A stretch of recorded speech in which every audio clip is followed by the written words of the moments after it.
Welcome, ladies and gentlemen, to the Saturday Showdown. We have an interesting one for you today. A team that has a lot of players. We're on the other team that won the World Championship in 2022. KT taking on DRX. DRX with a fair few struggles, but KT doing the same thing along the way. I'm Atlas, I'm joined by Huni and Wolf, as you can see right here. And we're going to dive right into it. Gentlemen, this is, I think, more interesting than you might initially think.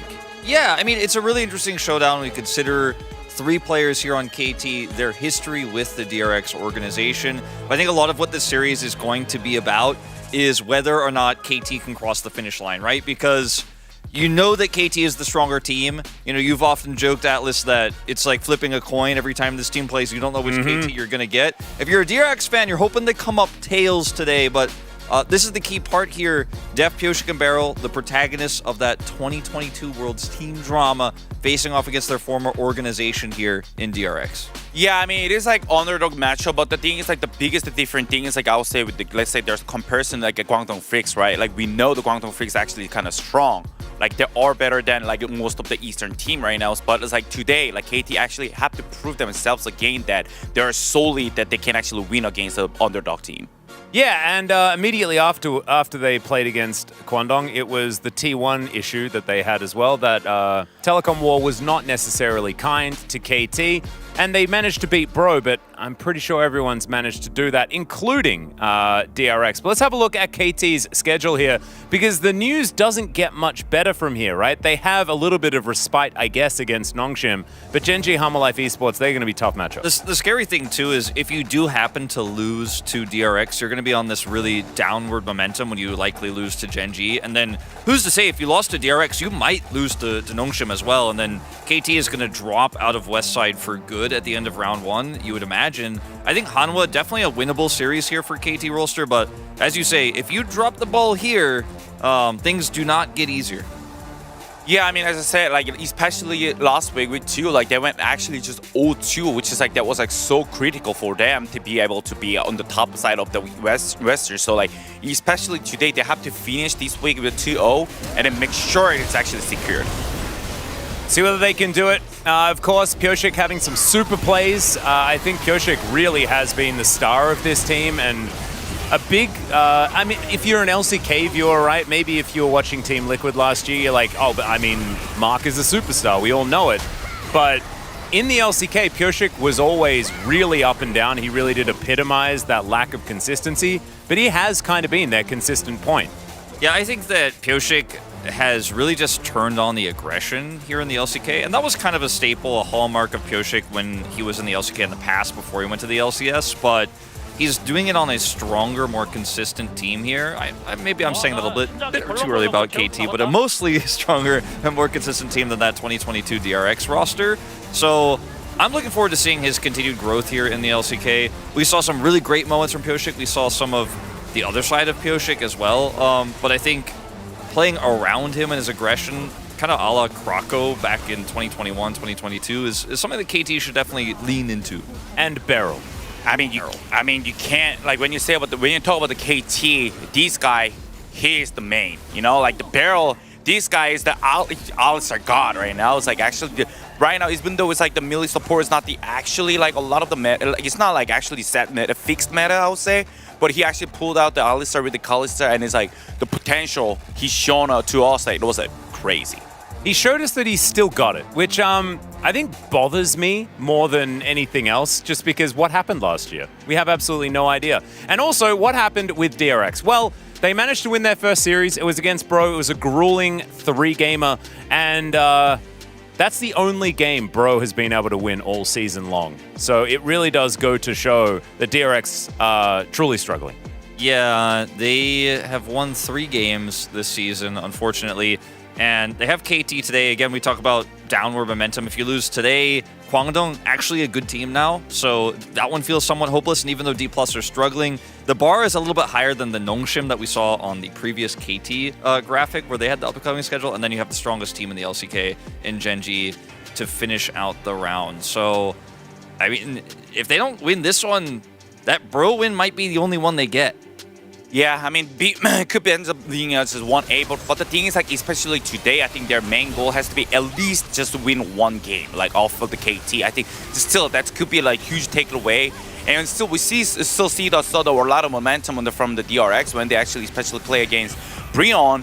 They actually was be able to make a lot of the good play, like skirmishes, a team fight, and making comeback play. Like there's so many things that they shown to us, and it has to be one more time today against the KT. And this also happened against FearX a little bit. I felt like that was a relatively competitive series if it was a little bit messy. So I feel like DRX are making steps in the right direction, but FearX and Bro back-to-back isn't necessarily tough competition, right? You're not going to be riding home to say, oh, DRX are back because they narrowly managed to lose against FearX and then beat Bro. I don't think that's going to be the story, but the bottom lane certainly has been a big positive here for DRX. I think Pleta has been playing good all season. I think Teddy's getting better and better, especially now that he's found the Jinx and this sit back and farm and then carry late game style. It has kind of been working for them here. I don't know whether that's going to work against Beryl and Deft, but we'll just have to see. There have been some good moments. Yeah, I mean, Pleta is actually like legit very strong right now, and I think he's their best player. And so playing around him and Teddy is definitely the way to go. Look at some of the stats here. You can see that First Dragon is actually very high here for DRX. I think this speaks to the bottom lane control and how they're drafting around Teddy and Pleta a lot of the time. But it does mean you're giving up a lot of control of, for example, Herald, where they are at the second lowest, and also some of the other objectives like First Turret. They're not really finding a lot of success in the early game there. Yeah, I mean, the stat shows like it's if they forced to take the First Dragon. Like that feels kind of like they have to get away with that.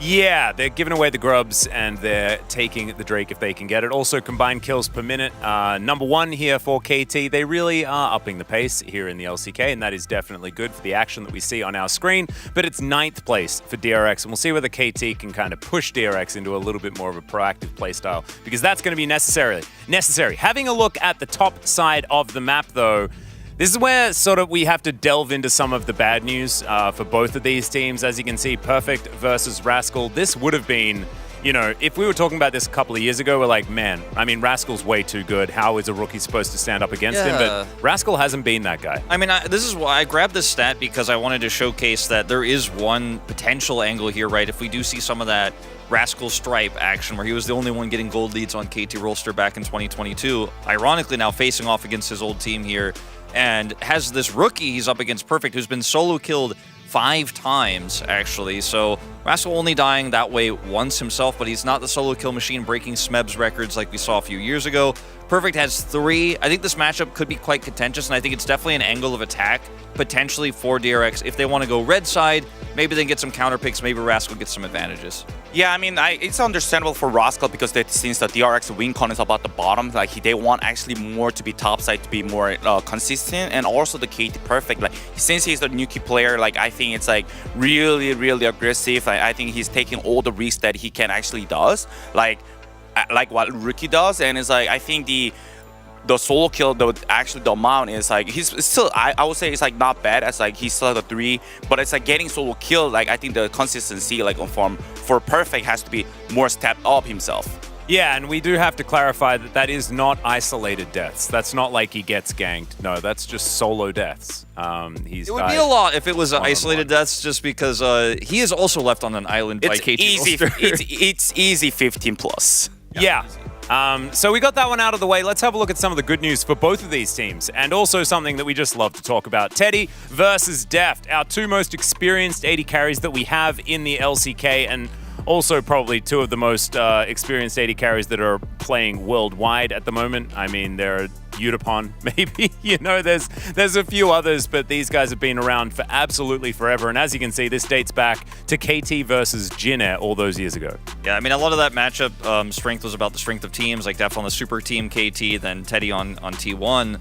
But you could take a look at their individual stats here, and obviously some of this is warped a little bit by the Senna that was played. 3 times by Deft, only once by Teddy, though, and he's still sitting at 1.63 damage per gold. His stats are pretty incredible when you consider he has only won 3 games this season, right? His Jinx games, obviously, it was against Bro, to contextualize, were fantastic.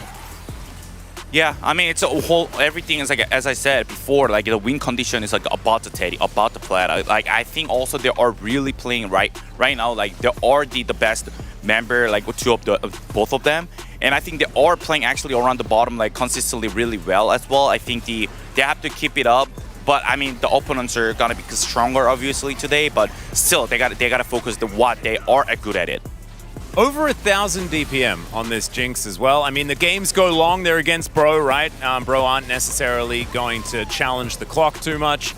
But still, 1,000 DPM on a champion like this is very, very impressive. Teddy really just able to run away with those last couple of games against Bro, and it's really good to see. It's good to see him finally getting some form. Yeah, 85% kill participation really just shows you how integral he is in these games on the Jinx. Like, every fight is about him. He is not dying. He is not getting picked. He is getting involved in each and every kill, essentially, in these team fights. You can see it here. There's front to backing really well. And I'd like to see, you know, some potential targeting here from KT on this style of play. Like, Pletta's really good. Maybe take away his Tahm Kench, take away his Nami, for example, that he's very good at. I absolutely think this could be an issue for KT if they get the right draft. And looking over the other side, we're going to focus in on Def's 3 Senna wins. It's alongside Beryl, who played Ornn the first time, and then Maokai, one of his favorite supports, and then the normal one, which is Nautilus. Nautilus Senna has really been the go-to for a lot of our bottom lanes. I feel like Senna allows Beryl to cook more, and I think that really suits KT. Yeah, I mean, for sure. And also, I think Def is playing really well with the Senna because he's been playing forever, obviously. And also, the kill participated, like, it's really easy for Senna to be, you know, helping out a teammate. It's like it actually boosts up on the top side, mid, even jungle, like those small skirmishes as well.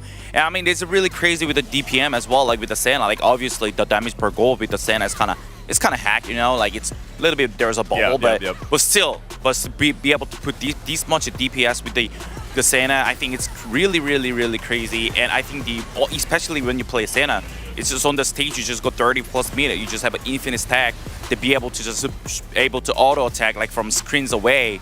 That's like, we call the tournament champion. Yeah, no, he's pretty incredible at it. And also able to stack up the center a lot. We've seen a few really struggle to get enough of those stacks. We're going to have a look here at a lot of the champions that are banned against KT, and these are sort of the average most bans.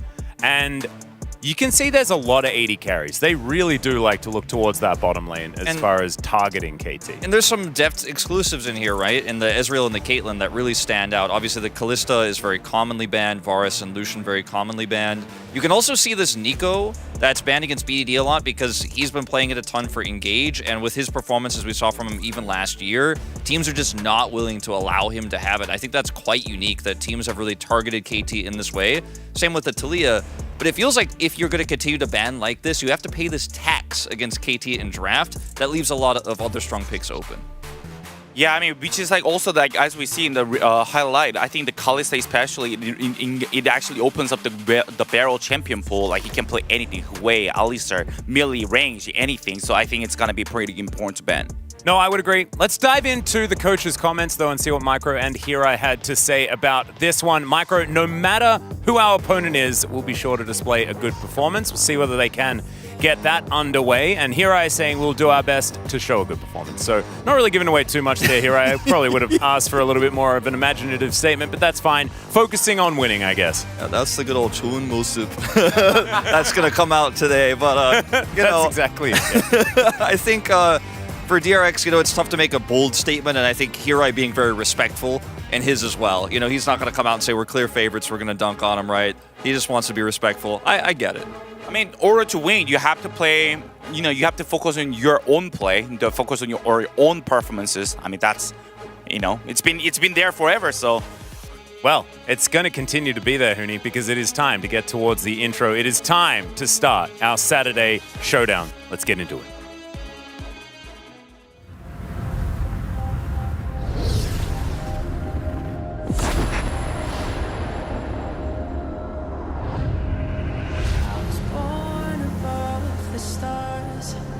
With iron in my heart and steel inside my blood. Fear is afraid of the dark.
Hello and welcome to another day of the LCK. I am Valdez, with me is Chronicler, and we're going to break down this Saturday showdown for you guys as well as we possibly can. This one definitely very interesting, a lot of, infighting perhaps between the different players on the different rosters.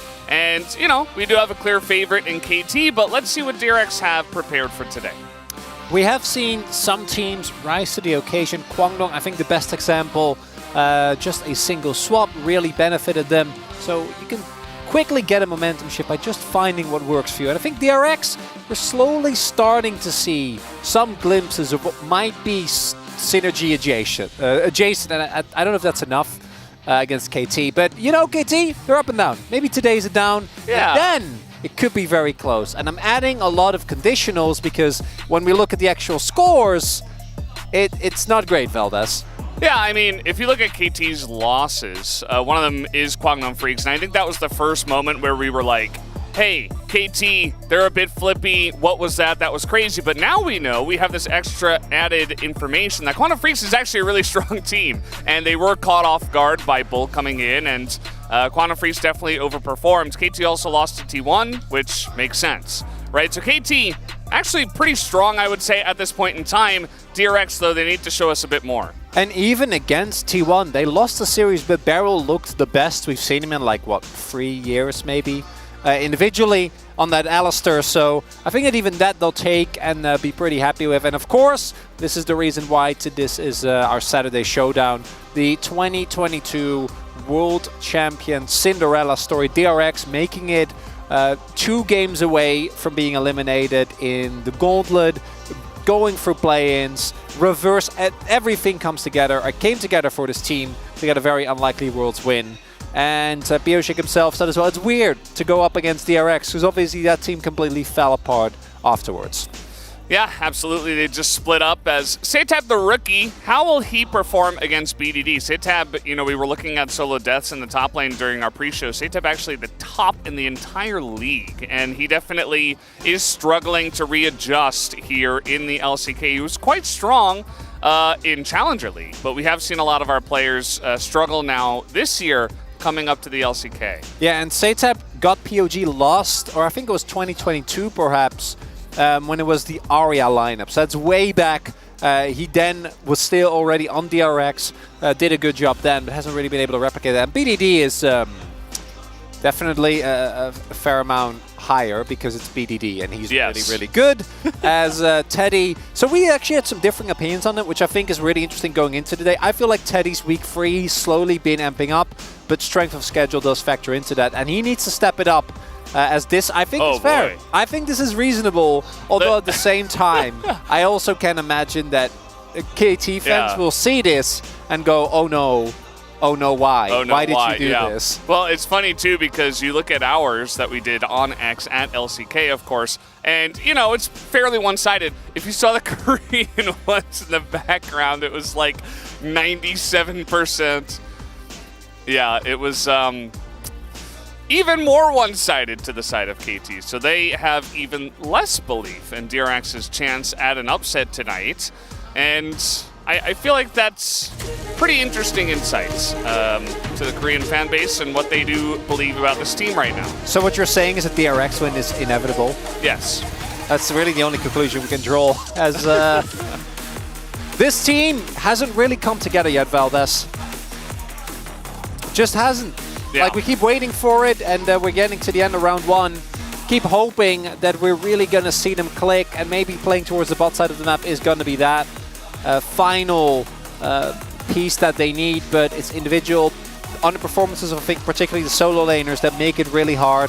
And then, unlike some teams like Nongshim, where sometimes it kind of comes together after laning phase, we don't see that from DRX either. Yeah, not yet. Today could potentially be the first day that it does change around. You got to start somewhere. You got to start with a day 1. And yes, the SpongeBob memes are coming out now. Sponge confirming that he named himself after his favorite cartoon, SpongeBob. So he did gain some fans from that, of course. As here is KT. Definitely weren't sure what to expect from this roster when I first saw it. Actually, I was a bit down on it when I first saw it before the season even began, but everything seems to be coming together for this squad. You know, Pioshik is playing very, very well. I think that the one thing that is still lacking is the top lane perfect. Again, another one of these rookies coming into the league that is struggling to adjust. And it's always going to take time to adjust to the level of the LCK. And interestingly enough, the player that has looked the best that has come up from Challengers is Bull, which is a timeline that I wasn't ready for whatsoever. And still is very, very funny. For Sponge, I do think that we've seen some individual moments for this player where he's looked pretty decent. He's a player that I actually expected to struggle a lot more. I think he's been middle of the pack on this roster. I think mid and top have really been struggling. I think Sponge has just been fine. In some matches, a little bit too overeager. But you do see how much of the kills that do happen on DRX, and again, this is a team that has not won a lot, do go through and with him. And then on the other end, Pioshik is kind of the flip side. I feel like the stats don't really do him justice. In the wins that KT have found, he has been a really big part of that. He's insanely clutch is what we're beginning to realize, is that Pioshik, he is a bit of a wild card. Sometimes he looks a little bit lackluster, but then he might just win you the game with one play. And you're like, God, this guy is insane, actually. So definitely someone that I think we need to keep our eyes on and see just how strong he is going to get by the end of this split.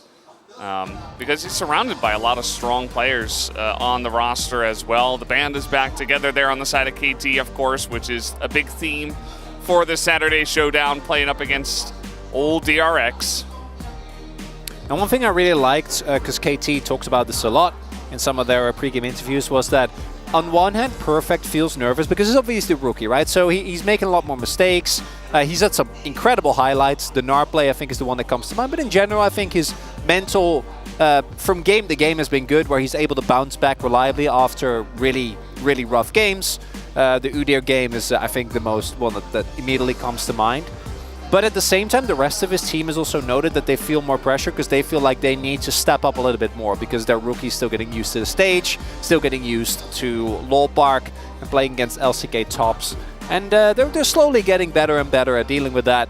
And for a roster where the kind of variance is always going to be built in, courtesy of Barrel and Pioshik most notably, it's interesting that KT, I think, have actually been pretty stable. Again, and I think you already pointed out very nicely, the loss against Kwangdong looked like, oh, that's just KT being KT, but now with more information, we can draw the conclusion that no, Kwangdong is just, right now, at least looking genuinely like a middle-of-the-pack team. We're not talking about this team being, you know, how are they even going to get a win? How are they even going to contest for maybe that 6th place spot?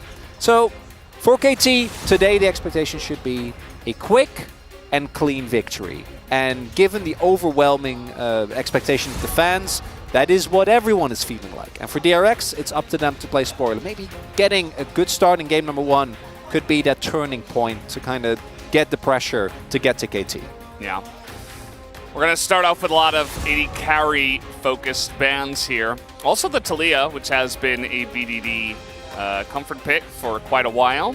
Might mean that Setab is going to pull out the Azir. There's a lot of things, as we've seen, that can go into the Azir. It's not just the Taliyah, even though that is something that BDD is extremely proficient on, as Jax is going to be banned here. Jax currently sitting on a 25% win rate across the first 3 weeks of the LCK, but still, they want to take that away from Rascal. And wondering whether that means they want to highly prioritize the Cassante. We have seen Jax be picked every now and then. I don't think that's a counter matchup by any means. I think it's a skill matchup.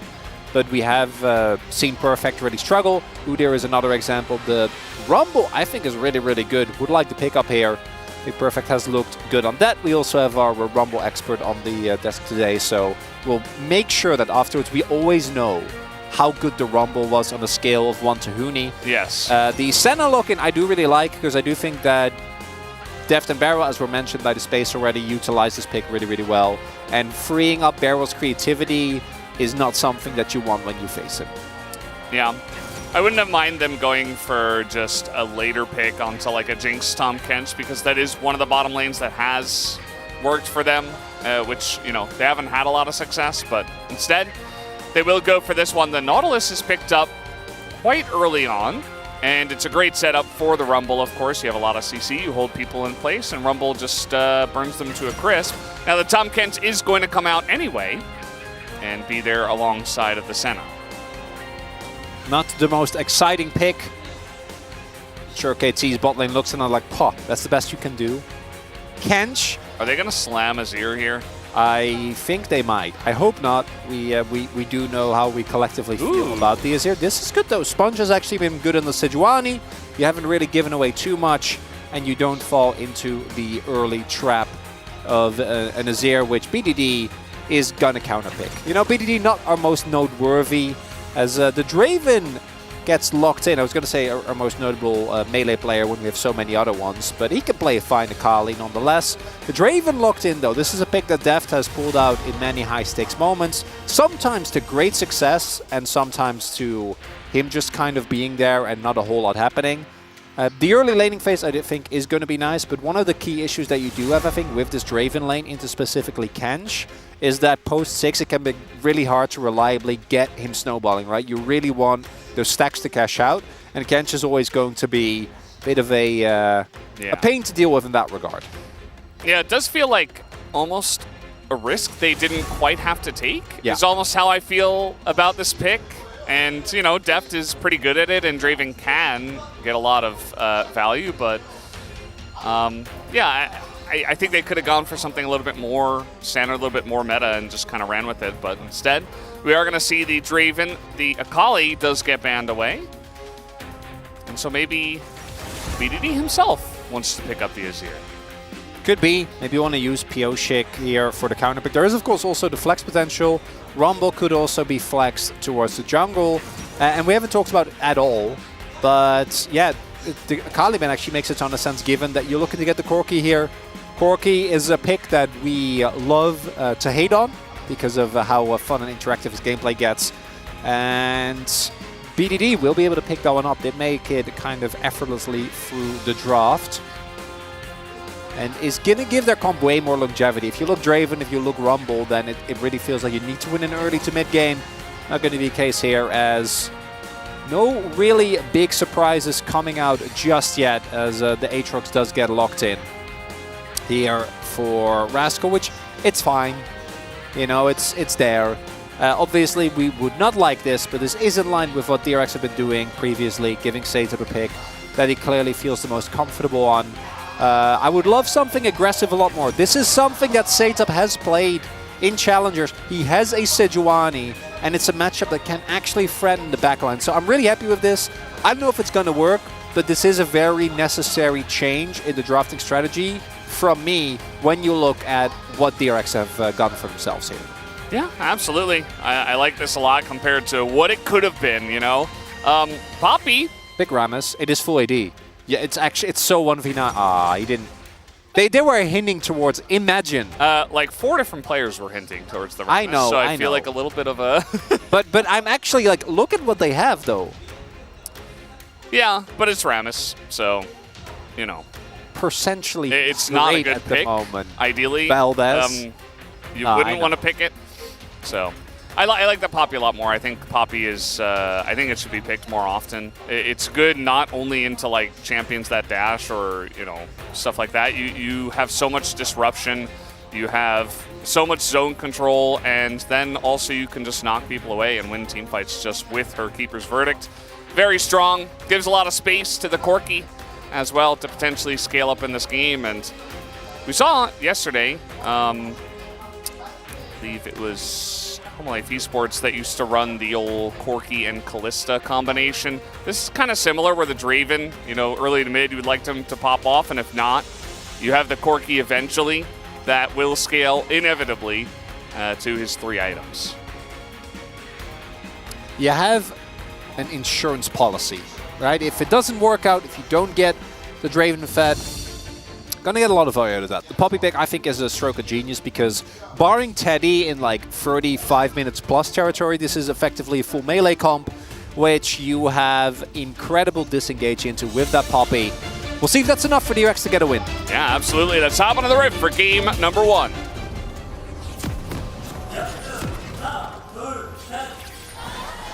소환사의 협곡에 오신 것을 환영합니다.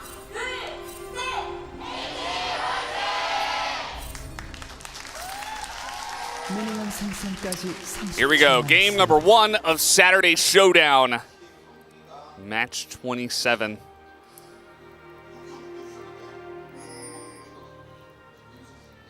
How do you feel about That's this it. Saturday? That's all I have to say. I was gonna inquire, sir, how you feel about this Saturday showdown. I think that it's going to be pretty quick. I think it's going to be pretty quick, to be honest. Narratively, I think it's a smash dunk. Yeah, for sure. I think the story behind it is very cool, but in terms of what we have seen out of DRX, Hey, we don't have to go to Okay. gameplay. Oh, okay. Valdez. sorry. I hoped you wouldn't, because I do agree with you. Would have been even a single game win. I think for DRX would be a really big boon to them with how much this roster really has been struggling, and particularly how it just hasn't really come together. And we go to teams like FearX and Nongshim. Nongshim to a lesser extent. I think FearX definitely is the better of those two teams, but we know what they try to do, and sometimes it works, sometimes it fails in a rather spectacular way, but at the very least you can kind of get an identity out of those teams. For DRX, we are almost through with week 3, and we're still not really seeing it. Maybe this is the match, Valdez. Just maybe. Maybe. I do feel like, again, to reiterate, I think that KT is a very strong team right now, and the fact that they lost to Quantum Freaks is not a big deal. Okay, in hook range here as they hit level 2, Pleta going to take a big chunk of damage. They do have some sustain with the Senna, but it's very early on. It's not going to be too much. But yeah, I got to be careful about that. Pleta himself had hit level 2, so not the end of the world. Yeah, also note that they are able to, that is unfortunately not looking too hot here early on. Do want to highlight that with the teleport being available as well as double non-support items, Yoshik, he is spotted, do note. And Sponge will be able to just make his way over. And I don't think there should be anything that they can really do here. Trying to threaten a dive on the crash, but not going to be the case. I would have ordered that cannon, Rascal. Didn't end up doing that. And Pioshik already looking for some early aggression here. Does mean that he is going to fall behind on his jungle clear. Setup's low, though. Take a look at Sponge, though. Good positioning, kind of reading the play. But Pioshik, wait, he has avoided all. Okay, well, Sponge is still here. The timing on the crash, I think a bit lucky there for Sponge to stick around, but yeah, either way, he is going to avoid the dive. That could have been pretty disastrous this early on. And he might not be diving, but Pioshik is flipping a little bit here, obviously going to take a pretty big hit on his early pathing. Now, he does have a really, really solid level of prio across his multiple lanes. BDD has prio, as do Deft and Barrel. Deft and Barrel actually backing here, but DRX doesn't know that, right? So Sponge is probably going to get double scuttled here, not actually going to be able to get anything out of it. So the rest of KT covering for Pioshik, making a really aggressive move early on, which is quite nicely done. What I was going to mention is that Pleta has gone for the... He's spotted again. He's still here. He's playing this almost like a rel, where he's like, okay, I hit level 3. Now it's time to sit next to the mid lane and look for opportunities. You don't really have to do that on the Poppy. You already double scuttled. Just clear the rest of your camps and go reset. Sponge himself, he's cleared out what he's gotten his entire jungle, and now he's just going to go back to farming, which is going to probably make sure that he hits level 6 first, which could be a nice timing for DRX to play around. Could also give them a free Void Grub here when they do spawn in about 15 seconds, given that Pioshik still is going to have to base. We'll see if he does that after he clears his bot side jungle or not. But the laning is unfortunately for DRX looking very rough here yet again, with CS disadvantages in both top and mid as they meet each other again. Yeah, really keeping tabs on them as the Tom Kents here taking a big brunt of damage from the side of Deft and Barrel.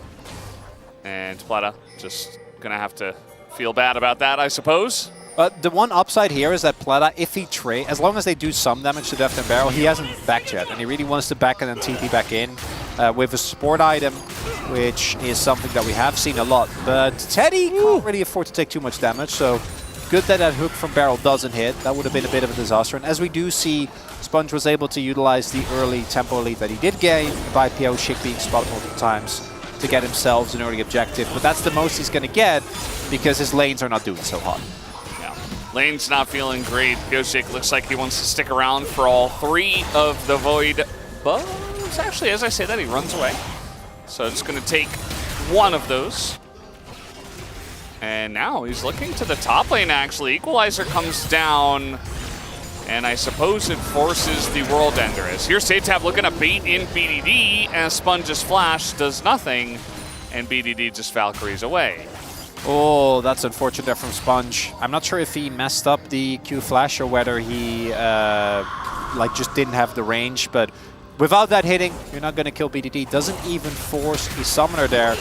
Rather unfortunate. So nice attempt from the jungler from DRX, but summoner for nothing, especially without Hex Flash, is always going to feel pretty bad. And yet, so I just want to reiterate, this Aatrox was picked face up into the Rumble. He did go for Comet, and he will go for Hex Drinker first, right? So there is some better, I want to say slightly better laning phase in the horizon, maybe, perchance. You're really struggling. I'm not to find the angle on this one. It's rough. I do think that Rumble is one of those picks where it is really hard to find reliable things into him, but already being this far down with minimal jungle intervention, not going to feel good about that. Yeah. I mean, early Swifties, as much as Huni is going to hate it, it does make it very difficult for Aatrox to hit much of anything, right? And you're just dashing in and out. You're still doing so much damage early on, and Aatrox isn't really able to hit you. There was also that early pressure from Pioshik, which kind of like made Rascal look for trades and not really farm as well. So all these little things adding up. As Pioshik's going to find Sponge again. Take a look at this. This is what I was talking about. Sponge is level 6 first, as Steph with the sidestep. He still has his flash and his cleanse, but the Devour comes in onto Barrel, and he is just dead. Sponge with the first blood in the bottom lane. Really nicely done there. I think they caught KT a little bit off guard. Deft is pretty happy to be relatively far forward because he has his cleanse available as well as flash. But then Barrel is standing there like, there's no way they're going to go for me. And then he just gets eaten by Plata. Plata just delivers him.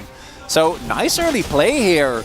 And DRX showing some signs of life. Not alone by itself, but anything we'll take from this team, given how they have been performing thus far. Absolutely. I think that's kind of on Barrel. You know, you got to notice the stacks and where you're at, and if you're able to be devoured and all that stuff. And he has flash available. He's just like, nah, it's fine. I mean, it's Barrel at the end of the day. Speaking of which, looking for a play now. He is level 6 with ultimate available. He is going to get on top of the Senna, and then into the wall does go Teddy, but the flash comes in, and it's not enough damage from Deft to get that execute. And that's only the flash that is used. They don't even heal, as Teddy will get away from the play. Yeah, Teddy actually nerfs the steal there. Deft was sitting on about 200 stacks. Teddy has heal. Ult comes at him. He's like, no, I'm not dying from this. Definitely a risky play because that might just end up killing him. As we take another look at this, this is what we were talking about. The early experience lead for Sponge actually does a good job. And then, yeah, just have to flash the moment that those stacks are on top of you. Doesn't do it. Ends up going down rather unceremoniously. Okay. 하나, 둘, 셋. Just counting. 1, 2, 3. As we have another fight here. Perfect in some trouble, but so is Sponge. BDD doesn't hit his stuff, and Pioshik comes over and saves Perfect for the moment, just so that Teddy can clean up the kill instead. As Barrel in mid fighting a Yone, but DRX, man, they're winning these fights. And a lot of it comes from the power of the Sejuani. I think we saw there as well. Because they went for the Yone, both top and jungle are actually a really good lane to play through. Satap's individual Yone performance, I think he just straight up missed his own Barrel there, which isn't ideal. But at the very least, he was keeping Barrel away from the play, which I guess is a win. As we take another look at what actually happened here, Perfect. The idea, I think, here is right, but you are going in on the Sejuani.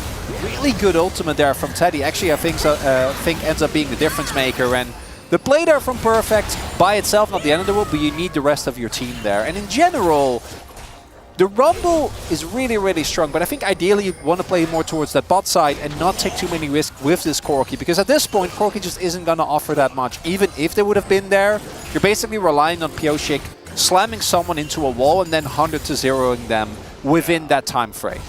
There's no worse feeling as a mid laner. You're playing like a scaling pick, and your jungle and top just continue to fight over and over and over, and you're like, guys, I just can't help. I'm getting pushed in by an Aurelia. You know, like this happens all the time. Just go Scorch, at any level. Just go Scorch. Perfect might be in some trouble. He doesn't have Flash, and there is a Sejuani with ultimate available with Flash available. Sponge, he's backing. Perfect, it seems like he is respecting this possibility. Yeah, but it's not getting better. It's kind of the problem for him. I think you got to go for it. Yeah, they do. Just send it. Sponge! No! Well, now he's spotted. Okay, well, now you shouldn't go for it, but actually. At the same time, it's really funny because he doesn't have to be there for this to be a rough situation. I think finally now the freeze is broken and it'll push back, and Perfect still has a decent amount. But I do want to give credit there for a rookie, especially like reading a play like that and actually his positioning. It's quite nicely done. Could they have made the play work? Yes, because Sponge had Flash and ult and Perfect didn't have his. So I think they could have just forced it, but one risk it is Pyosik. Yeah, he's way too far behind enemy lines here. He's going to run into Sponge again, and this keeps happening in this game, but slowly but surely, it's not looking like a positive for Pyosik. And Unbound Soul comes through here for Satab. They're not going to follow on this, especially with rotation coming in from the bottom lane. But yeah, I don't know. Pyosik has been, you know, looking for these very risky angles, and this time he gets caught out. And for KT, we're not really going to be too worried until one of two things happens. Either a DRX starts stacking a lot of these dragons and they get to a position where maybe they can force a soul fight before BDD is online. BDD is farming really well, also picks up a call, so he's going like maximum greed, trying to hit his spike, says, yeah, no idea. I think he assumed it wasn't warded, but I definitely didn't do a very good job because there was a control. Well, there was a Sejuani there. Yeah. I don't know. It's also the biggest issue. Yeah. Yeah. Not too sure about that one. Why was that far up, even with his bot lane being relatively strong? But that or Deft dying, because Deft is sitting on a large amount of stacks. I don't know much where exactly he is. I imagine he's like around the 300 mark. I'm going to say 389.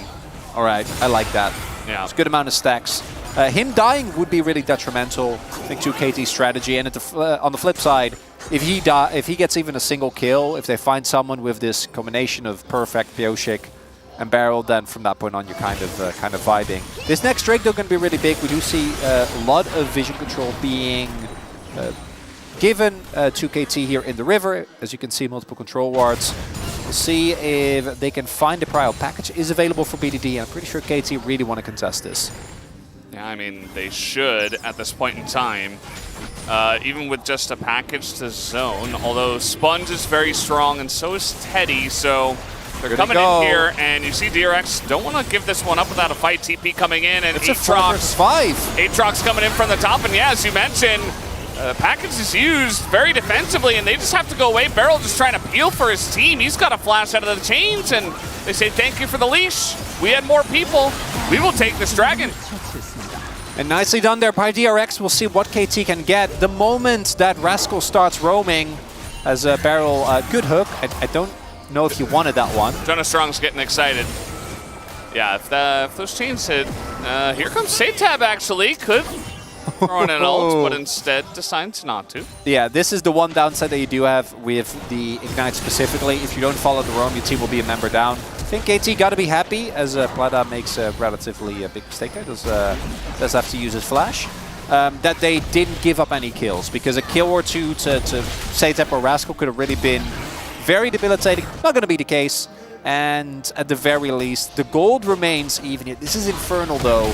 And DRX are already sitting at 2 Drakes to 0. 2 Drakes to 0, and a very deep TP is coming in here. Pyosik is nearby, so if Pleta was hoping for a one-on-one... Do they I think he was completely out of vision, but there is... yeah. Okay, well, this isn't working out very well. They know he doesn't have flash. And, oh, interesting. We do have the Rift Herald being thrown into mid. And that is going to do a nice chunk here to this turret, at least. Game's getting a little funky, Valdez. So what happened there is they obviously didn't know Pioshik was there. And I think that Pleta was able to TP out of vision and then take a blast cone into the brush. He was like, yeah, BDD can't see me. But at the same time, even if BDD like doesn't see you, if he has his W, I don't think you're ever really going to be able to deal with him. So that was a very optimistic play that got promptly punished. And we do see, and this is, I think, mainly credit to BDD, so has been mega consistent with farming, picked up a call as well, went for first strike, and right now is also the full recipient of that first tower blood. So his level 3 or a 3 item spike raider as Corki is going to come maybe in time if DRX aren't quick enough on these next objectives, right? If they don't really pick up the pace with these dragons, that's going to be big because the engage from DRX I think is alright, but it's not amazing. Just a Sejuani alone is, it's okay, but I think you are reliant on Yone and Aatrox having a really good follow-up. That relies on map control, and Prio in the lanes I think is still going to be tough here for DRX to find consistently. Yeah, I mean, DRX have done a nice job early on in this game. And, you know, credit to them. They found 3 angles, 3 kills, couple of Drakes. Void Bubs, you know, they got their 1, which seems to be just the way things go nowadays. Both teams get 1, unless they have a committed split pusher. But the gold is still down for them. And BDD is going to be the biggest issue, as you already pointed out. So if BDD is just sitting here on even gold and they're just chilling and Deft hasn't died yet, I think that KT are feeling just fine. You know, they don't feel that far behind. They have very nice scaling with one of the most OP champions in the game right now. It's no Cassante, but, you know, it's pretty good in Corki. And, yeah, they're just hanging out, just trying to not die, essentially, at this point in time. They will have to, of course, play for these Drakes, which there is one coming up in a minute and a half. Perfect is going for the play here. Nice burning down already. Yeah, the Maul Mortius was the first item as Beryl is just dead. No, the hook comes through. He is fine. As now Deft is ganking the Aatrox, and the Senna ult doesn't matter. And Deft gets a massive cash out in the top lane. Absolutely massive play from Deft there. And this starts with Rascal, I think, because he does have full MR itemization, feeling like maybe he can take down Perfect, right? He was the one that kind of started it off, went all in because he got a couple of Qs. He has both his Maul Mortius as well as his Merc Tread, so he's like, I can take this, right? This is maybe winnable. The problem is that Rumble is still an insane amount of damage output, and he is Ignite, right? So Rascal ends up going low, and Deft, out of seemingly nowhere, blast cones his way over. The ultimate, even if it would have hit, wouldn't have been enough.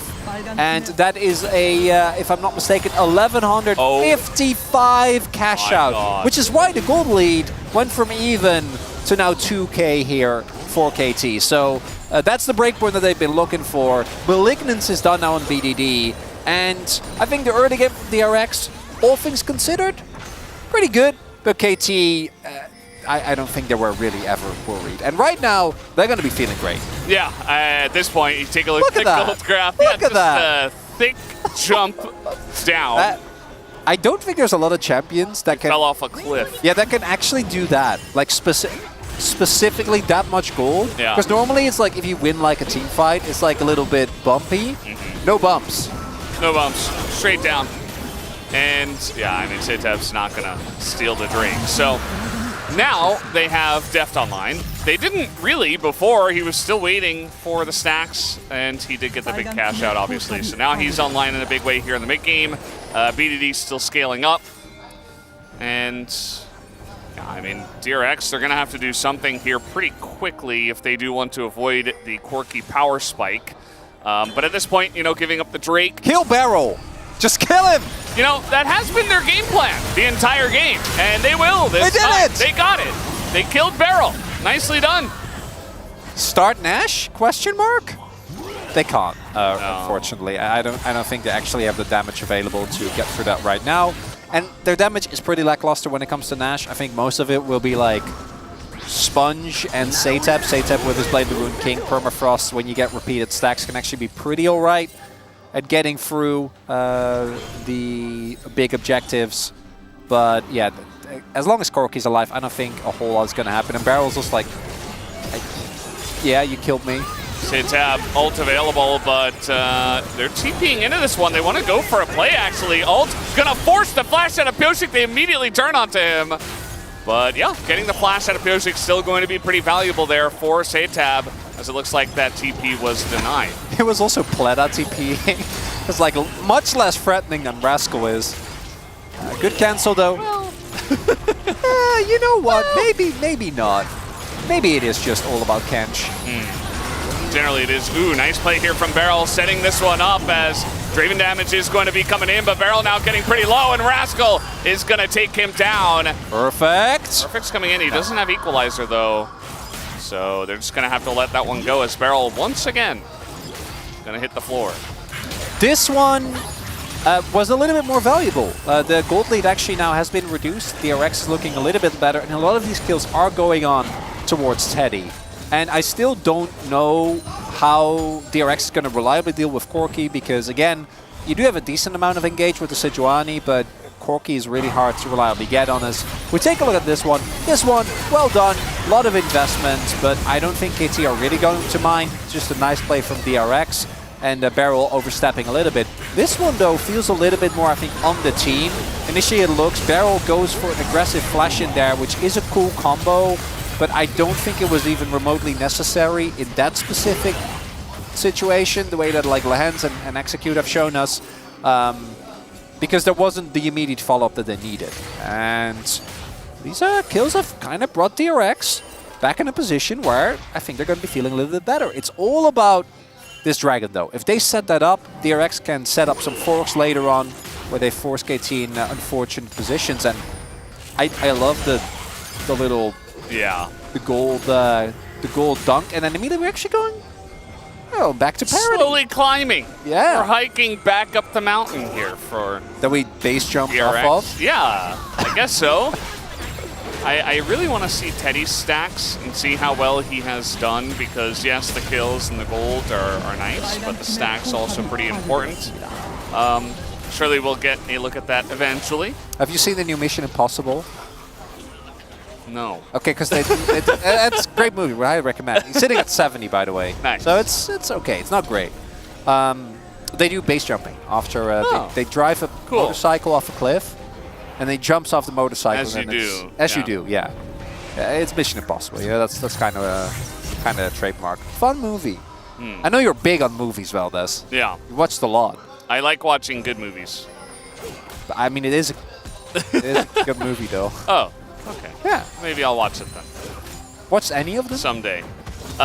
Maybe like some of the very early ones when I was young. Watch the one with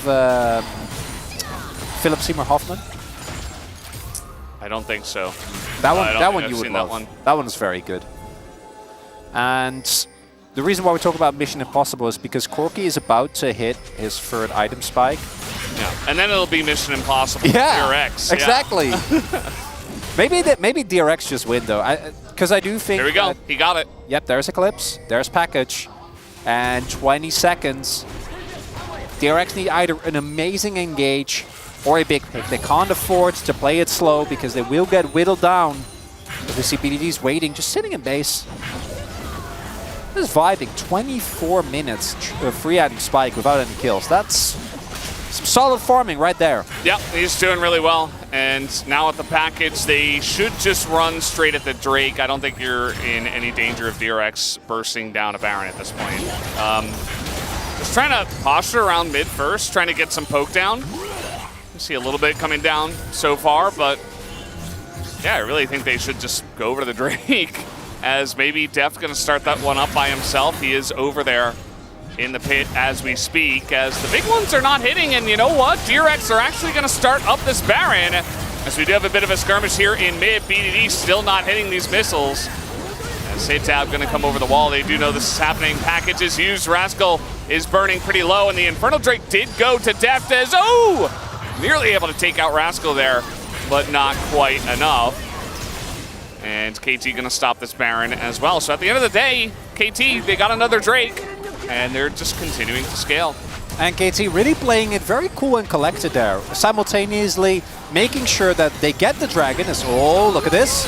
Ult coming out, and the engage from the other side not really gonna work out, but a lot of damage coming in. Rascal as well on the flank, trying to make something of this, but an ult on the Barrel. He's trying to sacrifice, but he can't. They take out Death, and now Barrel is gone as well. DRX, they call their bluff in mid lane, and they do not allow the siege, and now they could look at this Baron. And that ult from Sponge was big. Pioshik actually, I think, knocked Barrel out of his Abyssal Dive animation, because otherwise they would have actually gotten the immediate CC combo. We'll see if KT can deny this. The health bars are low. BDD is dangerous. Not for Pleta, though, although he is now getting pretty low. He's just trying to zone as the damage is coming in. They get the knockup on a BDD. He's got to move away. They're sick. Pioshik, and he gets taken over the wall. How did they let that happen? Pioshik, the perfect timing. And he is going to steal the Baron for the team. Perfect, and Pioshik immediately do get taken out. As, trying to look for a bit more, not going to catch anyone is Death. But man, KT really playing this one on a knife's edge, aren't they? This is some throwback 2022 vibes coming out from KT here. Pioshik, and you see as well DRX. They're kind of laughing, because you gotta appreciate the gusto with which KT is playing. So this setup actually really nice. If that Abyssal Dive lands, if Pioshik doesn't cancel that, like that fight is just immediately donezo. It looks like maybe KT is able to get out, but the teleport from Rascal plus the longer engage is actually enough. Not the best ultimate from Perfect either. Tries to save his team members, but only a couple make it out. And then here, this is all credit to BDD for drawing as much attention. There was a slightly early smite from Sponge, I think. Although, you know, both junglers smote, so it's always hard in these 50-50 flip scenarios. Let's take another look. Yeah, just a little bit too early. I think it goes into 300 and then even lower, and then Pioshik is the one who actually picks it up. But that keeps them in the game, because DRX still got a bunch of kills off of that. Still was able to maintain a decent amount of map control, and a lot of the Baron buff hasn't really been utilized because either members were dead or they were fleeing from DRX. But means that this game just kind of remains in place. Yeah, I mean, as long as DRX get hard engages and they don't get poked, they have a decent chance in team fights. Now, if they sit here and they take a bunch of damage and they allow KD to posture and, you know, get a bunch more of these objectives, then obviously the Corki's going to win. That's what he does. But I really love how DRX were very proactive, and they're like, no, we're not scared of you. We're going to look for this play. And just a great call by whoever was calling for the team in that moment. And it plays out very well for them. Baron steal notwithstanding. Yeah, they lose the flip, but this is still miles ahead of what we've seen from DRX, right, in the last couple of weeks. So see if it's enough to actually get them the win, because there is still a very, very healthy Corki, as well as Deft, who even with that one death, got the biggest cash-in that he needed anyway to kind of be ahead of the curve. But at the same time, you got to imagine how it feels for KT, because yes, they have 2 Infernal Drakes, but it's also 9-1 in kill score, and I do feel like they've been on the back foot for most of the game. And we know the gold exactly. We know what's been happening. As this is a very unsurprising damage graph, and it's not getting better. I don't think. No, like, I think that's going to get continue. worse. Yeah. BD will probably end up in this game, if it goes for another 10 minutes, with at least 40k damage. He was struggling to hit the missiles, though, in mid, so hopefully he can figure that out. Would be important. Now we do have another Drake about to spawn. This is the big one. Soul point for either team. And that would be 3 Infernal Drakes for a Corki. Oh, no. So, yeah, and not just Corki. We've put a lot of focus on Corki, but there's also a Rumble in the top lane, and a Draven, who does his fair share of damage if he gets an opportunity. See that the gold difference between him and Teddy is pretty large. It's kind of crazy, though. Without the passive, he would only be up like 400 gold. And obviously this is the split Senna situation, because they went for double support item, but Still pretty remarkable. As now it's DRX doing the opposite, forcing KT to go in. KT don't really want to do that.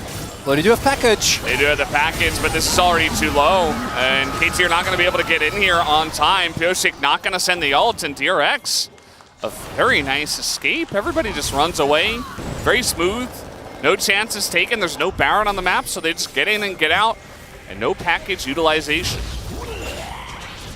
And now DRX sitting on Soul Point.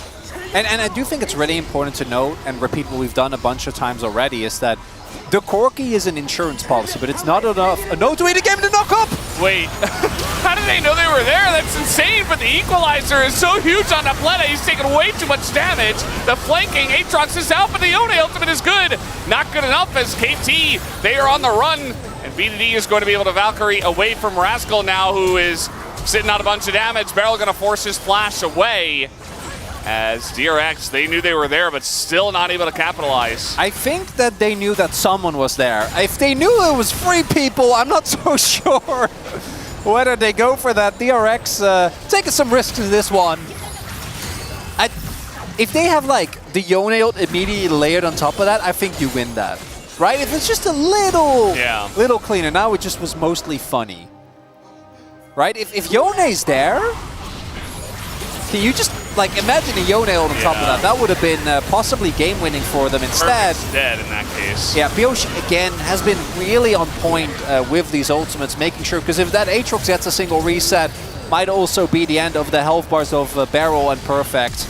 As, yeah, Rascal, I'm not sure if it would have hit, but it's a Nautilus Q, so best not to run the risk. Yeah, it's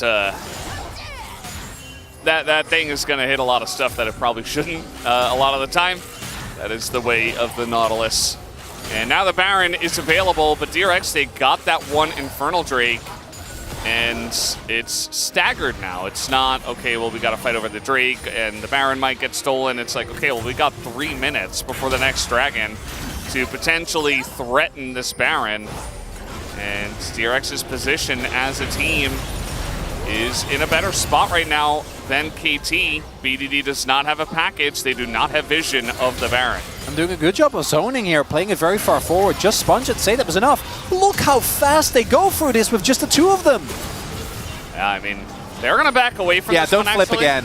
Don't do it. Yeah, I think they've learned from the last time that Pyosik is not messing around when it comes to these Barons. And Teddy only sitting on 106 soul at 33 minutes. I think a lot of that is the fact that he is also farming, right? So does have a lot more money, and we still see that he is at the top of the damage charts, Corki notwithstanding.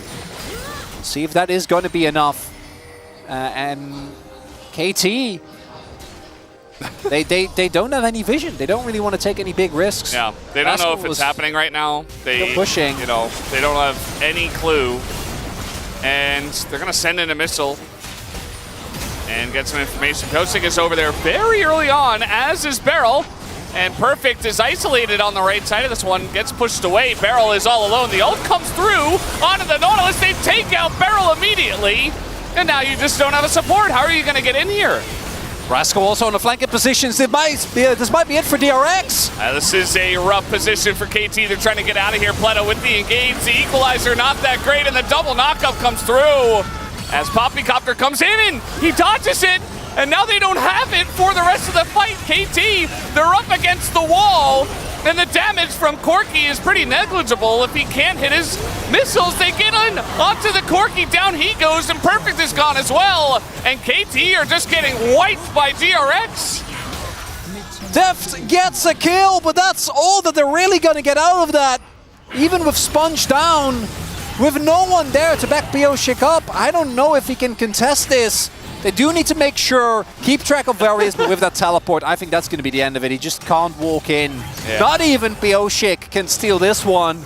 And a big win for DRX with another turn onto Beryl. I mean, what can you say? Like, KT are floundering. They're desperately trying to get in. Perfect's getting isolated on the right side. It's all very messy. Beryl's like putting his face way deep into this pit. And then, of course, he's going to get picked off. Sponge has been on point. Satab sets this one up. And just one by one, the dominoes fell. And what's really big here is Satep has gone for a full damage build, right? He's sitting on IE, he's sitting on Kraken Slayer. So initially when he ulted Barrow, I'm like, I don't know if you get through. This is a man with Frozen Heart, a man with teammates, but just the Sejuani and the damage of this full Glass Cannon Yone is more than enough. And then from here on out, they slowly get whittled down. Normally it's the Corki comp that is able to win these as BDD there. W into the Sadab knockup, not going to feel good. And now with the Baron buff, Soul on the table. Look at this. Wait, he TP'd mid. Oh, they're just full sending it. Yeah, I don't know about that. If they can get 2 inhibitors though, that's 100% worth it. I mean, I feel like they could have just went for the Infernal Soul though. Yeah. If they had Baron buff, they could have just went for the push after getting Infernal Soul. No, I know. Although, this is going to work out perfectly, so never mind. Okay, DRX, shut me up right away, as they're going to get a huge pick on a BDD, and I think this game is over. They just only have perfect and deft. An equalizer and a dream. It's going to hold the Poppycopter, but you really don't have much defense against this push, and DRX making KT look silly here in game number 1, 15-3. And the kills are stacking up even more as in the fountain they go, and DRX with a clean victory here in game number 1. And this series just got a whole lot more interesting. And we kept waiting for what has happened to DRX so many times. A good play here, a good play there, but nothing that really changed together to make the team look coherent.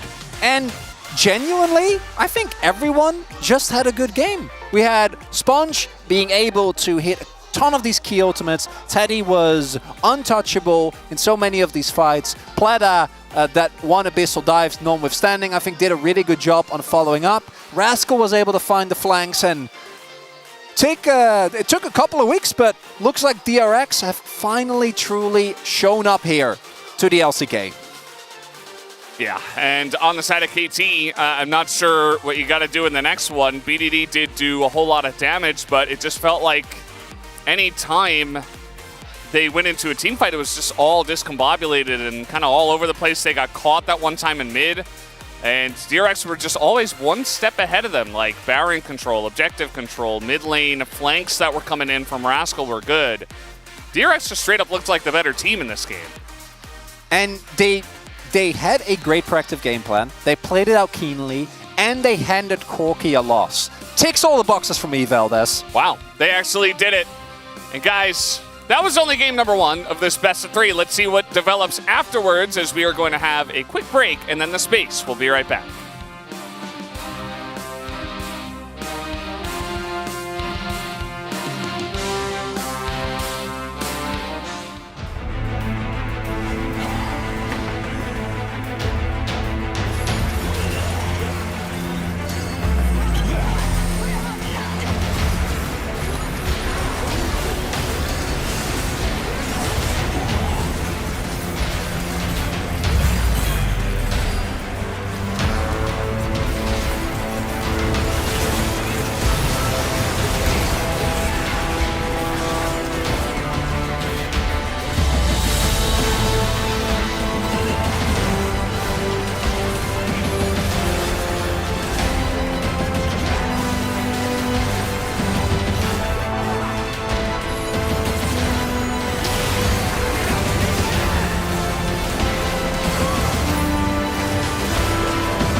드문 노플이래. 드문 노플이니까 내가 타워 먼저 할게. 미드라인 살릴게. 미드라인 살릴게. 뽀삐 공 있다. 뽀삐 공 있어. 내가 먼저 간다.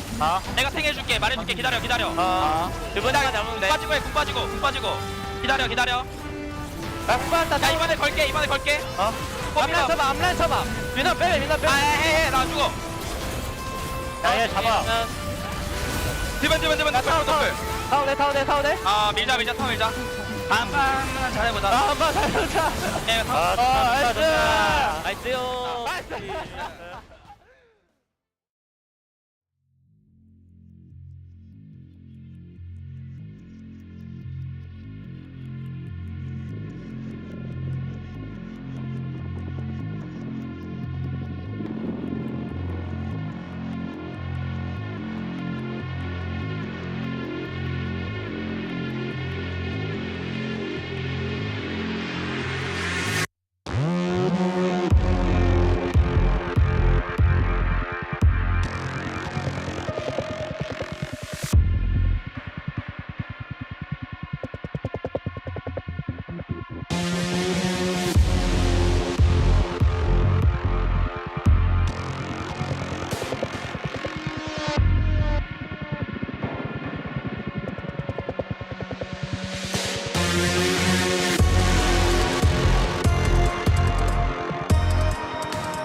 Welcome back, ladies and gentlemen, to the space for our Saturday Showdown. Some Saturday Showdowns are a little bit different from the others because some Saturday Showdowns, we don't know why they're the showdown until the game actually happens. And that absolutely happened this time around. What an incredible, incredible victory. And loss for Corki as well at the same time. We had it all. in this one. Let's jump into the draft, boys. Yeah, I mean, legit the whole game until the Nexus exploded, I was sure KT was going to win. Yeah, like me too. until the Nexus exploded, I was like, nah, don't worry. BDD, he's got Corki. They let the Corki through, okay? And that was the one problem we had with this draft, because others thought the DRX draft was like pretty legit, to be honest. You got Senna Kench, you got the Sejuani with Yone, you got that synergy, you got Aatrox for the follow-up, great skirmishing power. But the BDD Corki problem was one that I thought they just were not going to be able to overcome, especially with the shutdown early, the cash-in early for Deft. I was like, oh man, it's done. Like, it doesn't matter. They were ahead in gold. There's no way they lose this game. They lost this game, Hooney. It really did. I mean, I said it before at the pre-show. Like, the DRX actually have to step up to face out to make the banger shows today against KT, but they did. And also, I mean, personally, I really don't like the draft. Like as you said, if there was no Corki, I would say this game would have been ended like before 30 minutes. I think it was a pretty easy one. Would have won like pretty easy for the DRX, but still, even though there was a Corki, I think the Sejuani pick was really great, and I really like the concepts that as soon as they pick Corki, they are blue 5 on the Yone with the Sejuani with the Senna Tom. I think going full ham into Corki is the way to go. No, I thought it was really smart, and actually, I came through and I saw the full draft for DRX, and I was like, beautiful. This is gorgeous. And then I saw Corki, and the rest of the champions on the team were irrelevant in my mind, because if Corki gets through, you're just not winning in the later stages of the game, and they don't have very much early power with the center composition. So I was a little worried. Maybe I shouldn't have been, though. Let's jump into our first highlight here, and we've got a few of them. And this was just DRX being proactive and finding opportunities early. Yeah, I mean, I think the DRX, they play so well early game. The reason why I said if there was no Corki, the game would have ended like 25 minutes. This is the reason why. Like, their map movement was so great, and the lane phase was like actually doing really okay. And like all the kills like from the Senna, they got it. Like the Senna, I was killing Draven obviously like so much. So this was a thing that like they actually built up early game so well. And, you know, I mean, this is something that actually Atlas and I were talking about off camera. Sometimes KT plays like they're going to win no matter what, and they disrespect their opponents super hard. And a lot of these early kills were DRX just finding great opportunities over with KT going way too far forward, way too pushed up. But let's talk about mid, because you drafted the Yone into the Corki, and you lost lane pretty hard. Only an 8 CS difference, but Corki was able to get so much value everywhere around the map. At 15 minutes, he had 325 gold off first strike alone, and we just knew this guy's going to end up being huge this game. He speed ran the kill list 3 items. Like, that was the category that he went for, to get 3 items with 0-0-0 scoreline, because he also got a cull to cash in. He also was able to get that first turret on the bottom side. BD was the biggest player on the Rift. He had like a 1,400 gold difference at 20 minutes over Setab, but they weren't able to ever win fights. They never got control. It was never his fault. My man BDD, the BDD Classic, I knew we were going to crack it open at some point, but eventually, eventually you guys see what happens in the later part of the game, but they couldn't actually utilize this Corki pick because Barrel was making mistakes and they were losing fights because of great proactive plays from DRX. And it's also what Hooney brought up as well. We're going to have a look at the final team fight here, but the cohesiveness of even the composition from KT wasn't there in the same way that DRX had it. I mean, especially like we were only actually main focusing on the bottom like at the pre-show, but I think today, I think the Saytop and the Sponge, like both of them play so well. They were actually main member like at making the proactive play. Like they're the one actually pressing our bottom the first. So making these actually team fights opens up, which is like, that is the toughest job. Yeah, I mean, it doesn't matter if Saytype kind of lost lane prio against a Corki, in a melee into range matchup early on, and, BDD got more money than he did because he's making a larger impact here in these team fights. This play he made, of course, Sponge helping out as well, corralling KT away. Eventually, there's just no room for the KT players to kite back. Like, BDD's out of rockets, and it's a very low-range Draven, so you just eventually got front-to-back by this Senna comp after a really nice engage. It was really beautifully done, and I think that, there are a lot of criticisms to throw KT's way, but I prefer to stick to the positives. Pleta continuing to be just amazing. I don't think I could say any more good words about this guy. He's incredible, but man, Sponge. The Sponge. Sometimes you just get Sponge. Let's give him a POG. What do you reckon? I think it's probably the way to go. His Sejuani was absolutely incredible. 3-1 and 10, and he straight up just said, we were even still saying after they were winning team fights left, right, and center, we're like, oh, but they still just can't end. Sponge didn't know that. Sponge was just like, I'll just hit every ult on Corki and then we'll win the game. And they did. It's really crazy. I mean, starting from the first Drake, like he was actually pressing R when actually Corki has a package. Like it could be like BDD positioning full or like as a KT full there, like not blocking the Sejuani R on Corki when he's actually pressing R. Like these one, it's so clutch. It's so beautiful. Super clean, playing very well in tandem with his support. Only one mid voter, and you know what? We thought about that vote as well, to be honest. So media, you know, you're all right this time. He's wrong. I mean, he's wrong, but it's not as bad as it could have been. I mean, I almost voted support, but I did ultimately change. Yeah. If it was a top vote, we would have lost Huni from the show. He would have just left. So thankfully, that wasn't there. But also thankfully, there is another game, at least, in this Saturday showdown. So let's throw it over to Valdez and Chronicler to bring us the play-by-play and analysis. Thank you, Spacers, for that wonderful breakdown, as Setab does get that one little bit of recognition. He did have some nice plays, but Sponge was the main character of that game. KT, they spent a lot of time in the coach's booth, I'll tell you guys that. We clean up here, we go down, we take a little break, we pass the booth. They're still in there, and they're still, I mean, they're not now. They were there for quite a long period of time. Some say they're still in the booth right now, Valdez. Still flanking. On a late night at Lowell Park, you can still hear I saying, Barrel, what was that? They're going to keep him in the booth even after the series ended. Yeah. Just like keep going over it. No.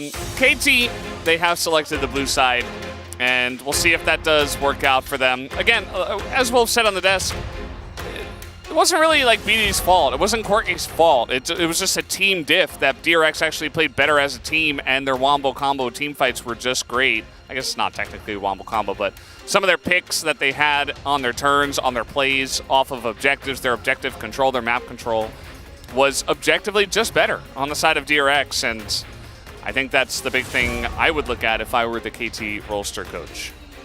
Yeah, it's remarkable given what we have seen from DRX so far, not really able to string multiple great plays back-to-back as Sponge gets his respect. Yeah, I mean, the guy is 4-1 on Sejuani. The team has only won 4 games. Don't let him sponge. Yeah. That's all I can say, and they're not gonna let him in this game. I think for Pioshik as well, his team fighting was exceptional. It wasn't enough, but I do think that he had some really big ultimates that made a situation that could have been way worse into manageable. But he did take a lot of early risks with his pathing, and we did see that some of that snowball started rolling when he got caught out early on, when they got Barrel, when Sponge had the level lead, and then when Pioshik himself got taken down at the beginning of, I think it was like level 7 or 8, give or take, kind of started a lot of the problems. And another jungle pick gonna get taken away, so KT really paying their respects to the POG of last game. Yeah, I think that out of all the jungles, Vi is definitely the one that stands out that's like not a tank jungle, but is still extremely strong in this meta, and oftentimes does get banned out. Got banned out in game 1 by DRX, actually, as BDD is going to slam the Orianna here for the first pick, which is pretty interesting. Does have a good matchup in the lane against the Corki, so even if Setep decided, okay, I'm going for this, BDD would be able to handle that very nicely. And I like the B1 Orianna. There aren't really any reliable counters to the pick. This is something that Setep himself loves. I will not be that big of a fan of the early pick up here. Unfortunately, they don't. I don't love blind Xayah Rakan for many a reason. None of the last plays that playing into Orianna can actually be really hard for Teddy to walk up. The one caveat to this is that it forces KT to kind of go for a mid or for a bot lane duo here as well, especially with Senna already taken away. Otherwise, there is a lot of potential bans that can make the Xayah a bit more of a reliable threat. And also Pladas Rakan is amazing, and I love to see more of it. So that part is good. As Pioshik going for the late poppies open, we've seen a lot of Viego be played into it as well. It's a good ball carrier, but by itself, KT is throwing down after kind of getting outplayed on a one-to-one basis in game number 1. In the Rumble, I think Perfect missed the impact that we really needed from him in the mid to late game team fights, but his laning phase was good. Just play Cassante. I don't know. Like, Rumble's pretty good, but I think Cassante is better. Azir is going to be the choice here, and this has a very low win rate at the moment, sitting at 26%. Hey, Closer got that 1 win. Yeah, he did. He was working hard. Saved Azir from the 11% win rate from week 2, a little bit. But yeah, generally doesn't have a great early matchup into the Orianna either, so definitely going to have to see some game-changing plays, as we saw out of his Yone, but this time on the Azir. I imagine you gotta ban Poppy here. I feel like Poppy on the side of KT, that is. I feel like Poppy is so good. Also really remarkable that they're seemingly willing to just play into the Jinx, which Death Jinx is a thing of legends. Also, Aphelios Melio is available. Yeah. You could just play that. Yeah, so the Ezreal, the Zion. The Ezreal in theory I get it, but in practice, like, if this was next patch, that's a good ban. Right now, I'm not super excited about it. I feel like there are a lot of options here. The most obvious one, as mentioned, is the Jinx with probably Kench, but Aphelios Melio is also very, very strong, as they do keep Sponge's pick safe here. The Poppy to me is the no-brainer, but with only Lee having any dashes available, that would be a little bit... I love that. That is kind of out of nowhere, but look at the amount of stationary carries on the enemy team. And even if they're, you know, if you get out an early Devour, this Jarvan with just his ult is going to have so much backline pressure. And we'll see if that is going to be enough. Straight team fighting comp from DRX this time around. But then you look at KT, and yeah, they don't have frontline, but front-to-back team fighting with Orianna and Jinx is always going to feel good. But it should have been Cassante, is what you're... Should have been Cassante. I can feel like looking at the run, be like, what if that was a Cassante, though? Yeah. Would have been nice. You have your front line. You don't necessarily need extra damage when you have Orianna Jinx. But either way, you know, maybe they wanted to avoid some kind of counter. The Jinx Tahm Kench is great. Tahm Kench is going to be even more critical with the addition of Jarvan into this lineup for the side of DRX. So it is going to be interesting to see how it does go. So we have the entirety of the KT roster in cards there. Two fans are sitting at the opposite sides of the audience, talking to each other, I suppose. They're both rooting for opposite teams, and they're like, my friend's over there. But I'm on the right side. I'm on the winning side, Valdez. Absolutely. Well, we have game number 2. It starts right now.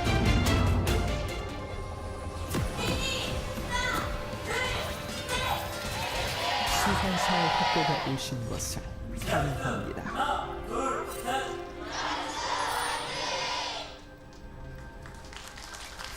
미니언 생성까지 30초 남았습니다. Here we go, game number 2.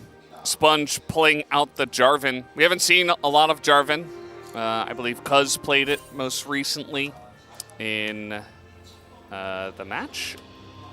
I think it was just yesterday against Gen G, where he used his Cataclysm onto Pays that one time, and it was like a really nice angle.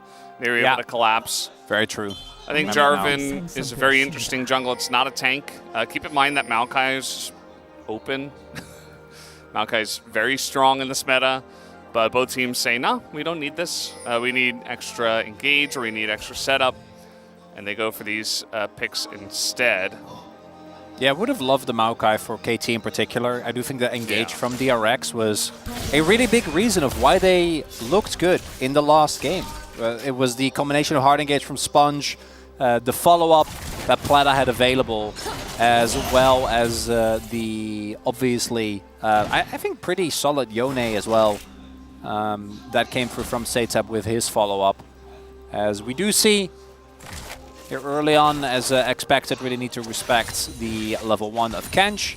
Cyrocon not going to be feeling too excited about that, and also Teddy needs to be very careful not to take too much damage, and this shouldn't be a really big surprise because we have seen that the Jinx is, in general, a pick that if you get to mid to late game, and we've seen a lot of teams get very ahead with it early, Teddy himself as well, it can be quite good. And Xayah just hates being outraged. And there was a lot of that on the KT comp. So I think for Teddy, this is going to be a hard game. Need to see more of the rest of the team do some heavy lifting from that top half of the map. Yeah, the Jinx going to have a wonderful time, the Orianna potentially as well. But, you know, I think in an isolated state, if we look at KT in the lead, and they have control and, you know, they're using their range to zone away the Xayah, and then like DRX kind of have to go for a desperate engage, then yeah, you could see that it doesn't really work out. But what if it's even again? What if DRX get ahead? They just have such incredibly reliable engage that is Orianna going to be able to play the game if, let's say, Jinx gets devoured by the Tahm Kench? Will Orianna do anything? Will the Rumble just get burst down? Do you have to go for early Zhonyas on either of these AP picks? I do think that DRX's comp has a lot of threat, as long as, again, they can play to a similar level and actually challenge KT to a point where they're not just naturally getting behind in all the lanes, and then you kind of find yourself on struggle street early on. I want to highlight as well, as you talk a little bit about, you know, what we might expect. Deft actually, with that big crash, went back bought a call. So gets a cheater recall off, is going to be able to pick up the CS from here on out, while simultaneously now just generating a lead for himself. Wouldn't be surprised if Teddy ends up going for the support item, which might change the equation a little bit, as now it is DRX bot lane that has to shove, but if Deft picks all of these up, gonna have a really big lead. As I don't know about this, there is a Ignite available here for Perfect, and Rascal has already taken a decent amount of damage, so if they play this cleanly, should be a good opportunity. As Rascal, oh no. Yeah, doesn't expect it, runs straight into the bush. Now he can try to flash out of this one. And he's got to use it soon if he is going to go for it. There's the flash. The flashy does miss, but the Q is secured as Pyosik will pick up first blood. Ooh, we'll see if Sponge has an opportunity to get something done here. Pyosik. Ooh, sitting in that brush. The Sponge want to run the risk. Oh, they're trying to get on top of Perfect, yeah. He does have flash himself, but yeah, he's going to be just follow flash over the wall. The slow comes in from the Harpoon. He's dead.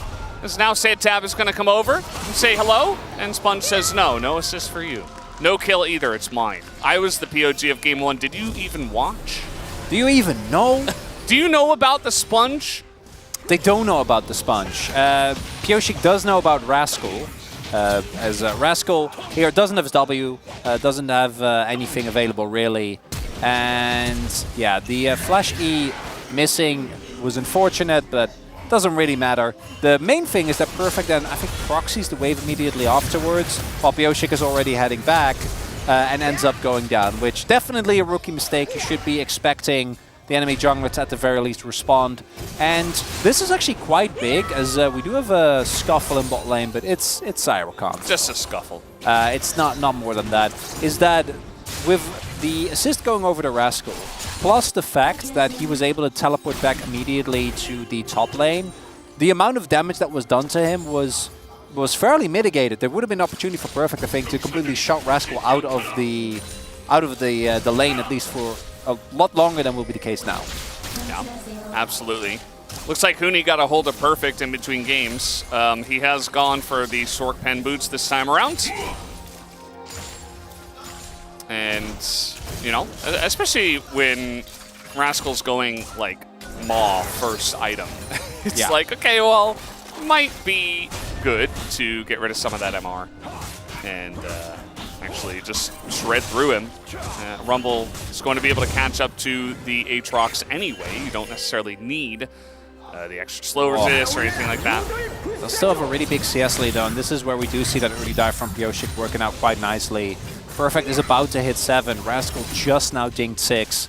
But without Ignite, I don't know if Perfect really has kill threat. This is just going to be able to get himself a plate. So going to be feeling good about that. And This is very, very similar to what happened in the previous game, where the early game for the Aatrox just is a really bad time. This is even with Sponge finding a kill on this Rumble. Okay, gonna get the flash out of BDD here. That's big. That's what you do. That is the Azir way. We are back to old times. You press your R button and the flash is gone. And Sponge just now hit level 6 as well. Has the Cataclysm available, and I imagine that you're going to be looking towards BDD. Pyosik now looking to start up this objective. Obviously, it does mean that DRX is down on ultimate, so we'll see whether they want to contest this. And with Sponge backing, looks like the answer is a resounding no. Instead, opting to head towards the top side of the map and give over this first dragon with a prio to bot side, as well as the fact that BDD did manage to push in Satap. That isn't a surprise. Yeah. No big surprise. KT gonna pick this one up. Sponge, this is the big question. You're gonna take your red buff, and where are you going to go with it? Could look to top as well. Perfect doesn't have his flash. Very true. Rascal doesn't have his, but especially if they start a scuffle and either Satap or Rascal is able to bait them into a close fight, could work out pretty well for them. BDD is going back right now, doesn't have TP, so same for Perfect actually, going back, doesn't have TP. So at the moment, Sponge will have to wait for his enemies to return to the lane if he wants to find anything. Yeah, I think mid is most likely here, especially with Satap also going for a back. Gonna pick up a moat or a fairy, as we have started to lovingly call them, because they are, that's what they look like. The fairy in a bottle. They are. From, yeah. Fairy in a bottle, yeah, that's what it is. As well as a blasting wand. Gonna be feeling good about that. But yep, Sponge should be looking towards mid. And BDD, I think he knows. I think he has an inkling that something suspicious might be afoot. And he's just giving up the cannon. Do you think he cares about that cannon? Not even they ran for a him. second. They even had Barrow as well. It's like, you are not freezing on my mid laner without flash. No way. Double bodyguards here for BDD. That's a great play. And perhaps Sponge should have just taken the free kill in the top lane instead. But, oh. A little bit scary there, but Sponge not going to commit. And still no play. I mean, we have a 1-to-1 scoreline. There was some action early on in the top lane. And outside of that, it's just farming, just hanging out. Pyosik is now doing the Void Bubs. And BDD is coming over here to support.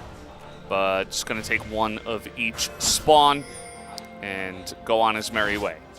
Really paying off, so that means the moment, every time that Sponge gets spotted, Perfect gets to shove in another wave, gets to really bully this Aatrox.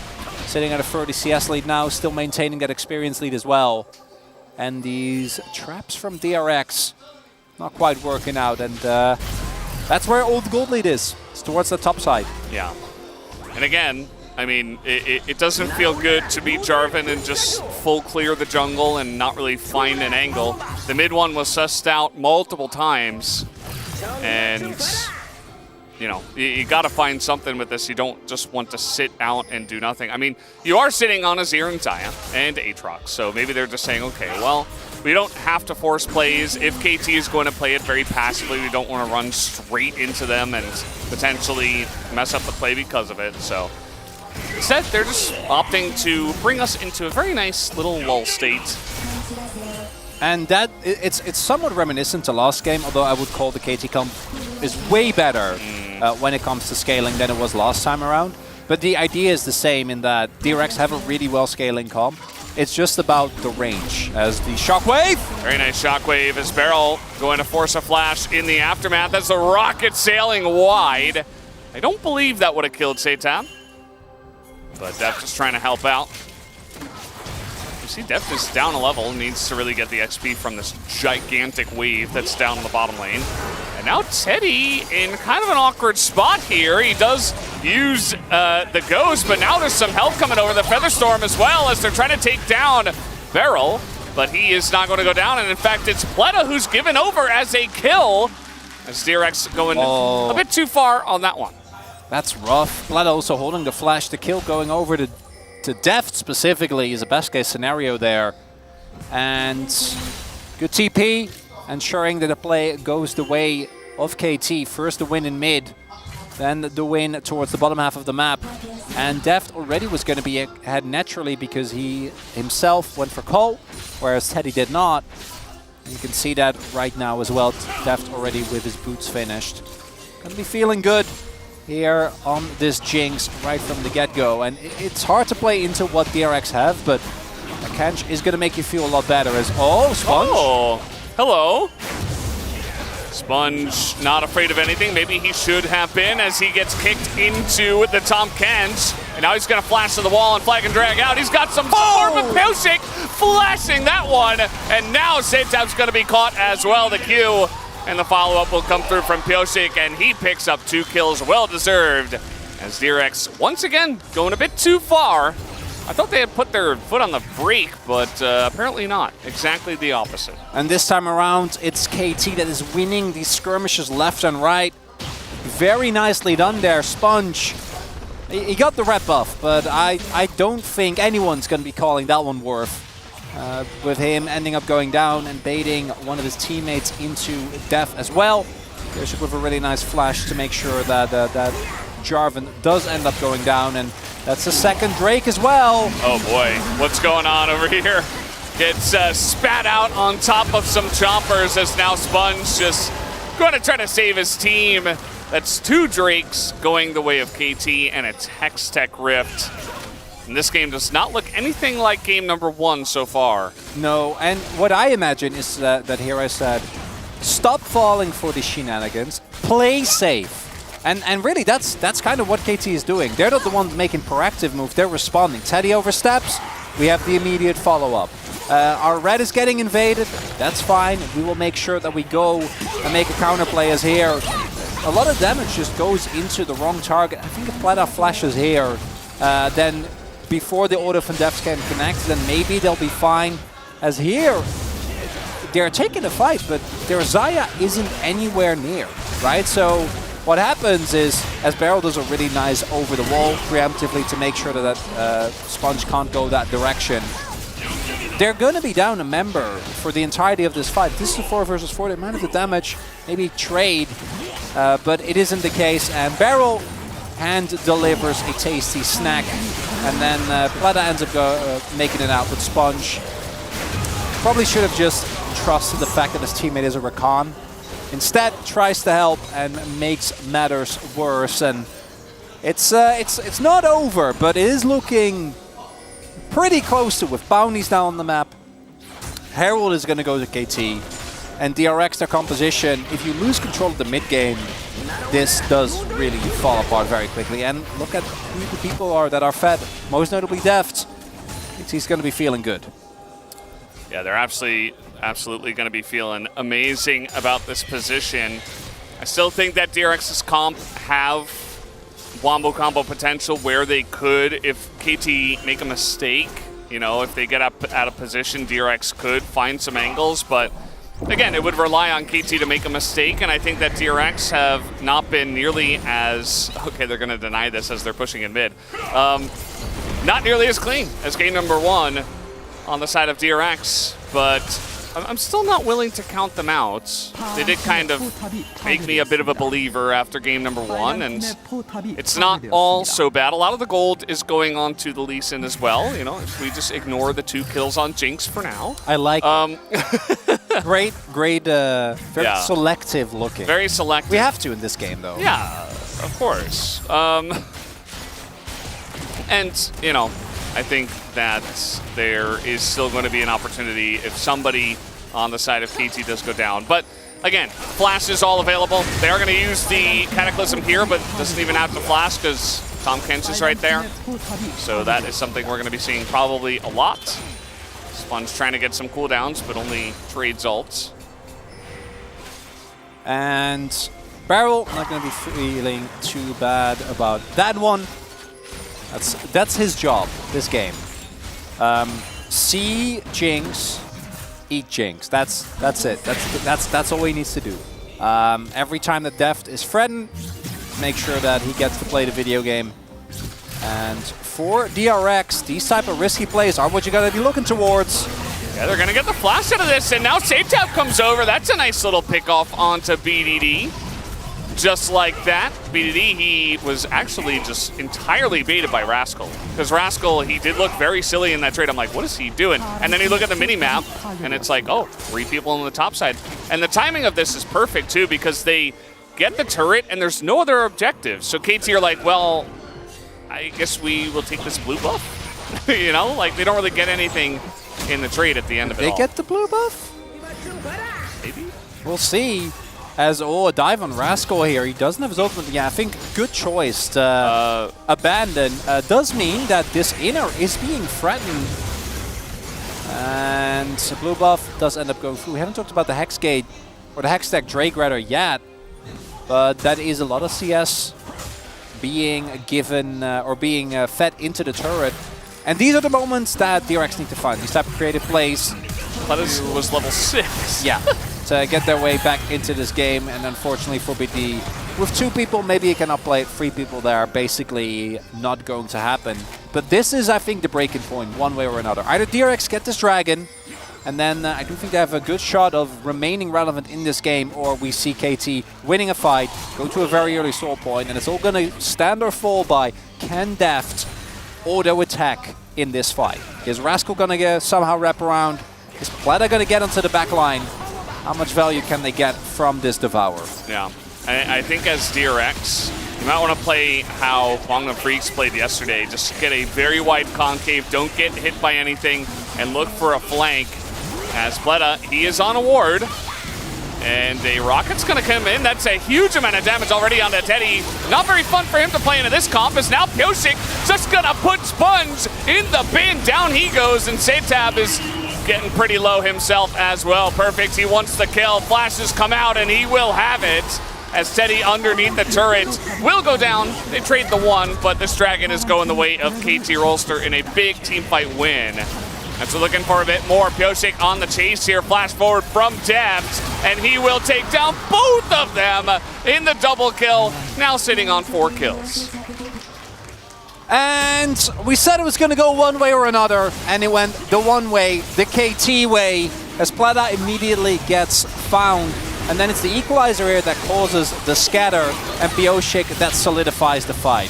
Very nice flash kick into the chompers, and when the jungler is dead, there isn't any front line. DRX comp on the back foot doesn't really get to do a whole lot. And this looks a little silly initially from Perfect and Barrel, but at the same time, definitely worth it. DDD forces a flash out of Plata, and then Plata tries to save his buddy, only for Deft to flash get excited, and effectively, even though the Nexus is standing, probably end the game. That's Soul Point, that's an even more fed Jinx, and outside of a Baron flip or KT walking into like a 4-man Cataclysm, Feather Recall, a Zero combo, probably going to be the end of it. Yeah. It's kind of funny, I guess SafeTap got a lot of money in that top play, so he's the only person that is ahead of his counterpart on the other side, but that is the one stripe, and it's a small one. Everybody else on the side of KT is miles ahead of their opponents. So now Rascal is going to World Ender away, sprout some wings and fly away. It's totally fine. And KT, they got to be thinking about what are we going to do about this Baron? It's still pretty early on. And actually, SafeTap's getting some free time with the turret in the bottom side. That objective bounty would have been pretty nice for him, but not able to secure it just yet. Now I'm just thinking about Aatrox as a bird. It's the bird with extra steps. He's got a very large wingspan. He does, yeah. Kind of rude that he has wings, but he still somehow can't get over walls. I don't know what that's about. Well, he can. Well, yeah, but he's dashing over them. Yeah, it's not the same as flying over them. Well, how can he dash over the wall? Maybe it's because he has wings.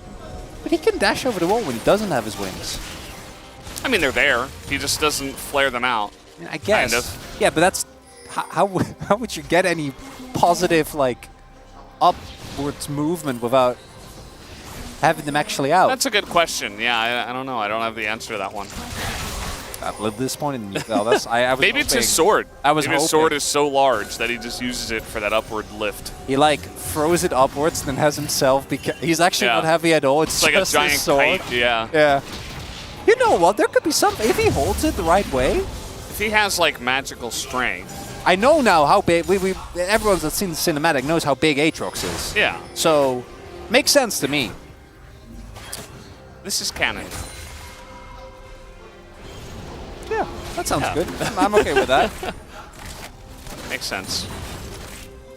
KT have not pulled the trigger on this Baron, and I think that's fine. They're not in any rush by any means, so I think Aatrox is a Nelly Furtado fan.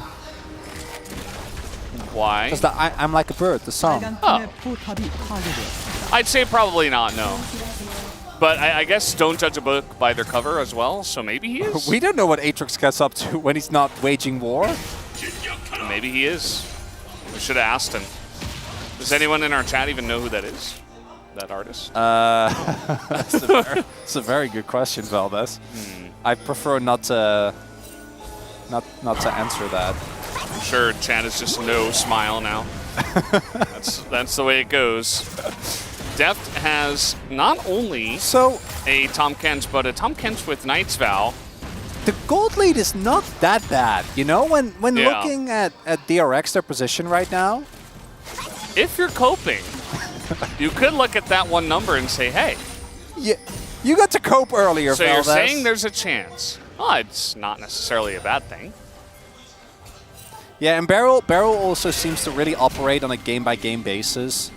And in last game we got some vintage Barrel Nautilus, like say 2021 era, maybe around MSI. I don't know if anyone else remembers that with as much dismay as I do, but this game though, we get new Barrel, who's just clean and solid, and the Hail Mary comes through, Valdez. Yeah, for some reason, DRX have total control over the vision of the Baron Pit right now, and Wait. Pyosik is nearby. no. The equalizer is excellent, and the steal comes in again. They flip it in the face of Lee Sin as the Shockwave will end their dreams in the Baron Pit. And DRX, I guess they just wanted to end this game as soon as possible, as they just get absolutely smashed there in the Baron Pit. 빨간 팀의 As I don't know where 포탑이 Pyosik's going. He's going for a little victory lap here. Sometimes when you say all or nothing, you get nothing. That was nothing. You don't get the Baron. You don't win the fight. And, you know, game was already looking pretty rough. We were coping very hard, and even we didn't really believe it. And now the game is done. So DRX decide to take a big risk, and the big risk does not end up paying off. Actually, I must have been like a true 50-50 there, because I think the lowest it went was 1297, and both junglers got the smite off, so very, very close, but not enough. And even if they did get the Baron, I don't think they would have gotten away with it. So KT just playing a slow, steady, and clean game of League of Legends, punishing every single attempt from DRX. Yeah. I don't mind it from DRX trying to go for that. They have insane amounts of damage. Might as well. They have a Azir Xayah, and they have Jarvan Flag, plus the extra damage from Jarvan and Aatrox. So you saw the damage. I mean, it's still pretty early on in the game, and they were still able to burst that down extremely quickly. And they had done a good job of like clearing out all the vision, making sure it was hidden for as long as possible. But again, still a very big risk, and they were spotted, and it did not pay off. So the game feeling pretty donezo from here. KT just going to go for the bottom lane push with already almost 5,000 gold in the Baron power play. And KT is going to leisurely shove. And I actually like normally, obviously, I have a strong preference for teams opting into a 1-4 or 1-3-1. In this case, though, DRX, their engage is so good, and your range advantage is ludicrous, as we see there. And you have Hextech Soul. So, like, Deft autos once or twice, as does BDD, and that's just the end of it. They have great vision control behind them as well to ensure that they don't get caught off guard by, say, Rascal TPing in. So It's a very straightforward, very safe play to come through here, and KT should be able to end the game. Oh God. Well, he disappeared. I don't know where his health bar went. As okay, we're just gonna send it, they say, and it does not work out this time. Even Aatrox, even Rascal, just gonna be absolutely smothered, and that is the end of that one. As we don't have any minions, but it doesn't seem to matter. As KT Rolster gonna tie up the series 1-1 in what is nowadays a relatively quick victory, 27 minutes, and we will have our game 3. And KT, after a game that was messy, was a lot of back and forth, and they were just waiting for the inevitable scaling to kick in. Really good game number 2. Highlights for me were just how well they played around all the traps that were being set, right? We had Pioshik covering really well, BDD without his flash, not falling, Pioshik immediately moving over, Beryl moving over, Beryl not going for any crazy plays. It's just a really clean game of League of Legends from KT. And for DRX, can't really be too sad. The draft we didn't like quite as much. And this was more what we expected coming into the day as well. As that topside man, that is rough. When are we gonna stop picking this Aatrox in a Rumble? But it won last game, Valdez. It won. Yeah. Yeah. Yeah, I'm not agreeing. True. I'm just stating a fact. Well, when are they gonna stop picking this Aatrox in the Rumble? Maybe in game 3. Definitely, I think some things can be looked at. You know, maybe deny the Orianna, don't pick the Azir. Game number 1 definitely going much better for the side of DRX, but KT immediately strike back. And now we have ourselves a series on our hands. We're going to take a break and have the space. We will be right back.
미드라인 얘네 없어?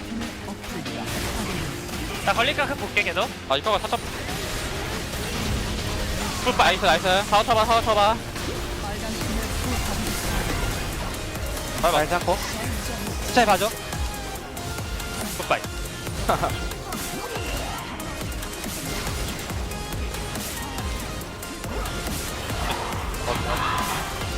뭐야? 아 아파. 공을 쓸 일이 없어 나.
Welcome back to the space for the Saturday Showdown. We're here after game number 2, and KT fighting back with a vengeance for one reason and one reason alone: the purchase of Magic Penetration shoes.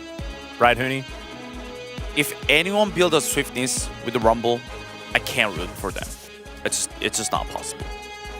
Well, let's have a look at the draft and see whether that had anything to do with this outside of already talking about why they won. So sometimes, you know, we see some trends observed. This is one of the longest times we've ever been on one patch, right? Because normally we do 2. This is 3 weeks. We see some trends observed. We start to get some data, and it makes you feel like, wow, League of Legends drafting has been solved. But not for DRX! Not this time around! They went blind, Rakan, Xayah. They went for the Azir pick into the Orianna. And they picked a Rumble into Rumble. They picked Aatrox into Rumble after they already lost that one just moments before. Like, Yeah, I mean, since I didn't like this one that much. I like the other one a lot, not this one. Since KT won, I'm gonna criticize the Rumble, right? Like the swiftness, and also the last game of the Corki, he went Shojin and stuff. Like there was a Seekers, there was a voice tab, but this game, DRX Azir was building Lich Bane. I think actually today, whoever better build, it's actually just win the series. Game 3, build the correct item, you will just get the free win. We all love Angry Hooney here on the space. And yeah, it kind of just went the way we expected. We saw the draft kind of flubbed here by DRX, and then things went wrong. But it was a lot of fun. Pyosik really got around the map and got things done. We can find out about that in our first set of highlights here, as he didn't waste very much time in this game. Yeah, unfortunately, Rascal just face checks here, so it's pretty hard for Pyosik to mess this up. He walked away from the turret, which kind of was optimistic that he would live. I think he just wanted to make sure that there was also no chance Perfect could get a kill, and he almost got out, but not the greatest. And then some punishment here on the Sponge. Sponge was super aggressive. I think he was definitely feeling himself after game 1, but unfortunately made himself a little bit of a liability in some of these mid-game exchanges. I mean, the Pyosik just all game, like everywhere he goes, he make the point for the team, and I think these actually the moments are so important for the KT that they can actually get the lead and then they can snowball like really, really fast, as known as. And that's precisely what happened, and it involved Deft also getting a couple of early kills on his Jinx. We don't necessarily talk about his famous Jinx, as its win rate has fallen down quite a bit, was sitting in the high 90%, but then suffered a few losses on some teams that weren't necessarily performing, but this is a champion that he's been very famous for since his EDG days, and yeah, still just pretty good at the champion, but basically sat back and shot people because this game got out of hand real fast. Let's jump into what really felt like the deciding moment here, gentlemen. Launch perfect. Oh, the equalizer, Hooney. Look at how much magic is being penetrated. Yeah, what shoes is he wearing, Hooney? I don't think he's wearing the swiftness. I think he's wearing something that has a magic pan on it. I feel like you might be right, because I think he's doing some damage. Those magic resistances didn't really feel very like they were resisting very much in that moment, did they? It's a really clean fight here from KT, and the positioning of Perfect allows him to get back there and then set up for that equalizer. Yeah, BDD not able to catch the kill there on the turret, but that was really the back-breaking moment. At this point, there's just no way DRX can come back. They tried a Hail Mary Baron, which I think was actually a wise choice. There was almost no other way back into the game, but Pyosik, he's not missing his smites today. Yeah, I mean, this is what we actually expecting for KT even before start the series. Like, they're actually stomping, like, all the game. Like, KT actually play really aggressive, like, strong lane phase. They have to do it again in Game 3. Otherwise, I think DRX still have a chance to roll, like, all the game and be, like, kind of going 50-50. And they have a good value, and they still have a momentum that they know how to clutch in the moment. So I think it could be danger in Game 3. Well, we'll see exactly how that one goes first. Let's give Pyosik his POG before we get towards that game number 3. Here it is, 300 points now, 209, and his Lee Sin, I think, is the champion that he's looked better and better and better on over his career, right? He was always a Lee Sin player. He's a Korean jungler, right? Like, that's just how it goes. But this champion, even in the World Championship last year for Team Liquid up against T1, that was what made everyone really stand up and notice that he's still that great player that won Worlds in 2022, and he's continuing that here. Yeah, and of course, just some great steals throughout the series so far already as well. I think Sponge definitely going to have to work on that one, but I mean, DRX, this was a desperation Baron, like I said before, not much they could do other than just hope that it works because they had vision control. And I thought that one media I said guy. it was going to be 3 for Deft on media. Huni said 2. We were both wrong. Just 1 media today for Deft. What It's is the wrong same with guy. it? Same guy. He has lost time. What is wrong? We had so many 12 out of 12s this week. What happened? I thought it was going to be 3 media, but you know what? I'm proud they got 2/3 right. Let's be positive. You're better than what we expected. All right, well, but it's okay, guys, because we're here on the space. We have some time that we can take now, as the gentlemen on the desk are going to be able to get us into the game. We'll go have a chat to that one media guy and get him on track, right? And then hopefully he can nail it for game number 3. And speaking of which, let's throw it over to Valdez and Chronicler now. Well done, Spacers, on your votes. We did have one outlier, unfortunate, but that's okay. Pyosik got the majority of the recognition for his incredible game number 2. Sponge a bit over-aggressive. I think that's correct. Like they were saying on the space, he's kind of feeling himself. He's getting in there. He's looking for plays, and then nothing's really working out. The Jarvan, a bit of a miss this time, but honestly, I don't think that's really a champion issue. I think it was just that KT played a much cleaner game number 1, or rather early game, much cleaner early game here in game number 2 compared to their game number 1. Yeah, game number 1 was somewhat of a mess, and DRX did a really good job of capitalizing that. Really don't want to take anything away from that, because I do think that a large part of that game was also reliant on them actually playing proactively. But in game number 2, we did kind of say what we were worried about coming into today, which is that if KT don't take any crazy risks, if they play a clean, straight-up game of League of Legends, they should be a lot better. And in that game, they really read DRX rather like a book, effectively from start to finish. They snuffed out the Baron. They really did a good job of mitigating any early play and preemptively reading anything that DRX tried to get going in the early game. So a very impressive game from them. Should be expected. Let's not forget that DRX are still at the bottom of the barrel right now. The match win for them, I think, actually going to be big, even though the series win still very far away, as we do see the Rumble getting banned. It seems like the Aatrox was not the answer after all. Who could have known? After game 1. Well, I feel like they're just saying, we are going to play Aatrox whether you like it or not, okay? And do you like it, Valdez? They probably will.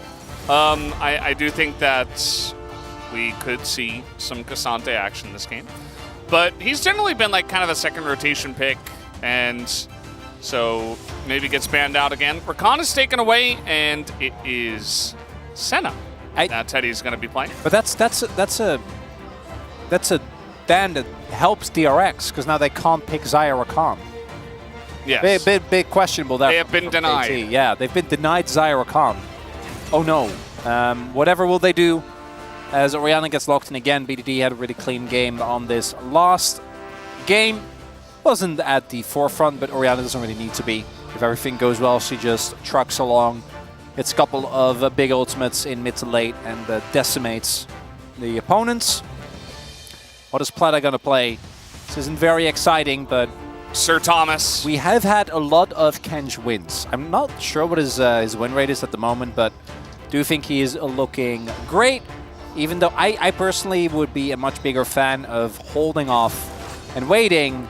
And in this case, it's won twice in this series, right? Yeah, it did. So it's 7-3. Yeah, 70% win rate so far. Azir gets taken again. Yeah, I was about to get into that, and maybe it's better that I don't, because we know our opinion at this point. I feel like we don't need to repeat it. And now one of these teams realize that Melio exists. That's good too. I could have known. Now, this does mean that Deft's probably going to go towards the on-hit variety of Varus, so going to have a really strong laning phase. But depending on the jungle pick, could be a problem for him to actually get anything going in the team fights. But Melio's laning phase, I think, is such an underrated part of why the champion has been so high prio. And at the same time, it's interesting, though. We have also seen a lot of teams, particularly with the Varus, go for something like the Renata. And I'm pretty sure that what DRX is going to pick is a... Oh, never mind! I was going to say tank and Aatrox! But Aatrox is banned. These KT bans are throwing me for a loop. I feel like they were doing perfectly fine into all of this. Cassante still open. They might ban it and then just say, you know, no, never mind. Lee Sin going to be taken away from Pyosik. Probably a good idea as Udyr is immediately locked in on the side of Perfect, which means maybe we don't get to see K'Sante in this game. I do like the Gnar.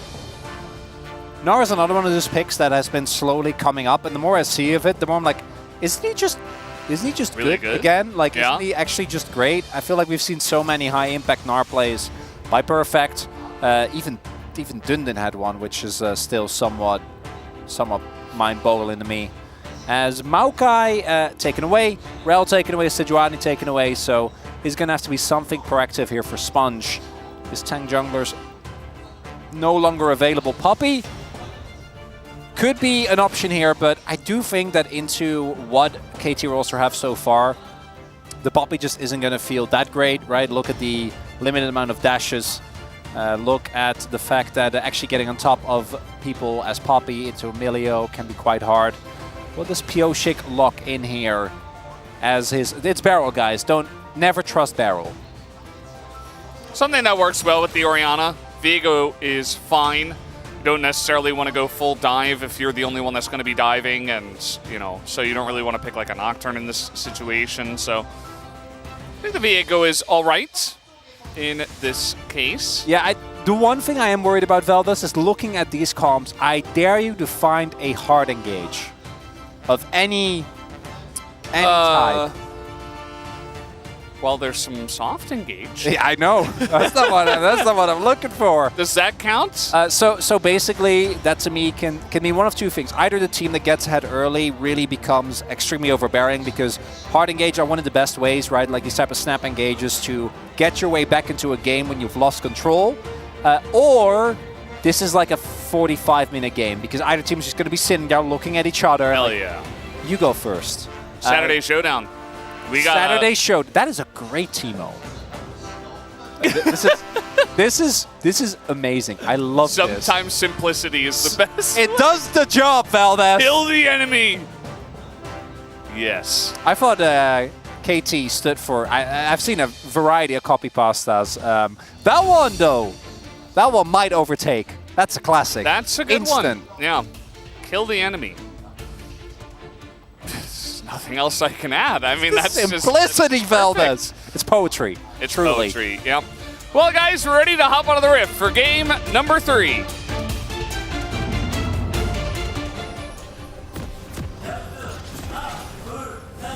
소환사의 협곡에 오신 것을 환영합니다.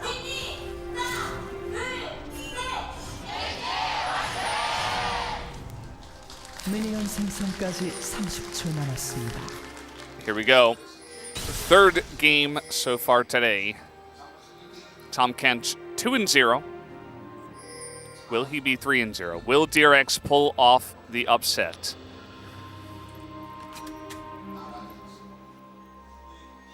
You were talking about slightly underrated picks, Gnar specifically. I think Xinjiao, just with the amount of jungle picks we see, or rather jungle tank picks we see, and also the wide pool of jungle champions that are played nowadays. We just don't get to see too much of Xinjiao, but to me, he's also another one of these picks that you see him and you're like, man, he is good. He's really good. This is just a straight up good pick. Yeah, he is, and we've already talked about this a little bit, but I have a pretty firm belief as well that as we get into the next patch that we should see more of him, because the tank items are getting nerfed. I don't know if it's enough, because generally when we see things be this strong, this early on, they don't really go away immediately, even after some nerfs. But that to me I think is the biggest problem. As Rascal went for W start, Perfect is really trying to find an angle to get on top of him. And will actually slow him down. Rascal not having a great time here and already taking a ton of damage early on. One upside for him is that obviously Udyr will be pushing this wave, so we'll at the very least be able to catch most of it. But Perfect right from the get-go showing why Udyr in lane is such a menace. It started with that early invasion. As the laning phase already looking not great for DRX, and this has been one of their consistent big issues. speaking of which, bottom lane not looking any better. It turns out that Melio, with a pick that's got pretty good range and good laning ability, is really strong. And we should see more Melio. And he's not only good in these scenarios, he's really good at keeping your team safe and at denying engage. Also do know Deft going for the W second here, which makes sense, particularly if you're playing with Melio and Lethal Tempo. Getting extra Blight stacks is going to give you so much extra damage in these longer trades. And as we can see, Sponge was double tracked, so they knew that he was in his top side, and now also that he is getting spotted here. He doesn't know about this invade, but he might have a suspicion. We'll see if they actually do something, and at the same time, like, what do they do? Because it is kind of a tough one, and I think that is going to get smote away by Pioshik. And Sponge will see it die. Yeah. And that's kind of the end of it. They don't have Cryo in any lane. Sponge on Vision, still going to go for the 1v1 versus Pioshik's Viego. Two of them having Conqueror, and yeah, the level is making a huge difference. Also the red buff, because Sponge doesn't have one. And Sponge at the end of the day, just going to have to run away. Satab also going to have to run away. Rascal also going to have to run away. Bottom lane has stabilized. A little bit. Truly a glass half full kind of guy, aren't you, Veldas? Yes. There is something that isn't getting kind of massacred. And these are my favorite types of drafts, where not only do you have really good lanes, but also this composition scales really well. As mentioned, I do think it is not that big in the range departments, but outside of the Azir, neither is your opponent until we get to like mega late game. And you have great front line. You have a lot of consistent damage. You have a lot of Baron threat. You have Melio, who I think is definitely one of the most busted supports we have in the game at the moment. So things are good for KT if they don't win early, but they are, because their lane matchups are also very good. It's a hard game to play. That's for sure. Knock up here on a death. Yeah. He might be kited out, but unfortunately, Pleta doesn't really have any support because Teddy was pretty far behind the play and is pretty low on health and mana regardless. Satab and BDD did teleport back into this lane. And again, they opted into this choice. They did decide, okay, well, Satab's really comfortable on the Azir. We're just going to play it again into the Orianna. And that's the way it's going to be. And not the end of the world by itself. But yeah, when you start seeing these gold leads across the board, it's going to make any subsequent play really, really tough. Pioshik also, as we have seen already, is very happy to continuously invade. And it's kind of remarkable that Sponge isn't even that far behind. Should be able to pick up his big Crux here as well. But just losing the red buff really puts you on such a slow pace compared to your opponent. As Beryl is trying to push the wave, but there is a Kench there, so he definitely shouldn't be allowed to, and won't be. Early Dragon is being started here. Maybe there's an opportunity, because Teddy cancelled his back. Sponge is coming in. He's strong. He's going to say hello. I mean, Beryl pretty low on health at this point in time. Sponge, though, in a 1v2 for now, waiting for his teammates to join. And, ooh, nice little plant is going to help out Pioshik here. Satab's on his way. Bud is getting in there. He's really getting in there against 4 people. And Satab a little bit behind the play. Is not going to get here on time. And Pleta will at least Abyssal dive away. But Satab now coming in. Not going to hit much. Shockwave does come down. And does push them away from now. A lot of low health bars here as Deft is trying to frontline against the rest of them with the help of the Melio. The stun comes down, and that's first blood for Pioshik as he's looking for a bit more, but he has pushed them away for now. And it's the experience, I think, of KT that really pulls through there, as well as the power of Melio and Varus, particularly with Lethal Tempo in these extended trades, right? Auto, and proc those Blight stacks. Just continuously keep that. The health bars were very low. And if Satab had gone for a big ult play, then maybe they would have found an angle. But the moment that Pioshik goes in there, they really don't want to run the risk of having this Viego get a couple of early resets and really make the game unplayable. So instead they kind of hesitate while still committing, which is the worst of both worlds. Either fully back off, accept that You lost the at least the early game, and just take your loss, head back, because you do have still, again, a decent way of scaling back into this game, or fully send it, and SATAP just like flash ults and tries to hit a bunch of people. But they didn't do either of those. And as a result, KT now 2k gold lead at 7, almost 8 minutes. It's rough for DRX. Yeah, mid and top lane pretty naturally just getting behind. The double support item purchased late here by the DRX bottom lane, so maybe can catch up a little bit. But take another look at this fight and exactly what does happen. Yeah, it's split calls. Plata going in that deep in of itself is okay if the rest of the team follows him up. But I think that DRX had the right idea when they didn't want to go for this too aggressively. And I just kind of wonder if SATAP maybe uses his ult there, although a lot of the flashes did come through, maybe could have caught Pioshik.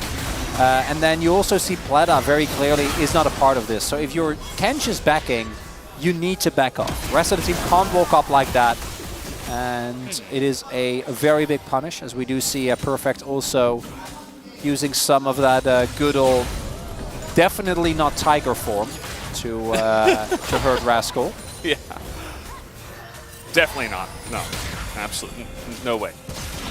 And now Pioshik is going to get to work on this. He's on vision. Doesn't seem to care too much. They ping the ward. He's going to pull it out just in case. And it should be theirs. They're going to take down the ward as well.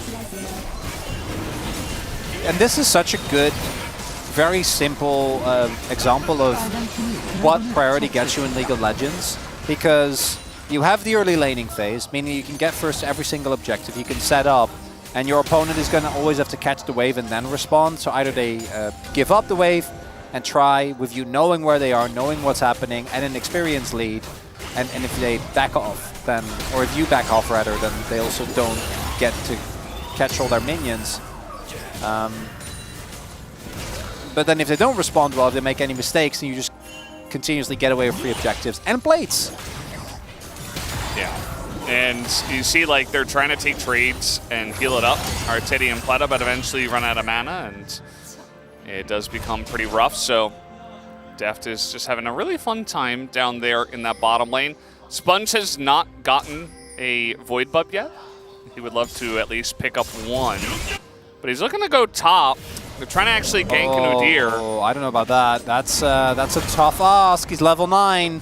Yeah, I mean, Perfect is very far up the lane, but he's going to dodge that. And do they have the damage is really the question. Lots of slows here on the Perfect, and you know what?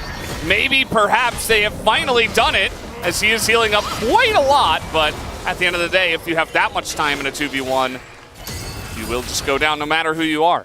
That was a big risk taken there by DRX, because if Pioshik at any point shows up, they may have had an opportunity to turn that around, but it does end up paying off as, Sponge. Uh-oh. Oh, he knows. Yeah, he knows, and there is Rascal here as well. The flash on in. Shockwave not going to hit anything as it's dodged. And now here comes Rascal once again on the chase, but Blast Cone is going to deny us from any fun or action. So Rascal will just take a Void Buff. And good sidestep there by Sponge on the ultimate from BDD. That's going to be a first and small win here for DRX.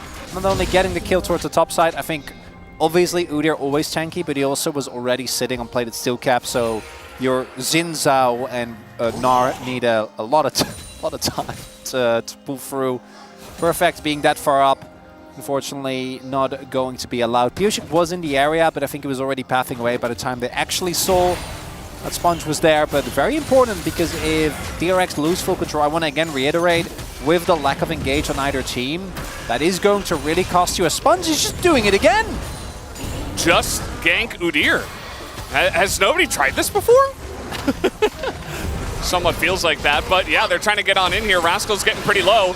The turn is coming in, but it doesn't quite matter, as Perfect doesn't have much damage himself. And that's another kill onto Perfect. And this is what so many LCK teams have done, and with how many new challenger players we have, is a more and more popular strategy, which is find the rookie and murder him repeatedly.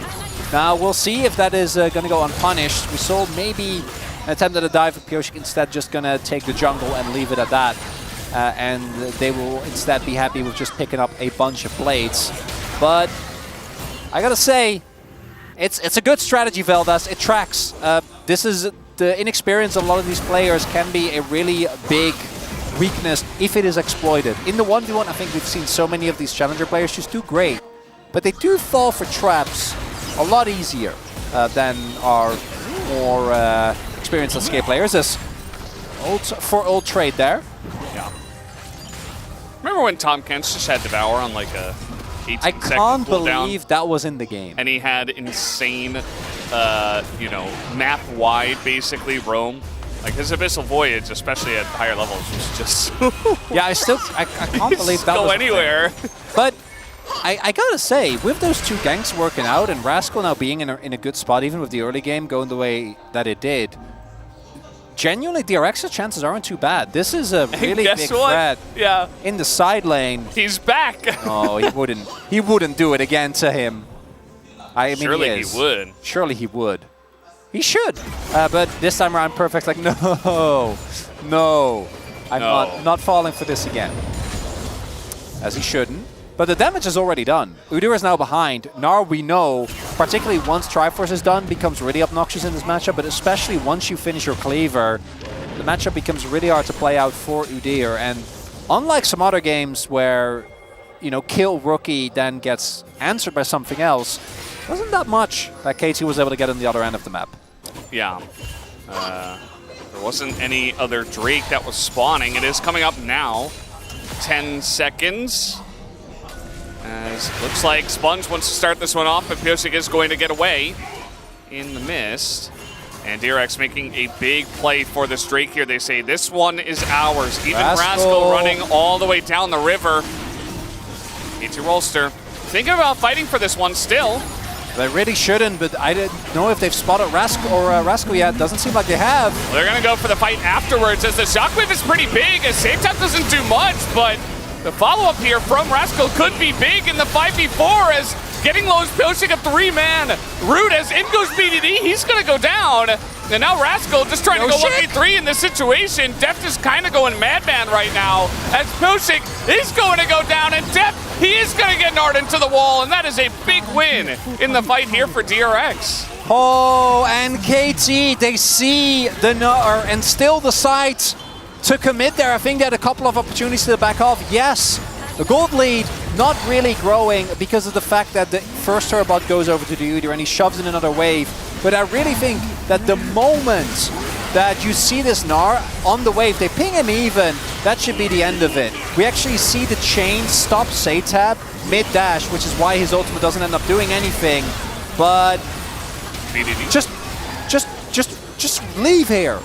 You know, Pyosik, you have the stealth. Just go back to your turret. But no, KT take the risk, and they kill Azinzao, but give up 3 kills. They were winning on the other end of the map. Backing off is the right play there, but instead, I'm sure much to the dismay of their coaching staff, losing the dragon is fine if you get the great cross map. Yeah. But now, look at Rascal. I mean, they elected to fight after the dragon went down with Gnar on vision, and your top lane winning. So definitely a big mistake, as now Rascal, he's just running rampant on this map. I mean, he's dead. BDD is just here. I'm not sure exactly why, but Rascal, that's his 4th kill on this Gnar in this game. And at the beginning of this week, I think we saw somewhat of an awakening from Teddy. And maybe now it's Rascal's turn to be like, guys, I swear I was really good 2 years ago. Everyone was sad that I didn't make playoffs, okay? We were KT, we weren't very good. I was the solo kill king. I remember, I was sad. We were there, we were all sad. We're like, man, this guy has had such a good season and it just didn't get rewarded. Well, guess what? Maybe this is where that guy comes back, because I don't know, man. BDD surely saw him, right? Maybe he was like, at that point, I'm dead anyway, but I don't think he was. Pyosik was also on the way. Yeah, you just press W and run down the lane. Yeah, I imagine that maybe they were trying to set up a trap for one mega. It doesn't matter. He is Black Cleaver. He thought he was unseen, I guess. Must have been. Yeah, trying to set up a trap. I think you're right. And I don't even think that this is, obviously some of this is on perfect, but that's only 2 of the kills. And that's also perfect being highly targeted by the enemy jungle. And now I think KT still have good scaling. They have a really good team fight. I don't want to pretend that this game is over, but the fact that after the early game that they had, it's still going to end up being a tense game is now it's a 2K gold lead for DRX. They got a dragon as well. Another Inferno, Veldas. We are getting treated. Although there are a lot of blast cones, which I love personally. I think they're fun. Yeah, I really like that time that Pyosik nearly died and then he got away because there was a blast cone. That was some good planning from Pyosik to put that blast cone there. But it is the Infernal Rift, so you can't actually plan around. That was before the Infernal Rift came out, actually. Okay, well, yeah, hey, sorry, Velvet. I should know not to get into an sensitive. I know, that's on me. That's on me. I shouldn't get into an argument with you when it comes to blast cones, especially now that none of your ire is aimed towards stopwatch anymore. You know that's solved. I did have a moment yesterday where I'm like, it seems like Stasis is really good. The fact that people are still purchasing it when it's 1,600 gold. Huh. But yeah, that's still a thing. Ooh. Nice. I love New Herald, man. Yeah. Yeah, the siege is pretty good too. Never mind, I immediately cursed it. Oh my god, I'm so sorry. They're all just standing on the ball and 4 people get hit by the shockwave. And BDD is running his way to the bank now. I no idea. I'm like, man, they are clumped up. Are we sure that they can see the ball? Then they get hit by Deft Ultimate. And then I'm like, well, surely they will flash. Not to, no, they just wait. It doesn't work. And the idea behind sieging, I think, is fine because you have a lot of range. But the moment that this ultimate from Deft comes through, you need to disengage, like immediately. What? Okay. What is happening? Drake is spawning. Is dead, and we're all in the top lane. Drake is. Yeah, BDD has to flash away from that one. It almost feels like what happened like in game 2, KT sitting back, very clean, you know. I guess they forgot. It was so clean in game 2. And then I'm sure Hero's like, good job, guys. Just play like that. He didn't really impart them with the knowledge of what they that's why you gotta yell at them every time. No, I'm kidding. You shouldn't do that either. Rascal takes a ginormous amount of damage. Yeah, and they're just gonna let this one go. Yeah, so that I think that this, because it's not a soul point, is still kind of okay. I would like them to push in another wave towards the top half, but they don't have a lot of control, so opting not to go for that. Because accelerating your gold lead at this point, definitely something that can get you a lot of value. And it's only the second drag, because they did get the previous one. Still, though, I think KT at this, on the flip side, like we criticize KT a lot, but I think it's also important to frame that in the light of they are the clear favorites here today by like a large margin. It was 97% fan vote on one of the Korean websites. And their second game showed why we thought that they are the team to beat, right? They are the team that is much better in the Saturday Showdown. In this third game, I'm not seeing it, Veldas. As we take another look. Well, you gotta get the Cinders. It's the mini game. Of course, it got him.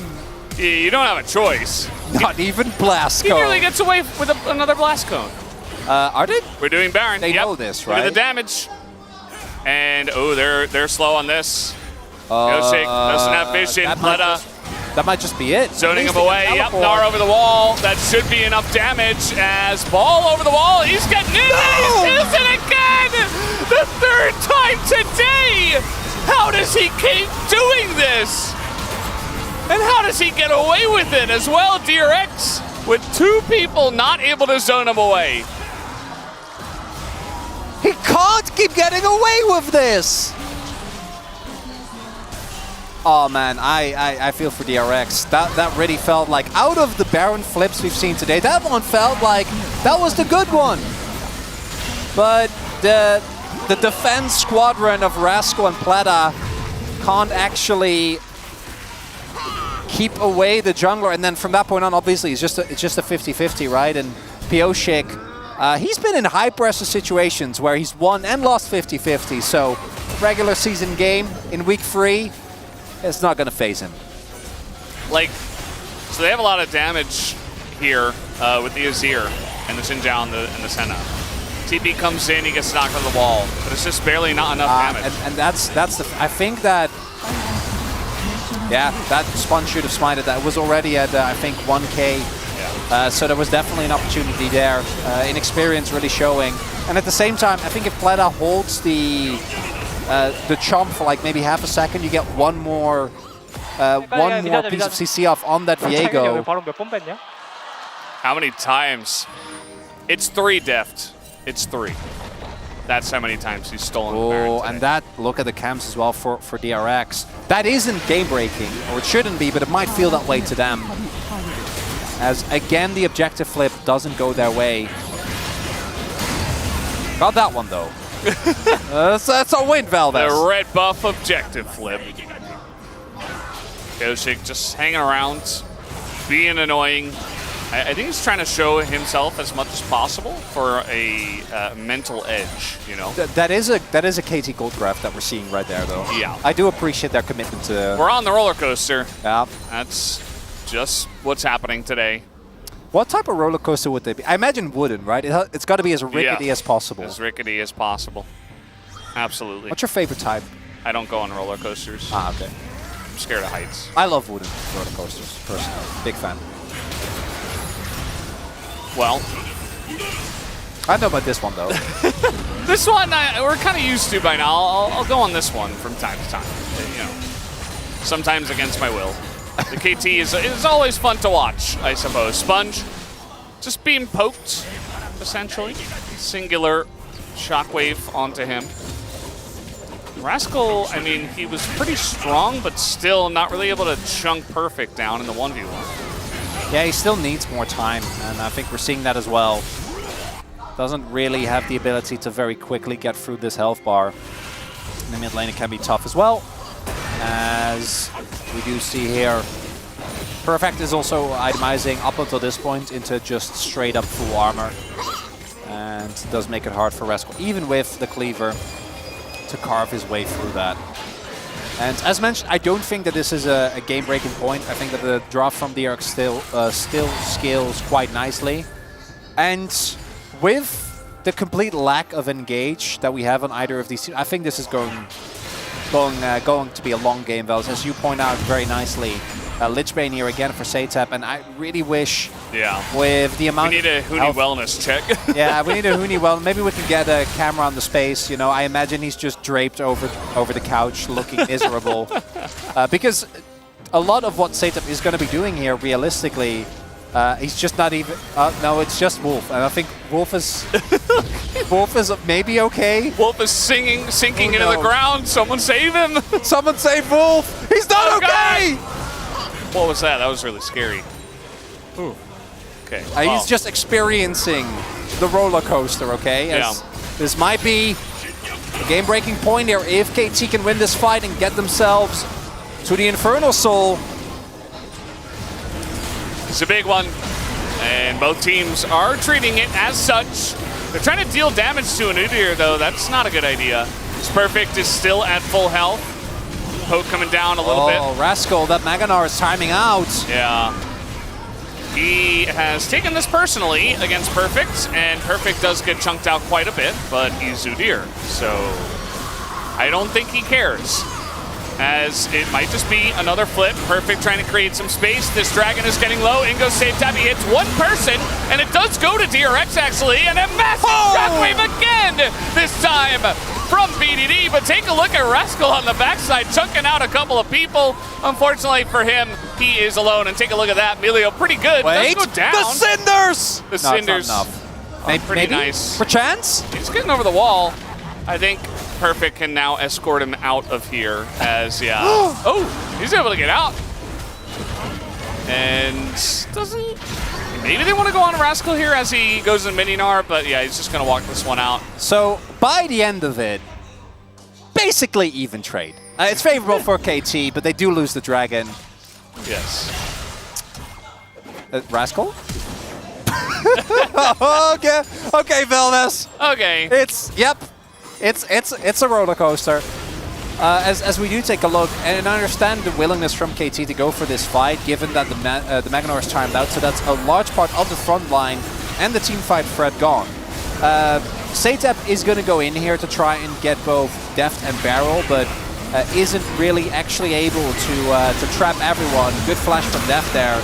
And then it looks like they might win the fight, and then that ultimate from BDD I think is honestly game-saving, because if Rascal gets like a little bit more time, if Teddy doesn't immediately have to be devoured, I wouldn't be surprised if DRX not only get the Drake but end up winning the fight, but instead, none of that. And now, back to no engage gaming. We are just poking Valdez. Just poking. And oh, they're gonna start Nash again, aren't they? Deft went for on hit, right? So he doesn't have great poke. BDD has some. But think about the Senna picking up a bunch of the stacks. You got Azir as well, who has gone Lich Bane. Teddy is at better 88. poking. Yeah, again, I do think that the equation changes because Teddy's farming. So your souls are always going to be lower, but you do have more available gold. But and yeah, if we're just sitting here and they're not eventually attacking perfect, Senna wins, right? Eventually. Eventually. Just keep getting souls. All right, perfect. He's got a check. Doesn't take any damage. He did check very well. Yep. Good in him. DRX, there are other ways to go about this than Nash, but they seem to think no. There is only one way, Valdez. I won't be outsmited for a fourth time now. Surely not. I'll definitely just win this one this time. Rascal is being escorted by Pioshik to the top side. And this damage is still being done to the Baron. They just say, okay, we're just going to flip it again. Don't flip it. Don't flip it. We're just going to flip it again. Sponge is getting in there. He ults nothing, and now he's going down. He's getting super low. He is going to get devoured. He comes out right at the time, but down he goes right before the Baron comes in. The smite is very early. Someone hit the Baron! And it will be BDD who does in the end. Just plain Orianna damage takes the Baron down. And that should be the end of it. DRX, I don't know why they decided to send it in this moment, but that was their decision to make. And KT is able to get the job done in one way or another. Clean and calculated game plan from KT here, Valdez. Just wait for them to flip and then win the flip 4 times in a row. I mean, that was it, like... DRX baited and outsmarted by themselves, it starts to feel like, and even though the Nexus doesn't go down, you gotta imagine that that is the breaking point. Why did Pioshik smite so early, by the way? Was he about to die? I think so, yeah. It was so chaotic, I don't even know what happened. Like, I need to see the replay. Yeah, no, he did get very, very low. And if DRX actually play around this Mega Nard, then maybe that could have been enough. But Sponge, his engage gets cancelled, so they go all in, but he gets devoured. But I want to look, Satep isn't in the pit, and Teddy doesn't actually get to auto because BDD zones in, so there just isn't any damage. Pioshik ends up almost going down. 42. Yeah, if Plata would have gotten that, it still wouldn't have been enough by itself, but at the very least they would have not lost so much of their base. Yeah. The gold would have been huge, but instead DRX, that probably is going to be the game-ending play. And... man, I don't know how to feel about it. KT should win this series. I'm on board with that. You're not even sure yet. Deft has done 31,000 damage on hit Varus. Yeah, I think Barrel also has had a great game on the Milio. Actually, a lot of these cancels, a lot of these plays, obviously it's hard to look as good. Turns out Varus Milio is really good into Azir's Xin Zhao. Because they always come at you at like a direct line, and it's like you just have so many no buttons that it is pretty obnoxious to deal with. And obviously, like I said before, the Milio has so many other things in its kit. And Deft, well, he's got damage outside of stopping engages. KT, they have not ended the game yet. Okay, but surely this is the end of the gold graph up and down, right? Surely, yeah. Yeah. I believe. I do actually believe. I know we make a lot of jokes, but this should be the nail in the coffin. This Baron going over, because now KT, with the lead that they have, can get free pry on every wave. They already have a topside inhibitor, And, you know, Criploom's going to be done. Teddy eventually, maybe in like 20 minutes, could become a single solo game-winning threat. But particularly with the build that Sadab has gone for, Perfect does not take damage. I again want to reiterate that, particularly with Emilio hitting him as well. And Senna does not deal well with tanks. So Perfect, even though his laning phase was pretty lackluster, we saw there in the last fight, like very clearly, DRX is lacking damage. And I don't think that... Surely the Azir can do well into Frozen Heart Recurn with his Lich Bane, right? Yeah, yeah, exactly. I say, ripping with sarcasm. That was a lot of sarcasm, and I do want to commend you for committing to that. And that might be it. Now, unless KT make a massive mistake, which, I mean, could happen. Might happen, yeah. They should 100% be fine. They are in full control now. And again, composition does really well in the mid to late game as well. It's not like they are expected to suddenly fall off. Bloodthirster is now done for Deft, so his damage is going to be pretty ridiculous when it comes to these team fights. And DRX don't really have a reliable way of getting on top of him. The only one who can is Satap, and if that happens, Deft still has Flash and Emilio. So yeah. It's rough, Eldas. It's rough. It is pretty rough. You see that BDD, I think he's got an Elixir running as well, knowing that, you know, rather than buying a... Well, actually, the timing of this is kind of interesting. I guess maybe he had it and it's going to time out now, but there's no real objective, no big fight that's going to happen at the moment. But either way, it is just fine. He's still working towards what seems to be a death cap. That he's at almost at 120 souls, though. That's where it starts to get fun for Senna. I don't know if it'll be enough, though. I'm a little bit skeptical. 118. So close. Come on, Odo. No, not Odo in there. It's too risky. I get it. Not falling for Pioshik's sinister trap. You're so right about the comps. They are going to be able to engage on a Rascal just because he's out of position as Flash comes through. Nice dodge on the chains as he gets incredibly low and devoured. And away he will go. And with about 40 seconds on the objective, that could be the angle that KT were looking for. No Devour, no ultimate for Teddy, and Rascal no Flash. Those are a lot of cooldowns that are no longer available here. Ardent Sensor, oh, Deft is going to be gliding through those fights. Abyssal Mask as well from Perfect. Going to get a lot of value out of that because Azir already isn't doing a lot of damage to him, and also Orianna going to be happy. Even Deft is actually doing a pretty respectable amount of on-hit magic damage as well. Yeah. So all or nothing from DRX, and I just hope that KT don't flip it unnecessarily. I know that's been working out well for them. But I feel like they just shouldn't have to go there. Because again, top lane inhibitor is up, but you still have pretty big threats in the side lane. Well, they're desperately trying to take out this Sun turret.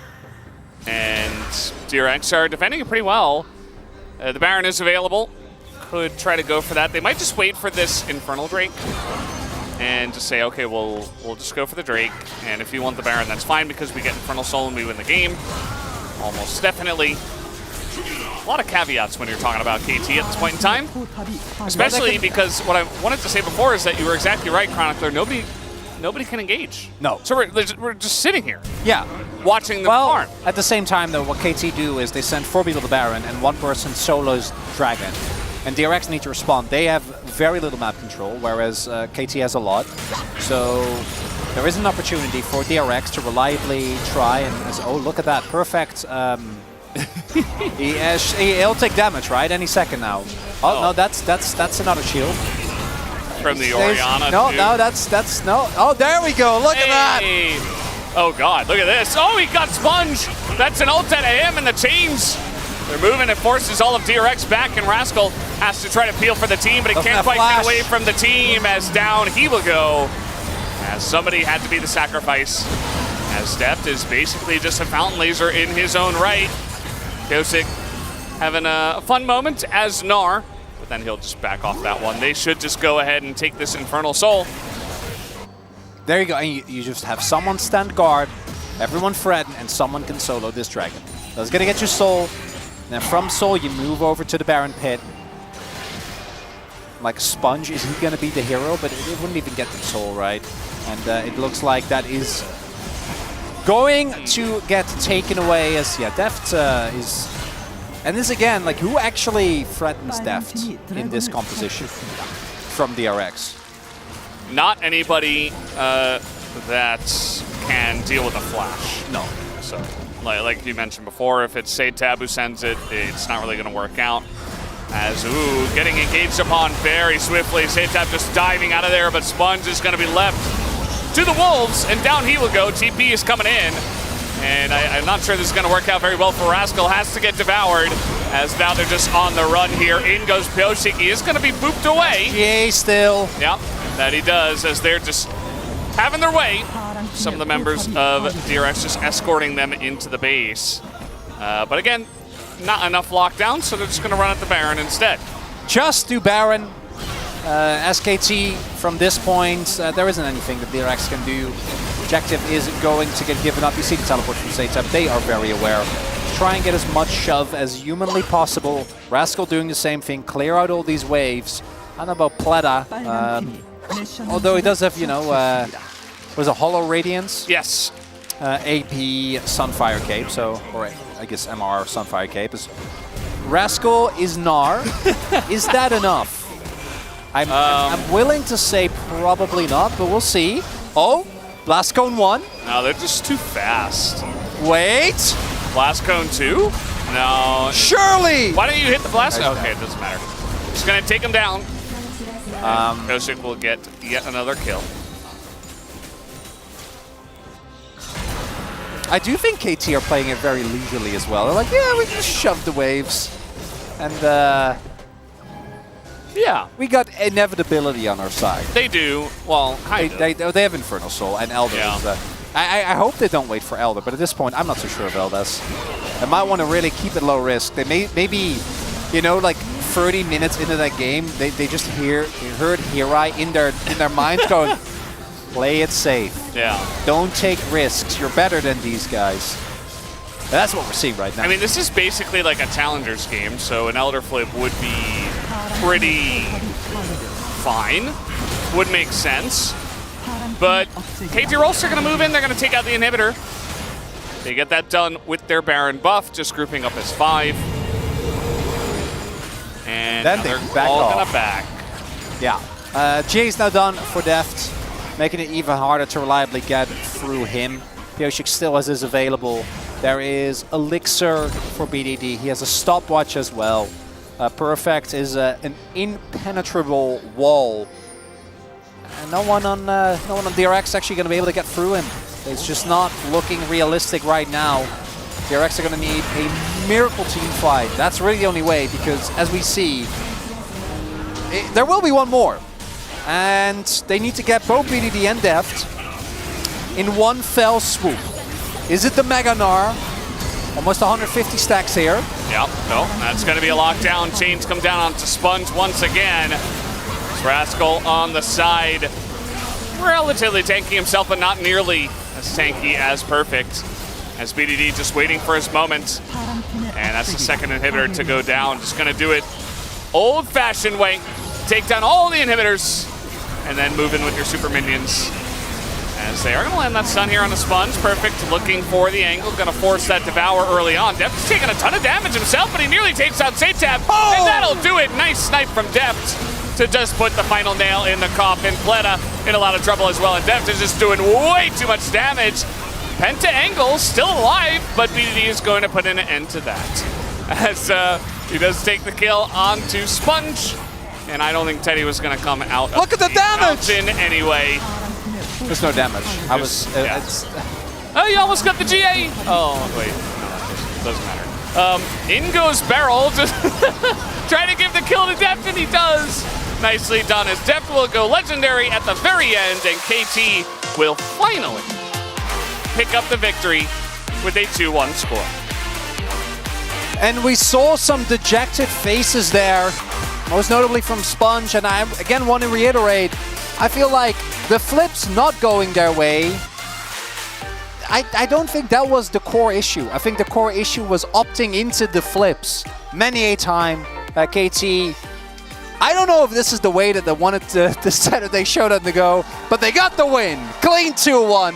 Nothing to see here, Valdez. Absolutely. Just the KT Classic for us on this wonderful Saturday Showdown. And perfect. Just gonna give us the thumbs up and a little smirk. He did his best as, aw, that feels bad. And that was a really tough loss. I think it's Sponge. I think it is, yeah. And obviously gonna feel personally responsible. It is. But I still think he is such a young player in the LCK. Had such a good day today. Just couldn't stand up. You see Pyosik, he glanced across, he saw Sponge crying. He's like, I'm not gonna do a big ceremony. And Pyosik has been exactly this guy. Yeah. Like, I just want to on DRX. Yeah. He was that was emotional. That was big. So that is I think a really striking parallel that we see here. And for DRX, the team calls definitely not on the same level. Some of those clutch moments not there. But they look better today than I think any of us had expected. And for KT, look at that face. He is not happy, Valdez. He's got a little smile on it. It's been a long day for Hira, you know. He's like, oh, I'm just glad it's over. We got the win. You know, we got him. It's fine. And they did. I think that this week for KT, they play up against Brion. They get the 2-0. They play up against DRX. It's a win. It's not a 2-0. It's a win. It's one of these weeks that you have to build upon and just try to move on from. And there were some moments in this game that were pretty interesting, pretty fun, and we're going to go over them now. I actually did really like this third game. I feel like it's a very good... It showcases what makes KT fun. And also what makes it terrifying to be a KT player. Because I do honestly believe that the game, if DRX didn't go for that flip in this game, that ended up losing them. He's like, guys, please, back away. This specific flip, if this didn't go the way, yeah, and it was at 1,000, right? So I think often these, I think a lot of the other ones actually were not necessarily up to Sponge. This one was. But you can't really hold it against a player that has been in the LCK for such a short time. These Smite fights, even the best players can struggle with them. But yeah, KT, they're such a fun team, man. I think Perfect's face at the end as well, and he was like, well, you know, I did a little bit of getting killed a lot early on, but then after that, didn't die. I was running. Yeah. He was running around. Peak Udyr gameplay, truly. He's having a great time, a lot of circles, you know. Just talking about the fights, no flash. Can you save me? He was fine, actually. I'm using my ult, says Deft. Wow. Yeah, Barrel's like, this was rough. And that is a damage graph for the ages. 59,000 in 41, almost 42 minutes. I'm genuinely amazed that Pyosik was able to do that much damage, given that he's a Viego. I think Viego really is one of those picks where even if he has a big game, the damage chart can look kind of tough. DRX, it was better than expected, just wasn't enough in a couple of key moments. And KT, take a clean 2-1, nothing to see here. Yeah, Sponge feels bad, but you'll be back, buddy. It'll be okay. There's a lot of series on the way afterwards, and still a lot of time in the spring season. I don't think he's going anywhere. He's a very strong player in the jungle. Either way, guys, we're done here on the desk for this first series. We do have the space waiting nearby. Let's hear from them now. Thank you so much, gentlemen, for your cast on the day for what was a well-deserving of the title Saturday showdown between KT and DRX. KT managing to take it in the end in as Chronicler so adequately put it, a clean 2-1, nothing to see here. I'd almost go as far to say it was a clean 3-0 that they managed to take away here today, given how big that Corki was in game number 1. Let's have a look at the draft, though, for this one, and really start from the beginning, boys. Yeah, so once again, we were a little bit concerned about the Azir pick, but the Senekench was good, all right. Gnar pick into Udyr felt nice. We didn't like the level 1 there. It looked a little suspect, but the play, otherwise, Rascal ended up being the only person in the game who could actually do things. I think if this draft was a little bit more cohesive and maybe the Azir build was a little bit better, maybe it would have been a closer game. I mean, I think DRX had several opportunities in this game where they had enough control to actually finish things off, and then there was some big mistakes. Yeah, I mean, I think they traded the game to the Azir like into Orianna as well. Like, I think the impact was like actually not that high as well, and especially also when you have a Senna Tom, you want actually more bruiser. It's like, or like actually making skirmishes around like the top side of the map. Like, those things are actually more have a advantage on. But this time, I don't think they can actually. I don't think they can actually force to fight in the middle skirmishes with the Senna ulti, like Senna advantage, but. I mean, I think generally, the KT, the draft, I really liked it. It's really solid, right? Like with the Varus having prio, and also they first pick Orianna as well, and just blind pick top Udyr, which is like he should be fine in theory, and they pick Viego on the Pyoshik. So I think the composition balance was, I would say, the KT was like has a little bit better value on it. Yeah, and I think that we finally saw just how powerful Varus can be. We've seen Varus on the ban list so many times, but we haven't necessarily seen him be that super hard carry, especially with the on-hit build. Now we get it. We definitely get it. You make him one of those nice little campfires, and he sets up behind it, and he turns into a machine gun. It's absolutely absurd.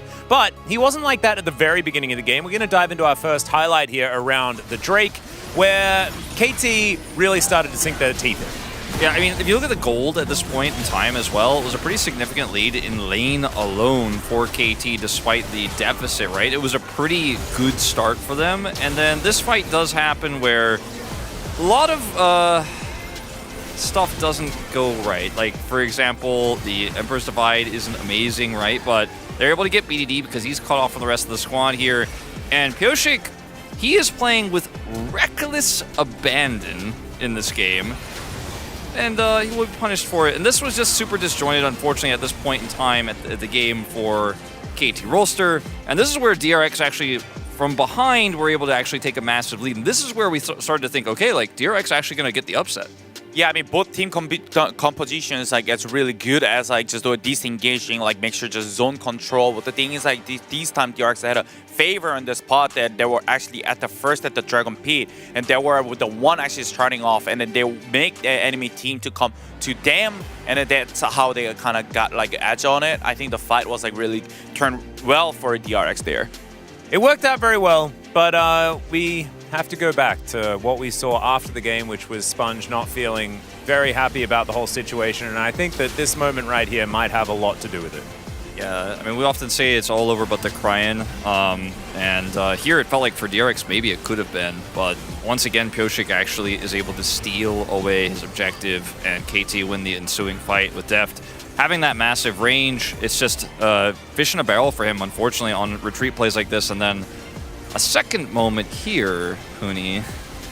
Yeah, I mean, it is like I think it's like it's the same thing. Like if the DRX like they pull out the Baron like really fast. The first one it was like 22 minute, 21 minute, and this is like 29 minute. I think it's like it's fine to do it, but like as long as they have a clear plan, or like if they can actually zone or not. Like I think it was like kind of pure 50-50, or it was like actually even more favored to KT that like they were coordinated with the Orianna, the ball at the same time, the smiting, like those kind of thing where it was like more calculated. So I think this is like more comes to actually down to the DRX side, like it was a more new key player and not experiences a lack of experience, and it's like I think the Pyoshik and BDD obviously like they were controlling way better around the as experience. Yeah, and also Pyoshik I think just feels like he can do it. Like this is the kind of guy that has that raw confidence, so he sees a Baron that's going low, he's not thinking about what the number is. He's just like, I go in now, I smite, I win. And he does. And I think that having that level of confidence is something that Sponge can build on, and hopefully he feels better about it. Let's dive in and have a look at who our POG is going to be. There's a couple of gentlemen that I have on my mind, but it's going to be BDD. Not These Rob. shockwaves, man, they were just so good. The boom boom, it would have been a tempting vote. I imagine that there are some votes for Deft there as well, but this guy honestly won the game for KT. 100% KP this game and had game-turning ultimates.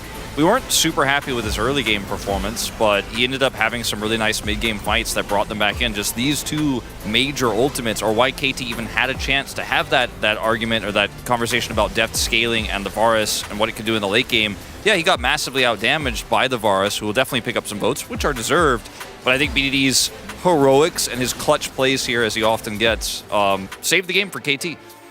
Let's see the third guy. Oh, he got it right this time. All right, making up for it. He got a one. He's getting better. I'm not sure about the Pioshik votes, but I guess The smite. he made Sponge very sad. That's he absolutely did. That doesn't make me very happy, though. I wouldn't have voted for Pioshik for that one.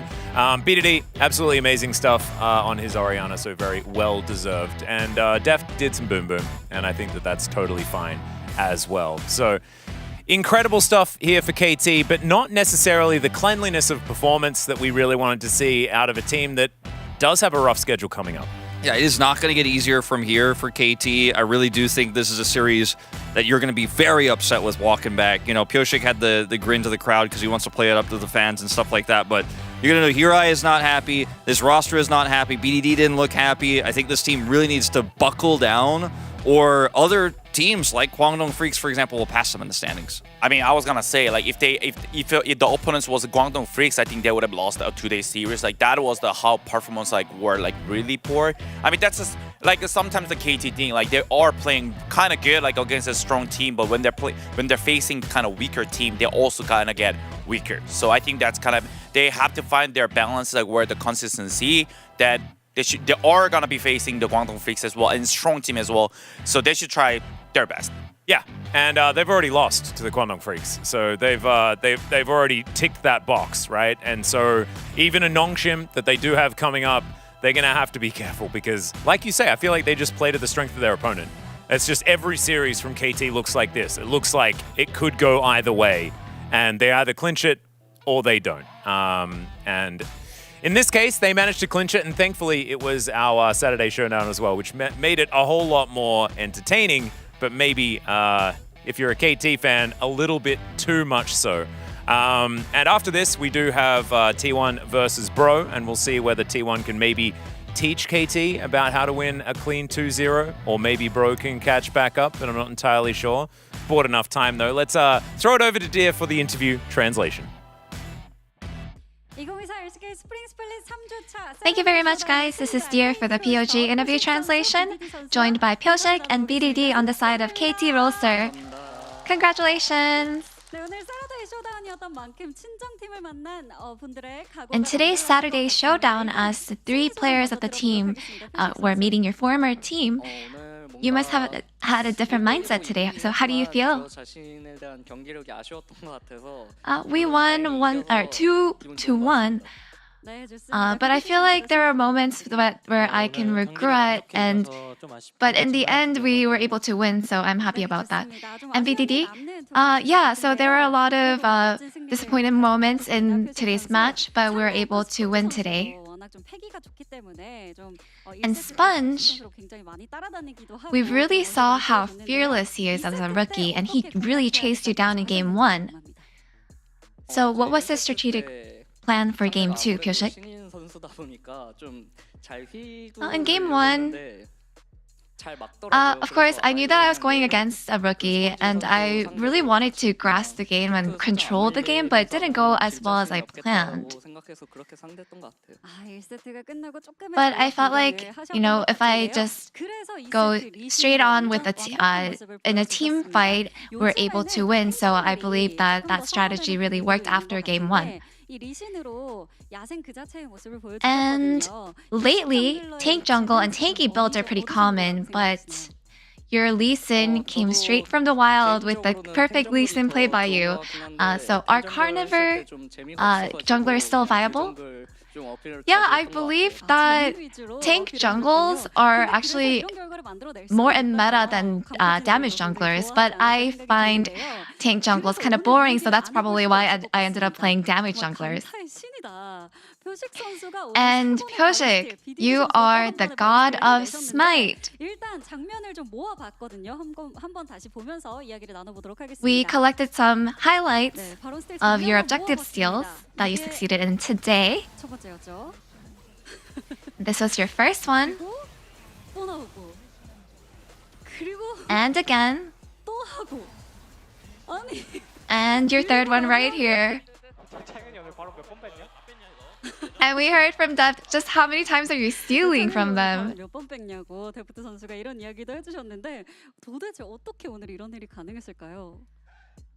So, how do you think this was possible today? Well, basically, I think I'm really confident when it comes to reaction time. And I'm also very confident when it comes to Baron steals. And of course, there are days when I don't really do well in terms of stealing, and I think that was probably what the case was for Sponge today. And BDD, what was your impression of the steal parade? Pyoshik's really good, so I think I had my full trust in him. So after the match, we saw Sponge sobbing, perhaps because he was heartbroken. Anything you would like to say to him as a senior? Of course, I have more experience than him, but I've seen him before in DRX 2 years ago. I hope he understands that today's defeat doesn't mean that it's the end. I hope that he is able to get back on his feet and that we will be able to see each other in the playoffs. And BDD in Game 3, the opponent focused down top in the early game and gave Perfect a hard time. So what answer did you guys come up with as a team? I feel like we were able to still have prio in the mid and bot lane, so we were able to sort of snowball off of those lanes instead. And in the moment of a lot of pressure from the enemy, BDD, your game-turning highlight really stood out, so let's take a look. Look at the synergy with your Shockwave, Wombo combo with the Varus ult. Can you walk us through? I think the enemy was just forcing too much, trying to dive the tower, so that's probably why we were able to turn things around. And after a break during the Lunar New Year, your first opponent in week 4 will be Genji. So what is your resolution? I believe I will have to do well. And BDD? We'll make sure that we are prepared and we will make sure that we are able to win our next match. And this will be the end of the interview with Pyoshik and BDD of KT Roaster, and back to the space. Thank you so much, dear, as usual, for your fantastic translation. And yes, congratulations to both BDD and Pyoshik. Fantastic performances on the day. Really like to see Pyoshik with the kind words to Sponge, of course, his former teammate. Let's have a look at the standings. Wolf, some changes, but maybe not the most massive here as KT stays in position. That KT is in 4th place right now, but it does not feel stable. Like, it feels like FearX and Kwangdong are knocking on the door. Maybe Kwangdong significantly more than FearX. More so. Yeah. I don't know. I don't know if KT is going to hold this spot if we do not see them tighten up, though, in their next few games. Yeah, exactly right. But ladies and gentlemen, our next matchup going to be T1 taking on Bro. Can Bro do their David versus Goliath, or is T1 once again just going to slam another lower tier team? Just have to find out about 30 minutes, and thankfully we have the secret boardroom with good old Huni and Pyoshik to get you there. We'll see you in a few minutes.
자, 오늘 시크릿 보드룸 회의를 시작해 보도록 하겠다. 지난번 레클리스트 아주 반응이 뜨거웠어. 멋진 말도 많이 나오고 말이야. 유럽에서 온 멋쟁이 신사가 아닐까.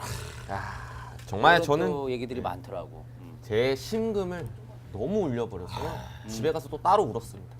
그래서 그런지 오늘 또 촉촉하고만 누가가 오늘은 그래서 내가 더 멋쟁이를 준비해 왔어. 레클레스보다 멋지다고요? 저 북미에서 북전드? 역순이 형까지. 젠슨? 아니 설마? 그 친구보다 훨씬 더 멋쟁이를 내가 오늘 데려왔으니까 기대를 하고 있으라고. 에이전트 마크 컴인.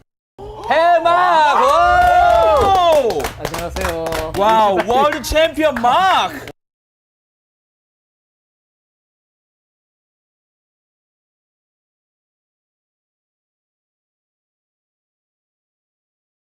Pioshik is waiting on APA. Three-man Paw Blossom, multiple members knocked out. Can they find the reset? Pioshik is burning down River with the equalizer in the burning on. Join up and link up with APA. Oh my goodness! He finds the sun. That's the quadra. Burning down. It's the pizza for Pioshik.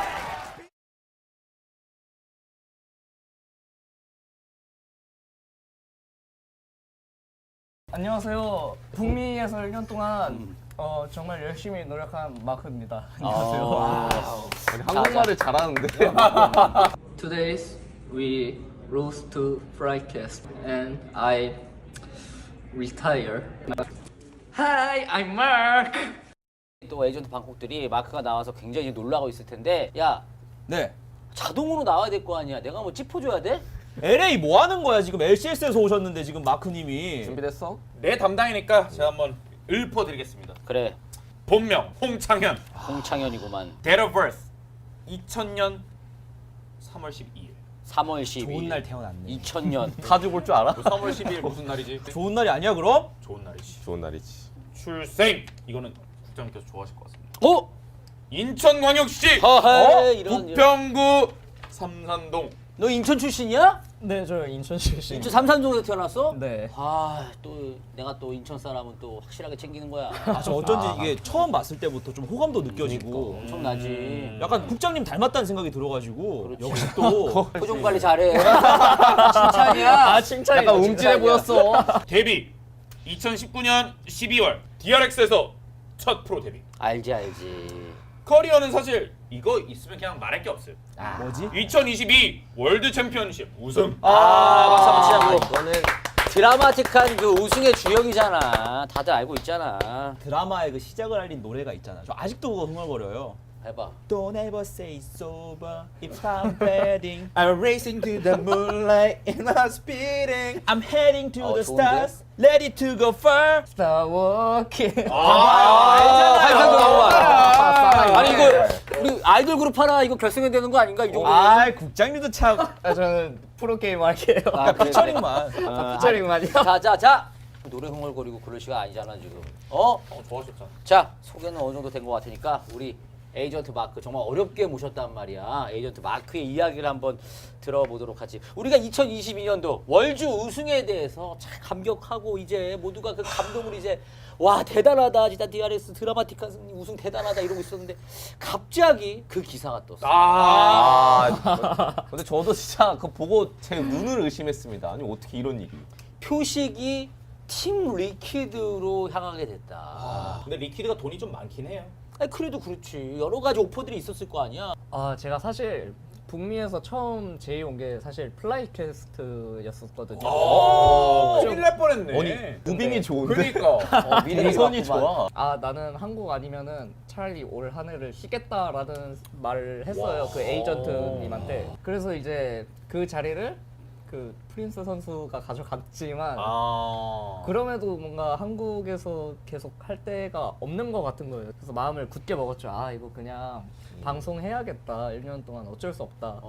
저희 에이전트님이 말했죠. 창현아 정신 차려라. 절대 안 된다. 그래. 제일 잘할 때인데 1년을 쉬는 거는 진짜 미친 짓이다. 허리가 끊기니까. 말이 안 돼. 그때 당시에 근데 또 시간이 없어가지고 그 중에서 제일 조건이 괜찮았던 데가 이 팀 리퀴드. 잘 골랐어. 역시 가서 또 그 한국인들이 있으니까 그쵸. 그걸 또 무시할 수는 없어. 근데 내가 들은 썰이 하나 있어. 이 북미로 이제 딱 갔는데 입구 수속을 하는데 말이야. 입밴을 네. 당하는 어허이. 소식이 있다고 들었어. 사실 처음 올 때 그냥 몸만 오면은 알아서 다 잘 될 거다. 그냥 뭐 이거 보여줘라 하는데 그 팀리키드 단장도 제가 이 정도로 영어를 못할 줄은 몰랐을 거 아니에요. 제가 어드레스 뜻을 몰라가지고 그때 좀 한 10분 정도 헤맸던 것 같아요. 아 이거 우리가 듣기로는 이게 드레스라고 들었던 얘기가 있던데. 뭐 처음 보는 분들이 이제 이거 표정 비장하게 하고 못 들어간다. 뭐 드레스 이래서 옷에도 문제가 있나? 내가 드레스 코드를 못 맞췄나 여기 들어가는. 그럴 수 있지. 아니 어드레스도 드레스니까. 그렇죠. 앞에 어짜만 빼면 드레스잖아. 드레스 이런 거죠. 오늘 좀 컨디션이 안 좋아. 아무튼 뭐 그렇게 해서 LCS 생활을 이제 시작을 했는데 확실히 북미가 좀 자유로운 그런 분위기가 있는 것 같아. LCK에 비해서는. 여기서 우리가 갑자기 이제 표식한테 막 웃기라고 막 물폭탄 던지고 막 물풍선 던지고 이래봐. 난리 난단 말이야. 상상이나 할 수 있겠어? 그 얘기 하실 줄 알고 제가 그래서 영상을 가져왔습니다. 진짜 했어? 북미의 이 개방적인 북미는 한단 말이야. 이거. 북미는 그냥 하거든요. Pioshik, are you ready? Pioshik. Is that your final answer? Yes. Okay, well, 3, 2, 1. Oh no! 뭐 아플 것 같은데 어땠나? 근데 실제로 엄청 아팠어요.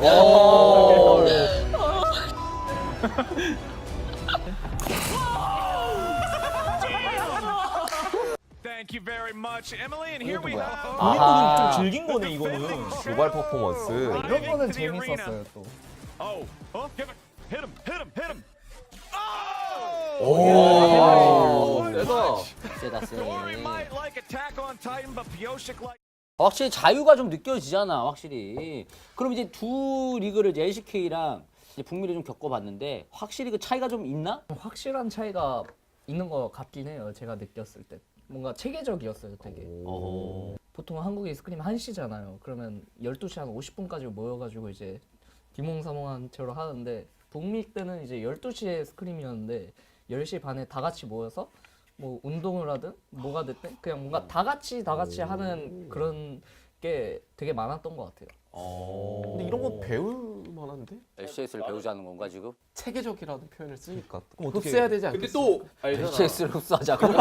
우리가? LCK가? 못하는 것들이 좀 체계적이고. 이거는 위험한. 이거는. 그러니까 저러고 잘하면은 흡수하는 게 맞는데 결과로 증명을 해야지. 그러니까 서로의 장단점이 있는 것 같아요. LCS 하다 보면은 솔랭 뭔가 수준이 그렇게 막 좋다고 느끼진 않아서 퇴근을 좀 빨리 한단 말이죠. 그래서 상대적으로 시간 여유가 많이 남아서 그런 것 같아요. 이제 한국은 타이트하니까. 그런 어쩔 수 없는 환경의 차이가 있는 것 같긴 해요. 근데 듣다 보니까 뭐 한국에 대한 그림도 좀 컸을 것 같은데 이거 안 물어볼 수 없거든. 뭔가? 우리 시크릿 보드는 혹시 본 적 있나? 잘 보긴 했어요. 왜냐면은 그렇구만. 이 프로가 좀 다른 리그를 설명해 주시잖아요. 그래서 저는 기대를 하고 있었어요. 팀리키드 얘기 안 해주나 홍희님이. 근데 안 해주시더라고요. 언제 안 해? C9만 맨날 뭐 C9, C9밖에 몰라. 네, 그게 다행이야. 제가 얘기한 팀들 다 그냥 큰일 나. 작살났어. 플라이캐스트가 뭐 무조건 우승이다. 스크린만 하면 뭐 승률 90%. 아니 나 이 플라이캐스트의 진실이 너무 궁금해. 실제로 그 저희가 서머 시작하기 전에 C9이랑 스크림해도 누구랑 스크림해도 다 이겼는데 그 대회 한 이틀 전이었나? 플라이 캐스트랑 하는데 저희가 6대 0인가 5대 0을 당했을 거예요. 5번 스크림 하니까. 세상에. 와, 풀케가 진짜 일 낼 것 같다라고 생각을 했었는데 마침 그때 스태틱 메타가 딱 와가지고 풀케가 되게 잘하는 메타에서 갑자기 스태틱으로 넘어가다 보니까 좀 많이 절었던 것 같아요. 플라이 캐스트 입장에서. 메타의 변화에 제대로 적응하지는 못했구만. 그럼 어쨌든 뭐 어느 정도의 진실성은 있었구만. 근데 그런 정보는 왜 못 구했나? 그런 정보는 이제 아무래도 고급 정보다 보기. 이 새끼 처단해야 되는 거 아닙니까? 고급 정보를 국장님한테도 안 알려드려. 너나 잘해. 여기는 항상 못하잖아. 그래도 국민은 항상 그래도 우리 위협적인 존재는 아니잖아. 꽉 잡고 있잖아 그냥. 필요도 없어 그냥. 없어도 되는. 국장님. 농담이지. 국장님 오늘 그래도 여기 LCS에서. 그렇지.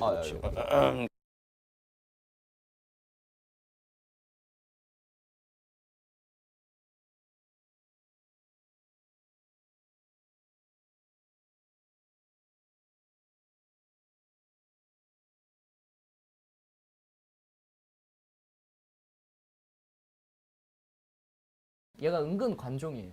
막 트위터에 나랑 같이 찍으면은 좋아요가 많이 찍혀 막 하면서 저랑 사진을 굉장히 많이 찍으려고 했어요. 그래서 얘가 저를 좀 되게 좋아하고 저도 얘가 신인이긴 하지만 센스가 좋아가지고 잘 챙겨줬던 것 같아요. APA한테 제가 되게 고마운 게 갑자기 올라왔고 또 2군 프로 한 지도 별로 안 됐을 거예요. 그럼에도 불구하고 되게 잘 해줬던 게 너무 고마웠던 것 같아요. 제가 이제 APA 게임할 때 그냥 뭔가 불편한 거 있으면은 그냥 얘기 안 해도 된다. 내가 그냥 미드라인 알아서 보고 정 너가 좀 필요한 거 있다. 헬프 표식 이렇게 외쳐라. 그냥 내가 알아서 다 해줄 테니 한타라던가 소규모라던가 뭔가 상황이 들이닥칠 때 그때 그냥 싸움만 잘해달라.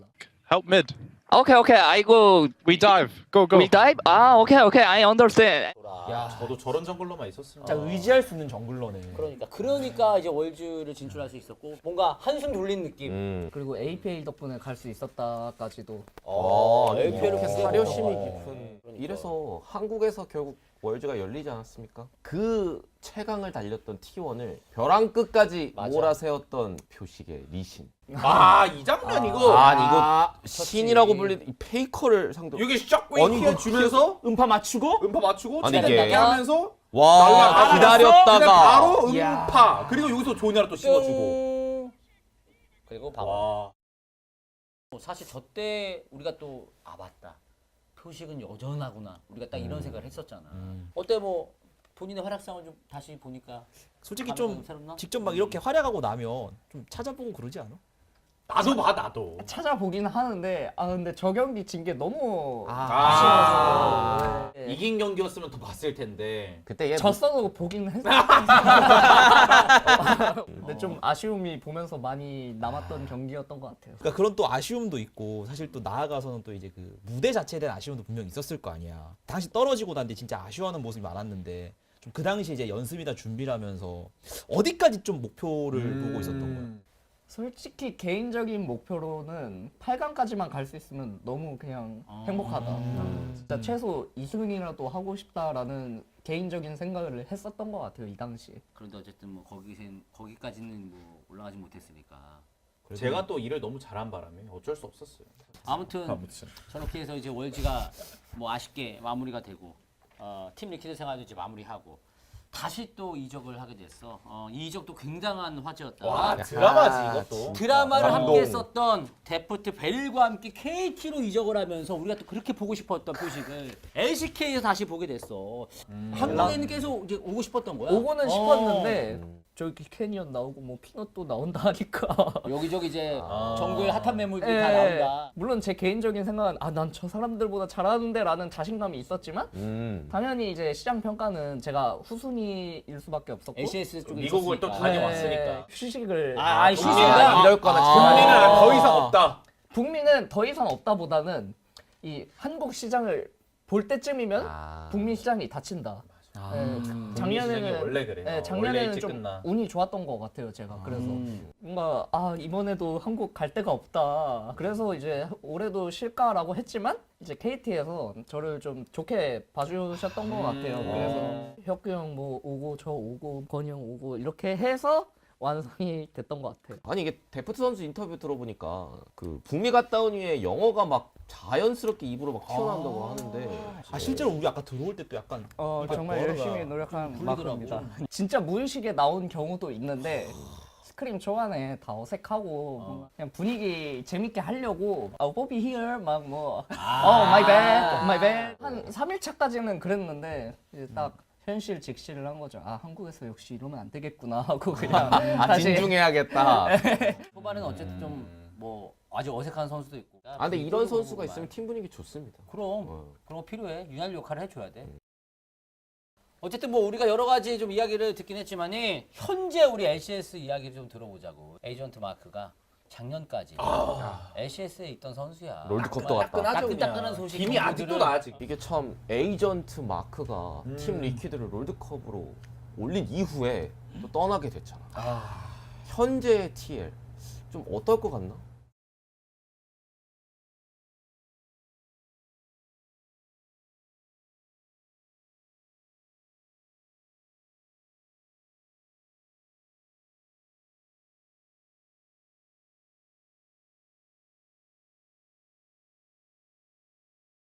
사실 LPA 선수가 또 계속 뛰고 있잖아. 근데 이 선수가 사실 약간 직스를 좀 선호하기도 하고. 저게 메인 DC지 사실. 나는 APA 하면 직스밖에 안 하는 것 같아. 미드라이너인데 그러니까. 직스 얘기만 나온다는 부분에서 약간 이제 좀 국내 팬들도 의문을 가진단 말이야. APA가 특정 챔프를 잘하는데 게임을 못해요 얘가. 변호를 너무 게임을 맞아? 게임을 근데 보내버리는 거야 지금? 근데 게임을 못하는 거는 언제든지 나아질 수 있어요. 게임에 대한 이해도가 올라오면은 저는 이 APA 선수가 되게 잘할 것 같다는 생각이 듭니다. 그냥 저랑 똑같은 것 같아요. 그냥 뭐 피지컬 좋고 게임 그 전체적인 틀은 잘 모르는. 극찬 아닙니까? 아파도 그러면 월드 우승까지 노려볼 수 있는 피지컬이다.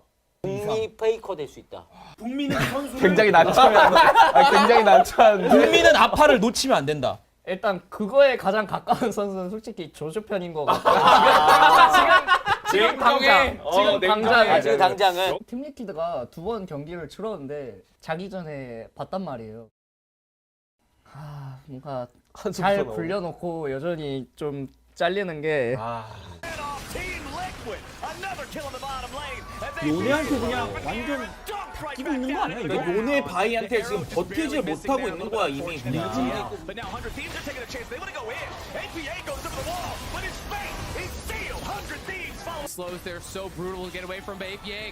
아파의 데스가 아파 하고 끝났거든요. 지금 한 번은 요네공 먹고 한 번은 바이공 먹고 한 번은 리븐공 먹고.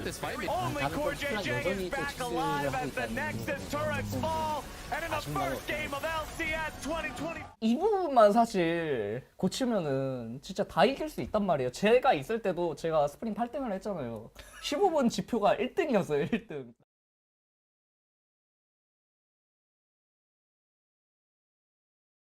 뭔가 중요할 때 한 방이 좀 아쉬웠는데 작년에 좀 예방 주사를 많이 맞아가지고 올해는 좀 잘 될 것 같아요. 그리고 아까 또 잠깐 얘기하신 이 탈북미, 이 C9 산뜻하게 2대0으로 출발을 했죠.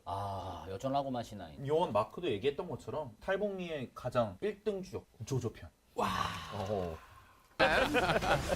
Your team is like screeching at you like, come on, dash in, let's get some. Oh, Jojo just dashed in. He's on a killing spree here with the Azir. The Nashor's Tooth Lichbane build giving him so much burst when he goes in on these guys. Palafox didn't stand a chance.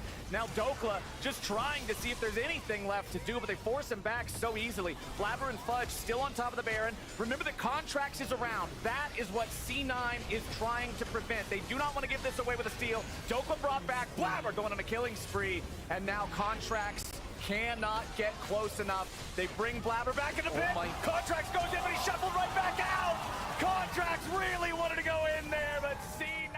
C9은 여전히 뭐 그래도 북미에서만큼은 확실히 1항의 어떤 포스를 개막주부터 뽐내고 있구만.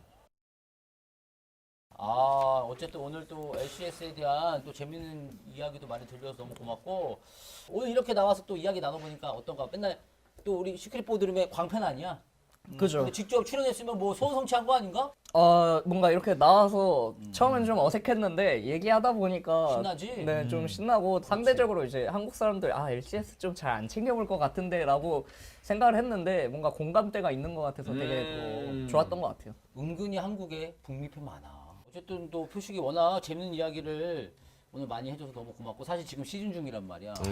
그런데 이렇게 나와주는 거 이거 구단 측에도 너무 감사하고 진짜 이거 엄청 감사한 일이에요. 표식 선수한테도 너무 고맙고 앞으로도 이제 KT에서 계속 활약을 해야 될 텐데 각오도 한번 들어보지. 어디 보고 얘기를? 그냥 우리랑 편하게 얘기해. 네. 자꾸 이 세계관 깨지 마. 세계관이 우리끼리 있는 거야. 오케이. 여기 비밀 회의실이야 여기. 제가 북미에서 배운 유관 행동, 적극적인 오더, 총사령관 이런 부분에서 좀 더 열심히 잘 해서 좋은 모습 보여드리도록 하겠습니다. 아니 확실히 팀을 좀 이끄는 느낌이 있었잖아요. 근데 실제로 얼마 전에도 막 강타 싸움 그냥 하자 이런 거 보고 그렇지. 그런 과감함이 또 이 표식의 장점 아니겠어? 대권 노리는 팀이잖아. 그쵸. 완전 다 선정을 했고. 후보죠. 그러니까 앞으로 멋진 활약 기대해 보도록 하겠다. 그리고 뭐 같은 또 동양 사람이니까 편한 형이라고 해. 네. 형. 그래. 창현이. 그래. 볼수록 매력이 있어. 자, 아무튼 오늘 너무 고생 많았고 다음 시크릿 요원도 우리가 또 준비를 하고 있다. 우리 에이전트 마크와 또 굉장히 연이 깊은 또 레전드? 또 다른 레전드가 와 누구지? 다들 역시 국장. 국장님의 능력이 미리 이렇게 설레발들 치지 말고 왔을 때 반겨주라고. 아무튼 기대 많이 해주도록 하고 오늘 여기서 마치도록 하겠다. 다들 해산!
오케이 브리온 파이팅!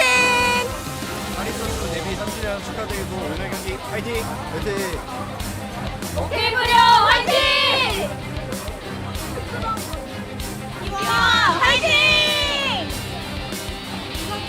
데뷔 4주년 케이커 상성길 이와 화이팅!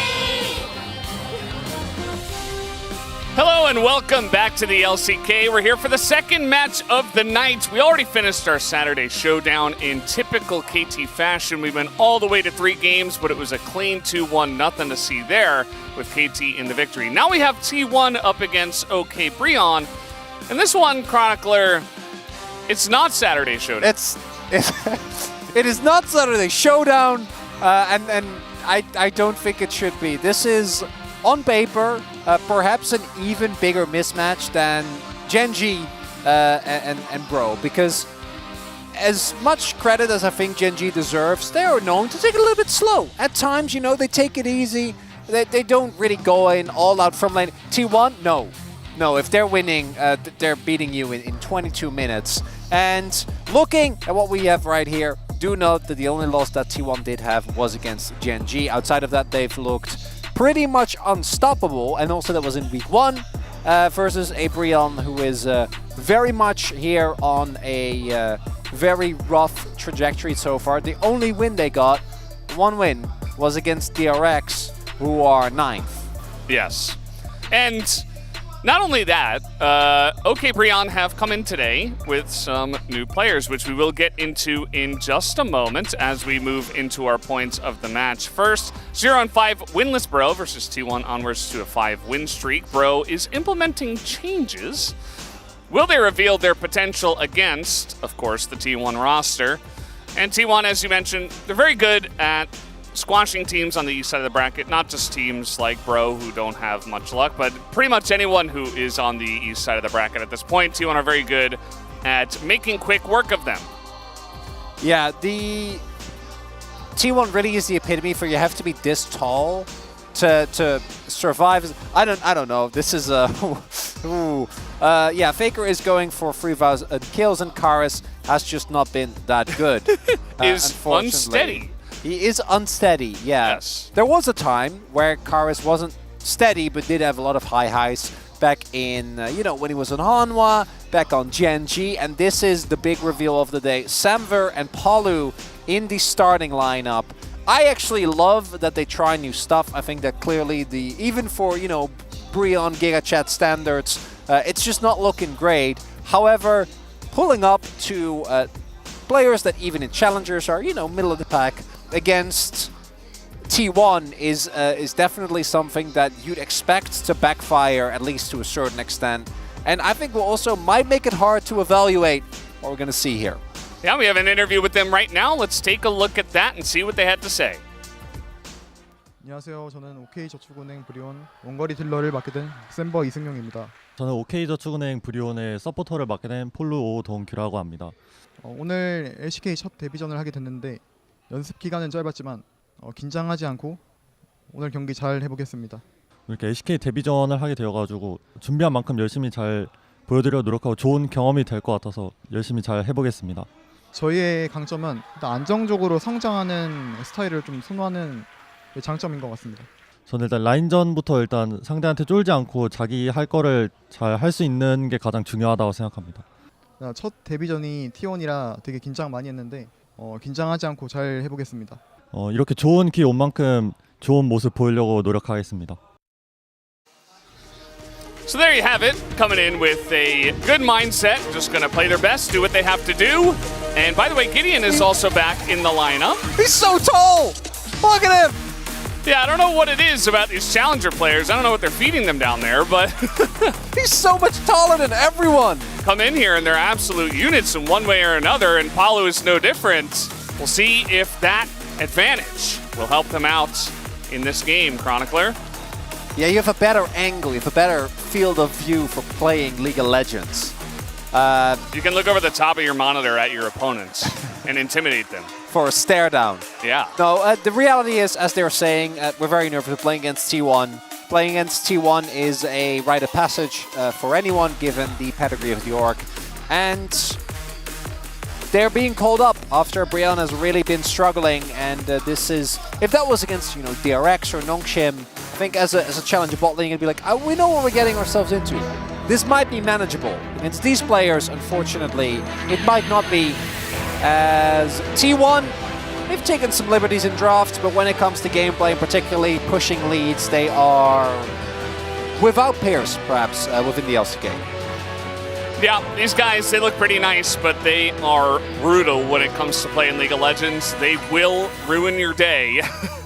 And I do have a feeling that coming into today, T1, I don't think they'll be disrespectful, but they're going to do what they have to do to pick up the 2-0 in their minds and try to move on from there.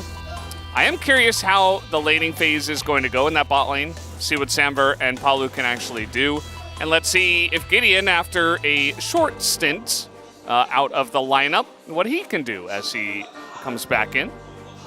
As we take some look at the stats here, and for me the big thing here is specifically Faker's laning, which I think has actually gotten a lot better. It's easy to forget, but last year, even before his injury, but last year in spring and also leading up to summer, laning definitely wasn't as strong, so we remember the Nautilus mid.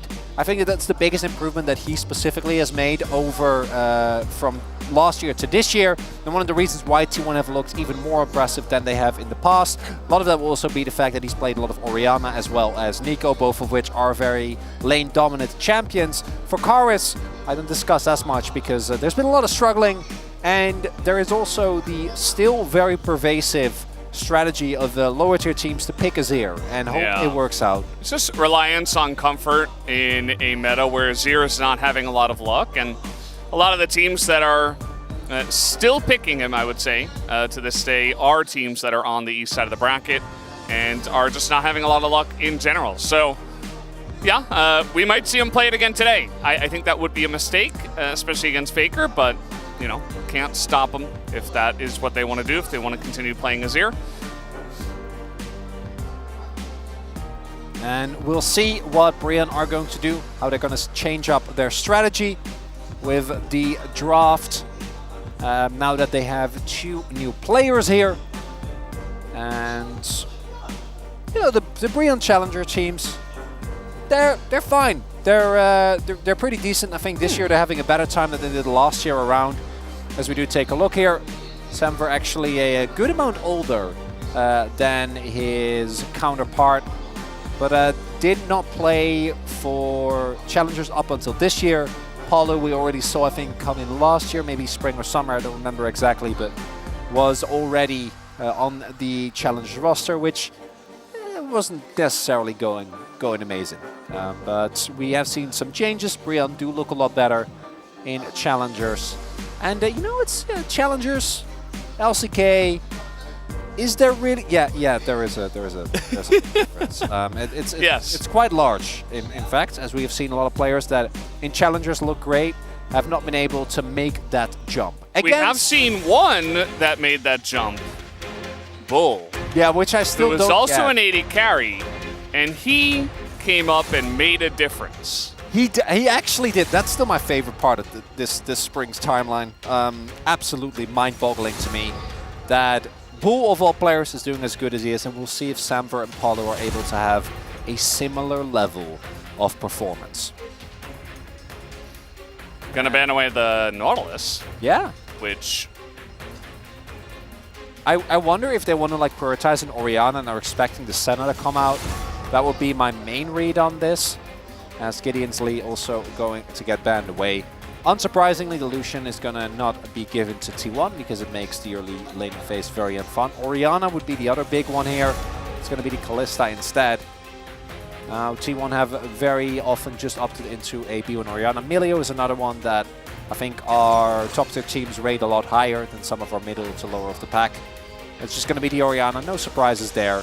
No real shock. And we obviously do hope that this isn't answered by Azir, but or Zaya Rakan.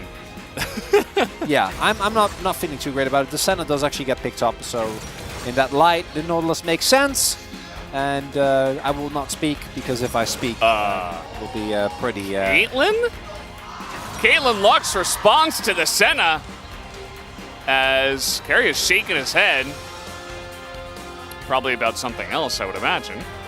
Yeah, this is why we were kind of afraid coming into this matchup. There's a lot of teams that will see the Senna and Handshake with a scaling or outranging pick.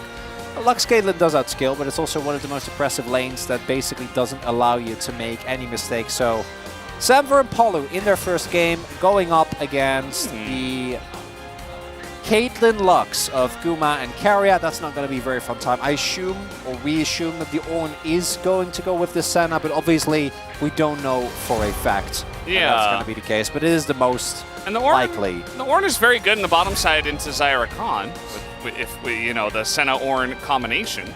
Because you basically just ignore any of their roots or anything, and you're just very tanky. They don't do enough damage. I would imagine that Caitlyn Lux at least is going to push him out of lane relatively easily. But let's see how it goes. I wouldn't have hated the Seraphine here. I think Seraphine does a much better job of kind of neutralizing a lot of these lanes, and she has a ton of innate wave clear. I think for Ornn that is a lot harder to do into Cait Lux. We'll see what ends up happening as two of Owner's favorites. The Rel and Nocturne are going to get taken away. Also, both of those are incredible with the Orianna. Jarvan would be next here, is my expectation, but maybe we'll just go to Sejuani instead, although for T1 their synergy isn't really there. I'm sure Zeus will just play Aatrox again, so at least you'll have Permafrost in that lane, which they can utilize to great effect for some of these early to mid-game skirmishes. What's it going to be? Got a pick for Gideon here. The Jarvan does get selected. And as you mentioned, Zeus with the blind pick. Will he just go towards that Aatrox? Or will we see something else? And what is Owner playing? Especially with yet another jungler taken away. I think Poppy is probably fine. Briar is not. It's not real. Oh no. Oh no. Zeus saw that King got a lot of attention. He's like, no! Not allowed. Not another one. Not in this match. Yeah. I'm going to be feeling a bit rough about that one. Again, T1 follow the trend. It's going to be Poppy or Sejuani. That's mostly what we have been seeing. And not too surprising if that just ends up being the setup here again. Doesn't want to play Poppy, but he's playing Poppy. Doesn't have a choice. As Morgan could go for the Aatrox here. Has just been a both a blind and as a counter pick. It's been fine. I think Aatrox is very player dependent. Also, basically confirms what we already expected. This is the Senna Ornn here in the bot lane for OK-Man Brion. Then good luck, Samver and Polu. Those first couple of levels are going to be crucial. If you fall behind early on, Poppy is one of the best early divers in the game. Makes it really hard to consistently find any angles. And I know Senna's level 1 generally is great, but into Caitlyn Lux, I think that they might struggle. And if they make one or two missteps and the health bars go low and Owner path spot, game might be in a sharp deficit before, yeah, I'm seeing some finger snapping here from Valdez, and that is kind of how it feels. Yeah, T1 don't mess around when it comes to, you know, rookies get called up. They don't go easy on these players. They come in, they have a job to do, and they get it done. We have seen in the past that sometimes they go for interesting stuff in the drafts, you know, and sometimes go for some picks that are not necessarily top tier and try to win with those anyway. But this time I feel like it's a relatively respectful draft. I do think that the Caitlyn Lux is going to be quite good into the Senna lane, and everything else works out very well. Just curious to see if OK Savings Bank Brion has got it in the tank. I think we're going to know from very early on in this first game exactly how the series is going to go. So guys, let's jump onto the Rift for game number 1.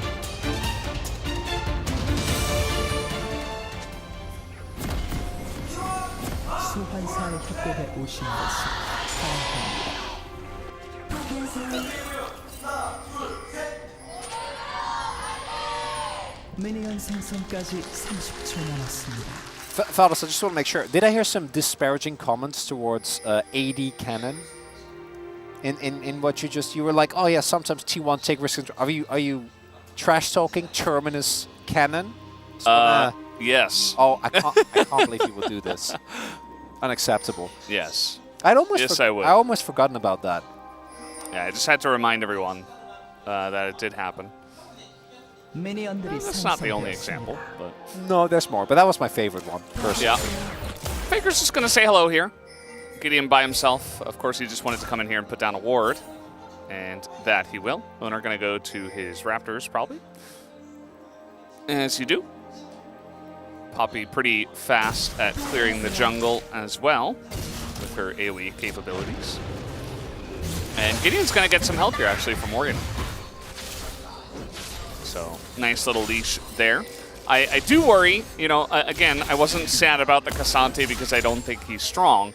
I was sad because I think he's too strong. And we'll see what happens in this game.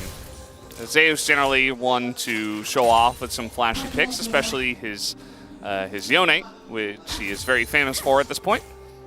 But Yeah, and instead he might just do it with Cassante this time. And I want to highlight as well, I think that what to me really is the thing with Cassante is that if you look at how Keen played a lot of it, because it's that play that's in everyone's mind, right? Keen basically 1v3ing. He did actually play it really well. Like he dodged a lot of skill shots, continuously like was able to isolate targets and whatnot. But at the same time, with any other champion, he would have like got maybe one person, perhaps two. That would have been the end of it. So it takes away. It's just all about the champion, and that's also why we don't like Corki. As hey, look, guess what? He's here, but look at that, Gideon. He's a knower. He's aware that this might be happening. He's covering already for the first crash. Yeah, and the owner's going very deep into that jungle. Just going for the wolves at this point. He might be like, oh, where's Gideon? Well, now he's about to see him. Gideon got to be careful not to go near any walls. He is going to go near this one, though. His owner not scared to take this fight. The flag already used here by Gideon. And no collapse comes in because they don't have any prio from the bottom lane or from the mid lane. So at this point, owner can just do whatever he wants. This is what Peanut used to do as well when he was on Genji. I was about to say, is he going to follow? Like, is he going to cross over? At the same time, though, I think you take this if you're Breon, because Gideon did actually get his... Okay. I take it back. You did not take that. Trying to get on top of Zeus here, and they might be able to kill him. But yeah, that's pretty easily done.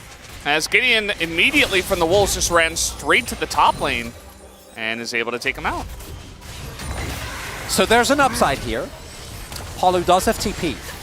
So he makes his way back to the lane very, very quickly, which is nice. Yes. Yeah.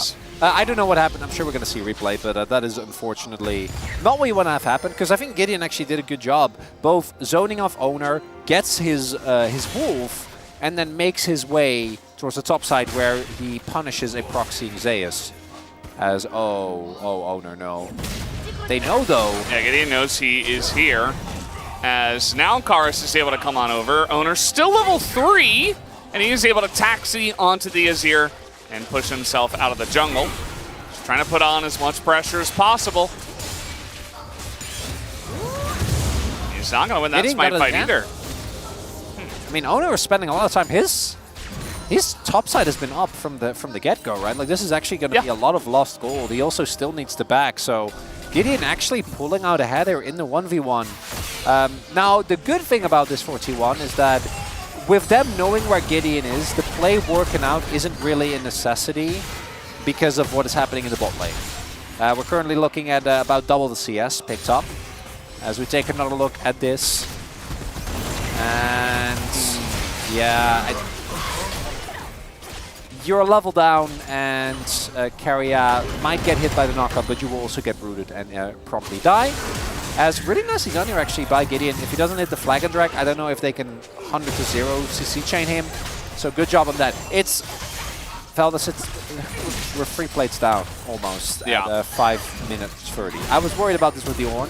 Yeah, I mean, Keria and Gumayusi, they have done this to pretty strong teams as well. This isn't only, okay, we're going to come out here and style on Bro or anything like that. They come out with this, and we saw their win rate with this is 7-1. Yes, they're a very winning team, but this is one of their most confident duos of champions, right?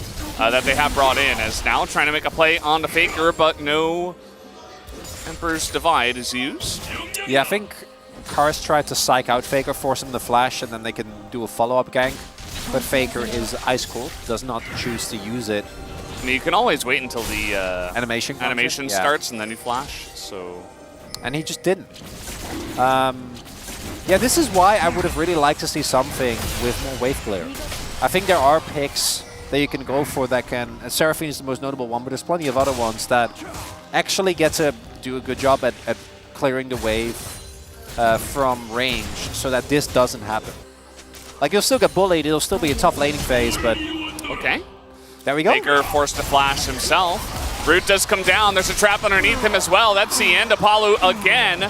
0 and 2 at this point, and now 4 plates going into the hands of Guma and Carry. And guess who's here now? Samver does have his flash available. Just gonna cleanse it first, but now he is slowly on the run. Owner not giving up, trying to force the flash, but Samver will be ice cold himself and not use it. Yeah, but still gets zoned off. And I don't know what you expected, right? Like, Senna Ornn specifically just doesn't... Even if this was piloted by 2 like top-level LCK players, this is a really hard matchup. You basically don't get to make mistakes. These guys were just called up from challengers. Turret's gonna die at 7:30. Yeah. Is that legal? Are they just allowed to do that? Is that okay?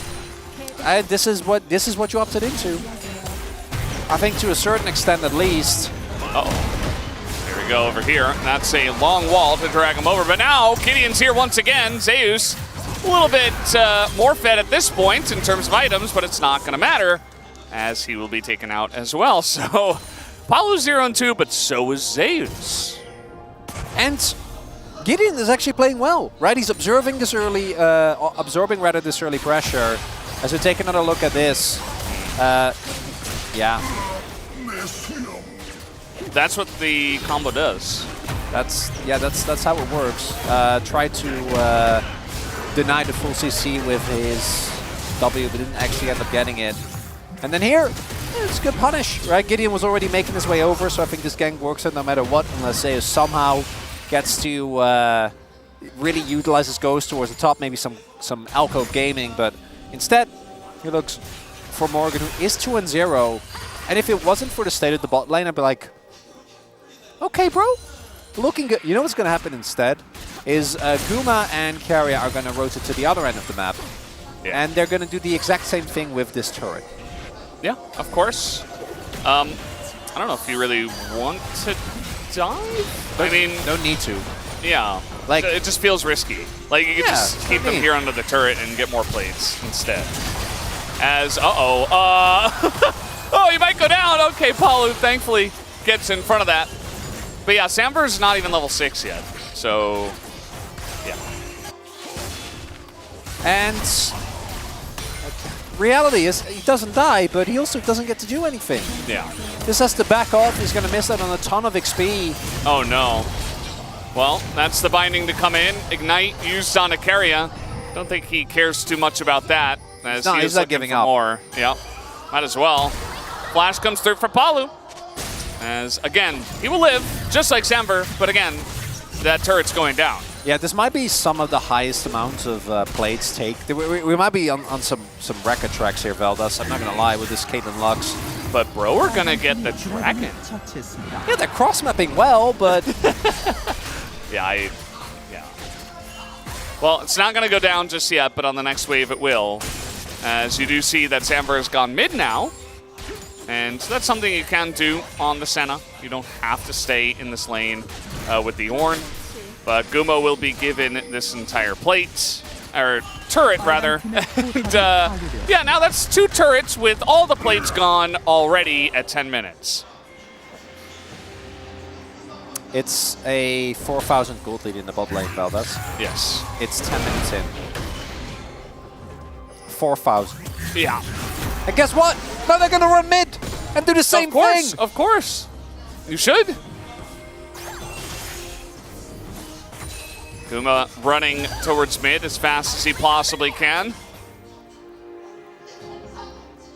And yeah, I do think part of it is certainly the choice of, okay, well, we see the Caitlyn Lux face up.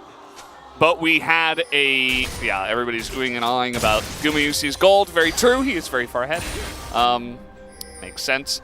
But, yeah, with the Caitlyn Lux face up, the Ornn was not the pick, but still. I'm not sure if another pick would have helped too much, to be perfectly honest. Because it is kind of a Challenger League bot lane that is somewhat... They're being thrown into the fire here, okay, against one of our best bot lanes in the entire world. They're being set on fire. They're being thrown into lava. Oh. Okay. And then, I don't know, add more bad stuff. Yeah. So, it's not going to be good feels in the bottom lane for Bro. That's for sure. Bob Morgan is fed. He is fed. Yeah, he is. He does actually have a lot of gold.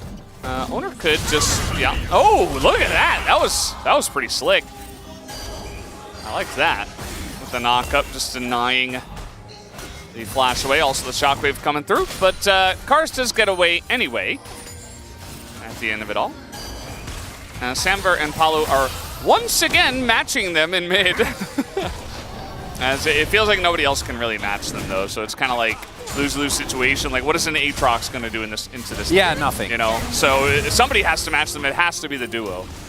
Yeah. There isn't really any other way out. As Keria has gone for Slay, surely to just further accelerate this game.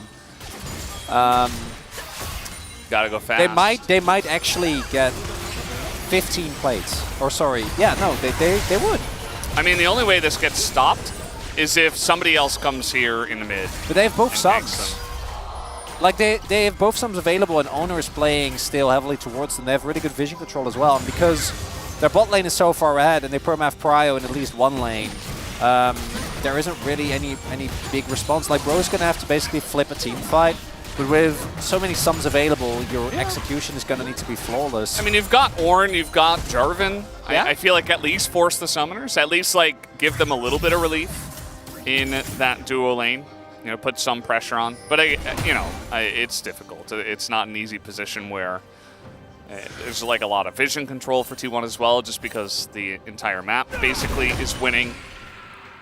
Including the mid lane. Faker ahead about 20 CS. I know this entire game has been about the bottom lane, but does deserve noting. As Morgan is pretty far behind here, he is going to be all-outed by Zeus and nearly just taken down, if not for everybody, once again just piling into the Cassante and taking him out. Zeus now 0-3, and now Faker coming on in, and that will be Keria to take a kill in the trade. And you'll take that as Bro, I think, you know. 1 for 1. Senna gets some gold. That's something. I don't know if the... I just think it's really funny that Zeus is 0-3 in this game. Everything. Yeah. Oh, no! Well, that's a lot of flashes that were just pinged. Hey, they didn't get every plate. True. You know, they only got 13 out of 15. Only 13 out of 15. I mean, the game isn't over. If Brion gets to give or take 35, 40 minutes, yeah, that's a team comp. You Sure. know, you got Ornn Yeah. giving out the ornaments. You got Senna who's stacking. I don't know how many stacks Samver is on, but given how little auto attacking he probably has been able to do, I don't think it's going to be very inspiring. Yeah, never say never. Never say never. DRX, they won in 2022. That happened. Atlas lost his hair that one time. That happened as well. Yeah, that also happens. You never know. The Bros are never going to give up, surely, Veldes. Yeah. They're going to chill out. They're going to try to turtle up, as you do. We don't have Hextech or Infernal Soul in this game. New Soul? New Soul. New Soul, new Ossus Gideon. Can he steal it? No, he cannot. I was ready for the handoff, Veldes. It's Cloud Soul. Just thinking about how quick Keria with Slay, Shirelli and Cloud Soul is going to be. Well, they are going to press their buttons here. The Jarvan goes over the top. Faker does not have flash, and you know what? They're going to get him. That's a nice little pick off. in the mid lane. The Rift Herald is doing insane amounts of damage to that mid lane, by the way, as now they've got another. They've found Owner, as a ton of burst damage does come out here, though, from the bottom duo, and they do take out Karis. And a 1-for-1 trade in isolation is going to feel good, but a little disjointed there from Breon.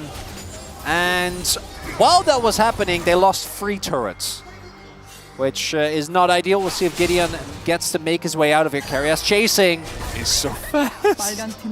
Wait, what? He's so fast. Look at this Lux. What's happening? Okay, well, Jarvan, he just does flag and drag, and he will get out, but it was pretty funny. As now, trying to go for yet another turret. Of course, they did get 6 Void Buffs, so that just means these turrets will go down even quicker. Rapid fire cannon now done here for Guma. And we sort out the amount of investment necessary from Breon to get a single kill. As we take another look here, Herald does get used, and Owner just Faker is getting dope, and he's just going for a joyride, Valdez.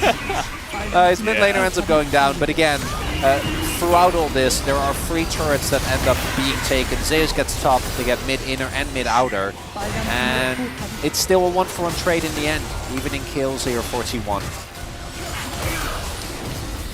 Yeah, good stuff. Trying to steal the red, and they will. Carry gonna take that one down. And it just feels like suffocation at this point. You know, it's only been 8 kills, but a lot of the damage has just been done to structures. It's been a lot of PvE. It's been a lot of stealing of jungle camps, taking over the entire map, taking every objective.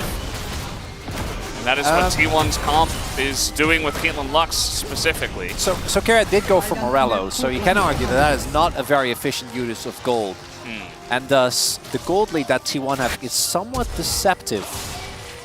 Oh boy. Yeah, I don't know. That must have been a misclick. Doesn't matter for the game, so... Yeah, you can see his face. He's kind of smiling, he's kind of grimacing. I mean, what can you say? He's like, yeah, man. I'm having a tough time, Valdez. Yeah. Talking about this game. No, that makes sense. Lie.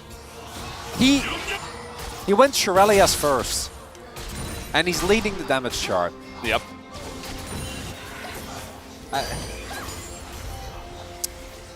Yeah, again, I'll say it, I said it before, this isn't just a, okay, we're gonna counter bro and we're gonna, you know, style on him with a fancy bot lane. It's like these guys have played this duo 8 times before. Yeah, no, and it's one of their best duo picks. Yeah. So, and it's really good into Santa Orange. So they really kind of just had their cake and they got to eat it, and they also had a, you know, a glass of wine as well, some nice cheese perhaps. Okay, you lost. You. Okay, so the cake sounds good. What type of cake are you eating that you want to follow it up with wine and cheese? I don't know. It's a nice party. Cheesecake? Wait, Guma might be in trouble here. A flank? But you know, Poppy's there, so they can't really. Gotta try something. I do think that Bro are getting a little bit paralyzed, and it makes sense, right? Given the game state. Gideon is he's still here. You got to go for the Hail Mary, right? Try and get maybe a shutdown. Oh, Guma is alone. Guma's alone. Does have Ghost and Flash. He's on Vision. Press that orange button. There we go. All right. You're going to force the Flash. Oh, the predict. The predict from Paulo. Oh! They take it down. Karis with the kill. Huge. That's how it starts, Valdez. Uh-oh. Wait, Binding comes through and Gideon's down. And now we got a Shockwave. Everybody's flashing away, but the Sun Turret is up. Gonna help out with that. Carrier really just has no chill. Flashing on in. And they're not quite able to dive this turret though, so that'll be the end of that. That's how the comeback starts, Valdez. You get the kill, you get the shutdown. Karis' itemization gonna get accelerated. It's only a Cloud Soul. Right? Yeah. Yeah. Yeah. Guma is alone, and is it a predict? Was it Guma flashing into an Orner ult? I'm going to give Paul the benefit of the doubt. He deserves it after what he's been through in this game. Hell yeah. And a big win. And I do want to reiterate, you know, it's a 6k gold deficit, but eventually if T1 doesn't take Baron, which it is T1, so I do expect that at some point will happen. Eventually the Senna, Azir, and Ornn combination is going to really do great work in team fights. Yeah. I do think that they kind of came into this game and they had a plan and they said, okay, let's try it out. You know, very nice, well-rounded team composition, very team fight focused. And we'll just play it out and see what happens. You know, we're not expecting to win, but we'll try our best. And they had to run into Caitlyn Lux, which did not do them any favors. But you are right, Chronicler. There's always a chance that if T1 are maybe a little disrespectful in their play, or if they don't, you know, if they cut some corners or something like that. As we know, T1 are going for the Baron here. Bro do know about this as well. Look at Owner's ultimate. Gideon can't be allowed near this pit. Yeah, and he was on vision there for a moment. Palu with a nice angle on the ult is going to draw some people over to try to deal with him as T1. Still vision in that pit, as now the knockup's coming in. Karis is just, oh god, he's 100-0. Goodbye. As he will go down, and the turn finally comes through from the side of T1, as they will respect this one. Nice knock up here from Owner. Deny on the dash, and that'll be a second kill now for T1. And we'll see what T1 wants to do. Might try to push on here. Wave is coming in. Or whether they decide to go towards the Baron anyway. Doesn't look like that is on their mind right now. Instead going to push. Health bars are a little low. Faker is tanking. Yeah, they're just pushing through the turret. They don't even care. They got that root onto the Ornn, and they were following up on it. But it is just going to be the inhibitor going down. As Zeus is still getting in there, just trying to take out Samver. And that was not going to work. But Zeus has been through a lot in this game. As he has his head on his hand there for a moment. And the Cassante play doesn't work out. He's not that OP, okay? Like, there's limits. Calm down a little bit. Now, what I'm wondering is, Cassante is dead for 30 seconds. Do bro. Yes. Do the thing. I think they have to. I think you go for it. Do the Baron. They gotta do it. Oh, I think he gets to the back. Owner doesn't get to back. Is Poppy, so we'll be able to make his way out. But they have great Baron damage. Jarvan, Flack, and Azir. I mean, yeah. Absolutely send it. That's another binding. They're trying to turn here on a Faker, but no follow-up. A little bit late as Gideon is going to go down, and the damage isn't quite there. Faker's arm guard, and the massive wombo comes in finally from the side of T1. As Zeus is given enough time to also TP back on in, and that's a triple kill for Guma. And Samver going to be sniped, but he is going to survive. Love that. Actually keeps his perfect KDA alive by dropping the ward so he can get the Q off. I do think that's the end of the game. But, you know, Samver, hey, he did well. Then die. Bro, they went for the big play, and I think they had to. But I think they should have just flipped it. Yeah. You know, at that point, just flip it. Don't even turn. As T1 are going to, also just boost those damage numbers, as it is a T1 victory in game number 1. And it was quite a dominant one. I think the Lux is picking up the POG this time. Yeah, seems like somewhat of a no-brainer, and unfortunately it also makes it hard to evaluate how these challenger rookies did in their first game. You know, Samver didn't end up going down, which in of itself against that game state as Senna is that's good game sense. Yeah, not too bad. You know, he played back. He didn't really get to play the game in the laning phase because he was laning with an Ornn against Caitlyn Lux. So, are we now just going to get the coach cam on just Zeus while everyone else is like, yeah, you guys can go? Yeah. He did the most damage in the game. Yeah. He's pretty good at this game, League of Legends, isn't he?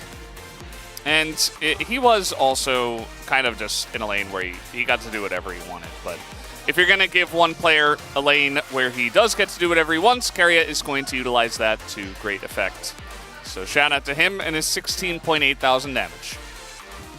Yeah, this is unfortunately what we were worried of coming into the day. And this first game, pretty much what we expected in terms of that bot lane matchup. Yeah. Game number 1 is done. We'll have a break, and the space will break that one down, and we'll be back.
나 궁 20초.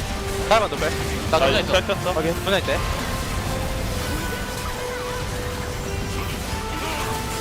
아, 좋다. 펜타 보이는데? 펜타. 야 미드. 와, 왜 이렇게 빨라, 저거. 미드. 아무것도 안 해. 나비. 끝에 벤 당하겠네, 이거? 내지 말자. 다음 판 잘하자. 그만 신내라.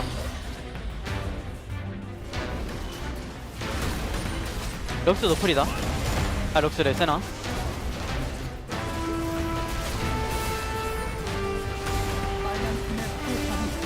미드.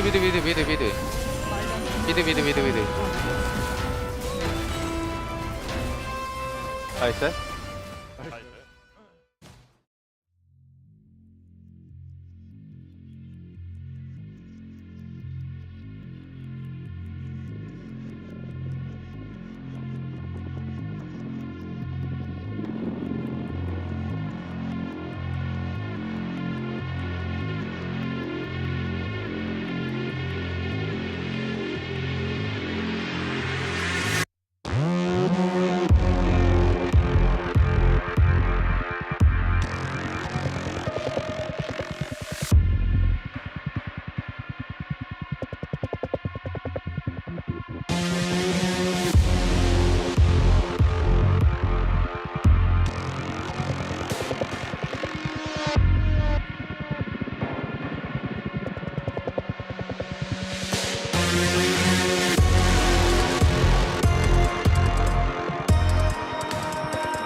Welcome to the Space Without a Carpet, ladies and gentlemen. I'm Atlas. I'm joined by Hooney and Wolf as we look to break down this relatively swift affair that we had in game number 1 between T1 and Bro. It all started in the draft. I couldn't even really get it out because it was so depressing for Bro to see once again the Azir locked in. If you're going to lock in the Senna and you leave the Caitlyn up, you're probably not going to have a good time. You are especially not going to have a good time when you've also drafted an Azir into Faker's Orianna. Also to contextualize it, of course, Gumayusi and Karria's Caitlyn and Lux lane, which is 7-1, has only lost professionally 1 8-1 now, I think. 8-1 now. But at the time when it was locked in, it was 7-1. So, maybe if it was 8-1 at the time, they would have known. But they know now. I think they know. I think they're aware of it. And yeah, you could take the camera off me for a moment, but it's not going to change what I'm going to say because. Hooney, do you have it's not an acceptable choice. Look, yeah, I mean, upside of the map went okay, right? Bro, this is the biggest punishment it's been so far in this split. Like just first pick Senna when their skate locks is up, and it's like T1's just like, what are you guys doing? And also like 4-5, also pick Poppy who can actually throw at the dive like so early, and it's so strong 1v1. The J4 also kind of forced to get out the blue side of jungle. They can't play. It's just impossible. Yeah, and that sort of was represented in the gameplay. Let's have a look at our first highlight here, where it was pretty much demolition. We're going to see here, this is 7 minutes and 20 seconds. And this is after, of course, rookie Palu is killed twice in the lane. Unfortunately, just completely bullied and chunked out by Karria, who has a ton of money already. And with Shirelius can run around the map super fast, as we saw throughout the entire game. Shirelius gives a ton of AP on this patch as well, so he does big damage, he gets places quickly, he's helping out on the Bubs, and then he's up here and he's like, hey, let's take out another turret. I dare you to try to stop us. They dared to for a moment and then thought better of it and then left, and then once again, Paulo is left out to dry here. And what are you going to do? I mean, you're not going to do anything. And yes, I mean, Gideon tried to do some other things when he was away from the Caitlyn, and I do respect it. I think he had a decent game, all things considered, but these turrets are just giving gold over. A lot of it. Yeah, I mean, like the gap was way too huge that like it's not even about the jungle can actually help the laner, not even mid lane, not even top lane. It's just as a 2v2 already, it's just like, it's boom. It's boom. It's boom. Look at how boom it is, actually. Like just quite like boom. Having a look at these stats, yeah, it's and also like it wasn't a massive kill lead. It was pretty low kills for the majority of the early game. That's why we don't really have them in the highlights. This is not at like 14 minutes. This is not at 15 minutes. This is not a mid-game gold lead. This is the gold lead at 7 minutes and 25 seconds when first brick was taken. Just to put it out there, they could not farm money. The turret was taken away. They were like, okay, we'll go where the turret is on the other side of the map. And then Karria and Gumi said, oh, I'm pretty sure there's no turret on the top side either. And they were like, no, there isn't. And then it disappeared right in front of their eyes. They thought it was there. It wasn't. And they got 13 plates. 13 plates in that game. They didn't stop at the top turret. After they went back to the mid, and then they were like, oh, get off the Faker. This is my plate. That's what happened. Yeah. And from that point on, they had this ludicrous advantage. And we could talk about the fact that Morgan was able to get a couple of kills. We could talk about the fact that Zeus really just tried his best to have a good time in that game and ultimately didn't end up having that much of a good time. None of that mattered. And here is just T1 setting up for a Baron. Yeah. And look at these traps that are placed here. And then Karria's zoning E here. The Singularity going to keep Bro away. So they have an insanely good setup. The attack angles for Bro here are so limited. They still are able to, with this Oranhorn here, kind of push T1 off the Baron. And it's really well played from Bro, all things considered. Again, with the game state that is just completely unplayable. But T1, look at how carefully they hold this. They don't actually try to rush the Baron down. They don't allow this to be a 50-50 with the Jarvan on the other side. They just play it very slowly, calm and collected. Yeah, I mean, they just wait until the Lux Q finally landed, like more like going and keep going, waiting. They never just take the 50-50 because there's no reason. If they just want to, if they want to just any single fight, they're just gonna win the 100%. It's just the rate is like it's not even close. It's just like only like this is the good team that really have a good setup and a clear plan. They don't want a 50-50. Just kill them when they actually come in the melee range, and that's what happened. Yeah, and then it was all over. And now it is time for a POG. I have a feeling it might be someone on the bottom side of the map, and it's going to be Carrier. And this is also on his 4-year debut, I'm pretty sure. Today's like the official 4-year debut, I'm pretty sure. He gave everyone a present and the audience as well. And then he gave him a present on the Rift in-game. 4-0-7, showcasing Shirelius is broken. I don't know why I've been building Luden's Companion on Lux for more damage when I guess I could have just been doing damage and running fast all the time. Yeah, I mean, we checked the middle of the game here. She had like 405 movement speed basic and 100% KP, which makes sense. Also, the damage per gold, 1.94. That's just the 80 carry. It's not support. That's better than an 80 carry in most cases. Yeah. We saw those stats in the last game. Yeah, that's a 12 out of 12, and that's a pretty comfortable one there as well. And what a day to do it at the same time. And the best part about it is we might get to see it again. Hopefully for Bro, though, they are going to be able to fight off their turrets getting destroyed that early in the game. But to take us through it, here's Valdez and Chronicler.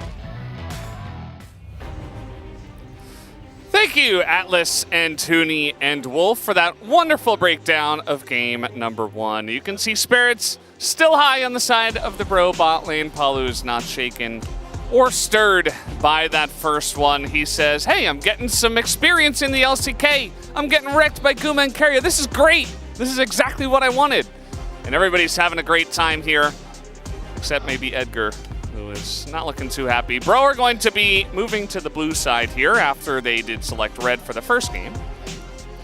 And one can only imagine that the plan is, you know, you have Paulo and Samver debut against T1.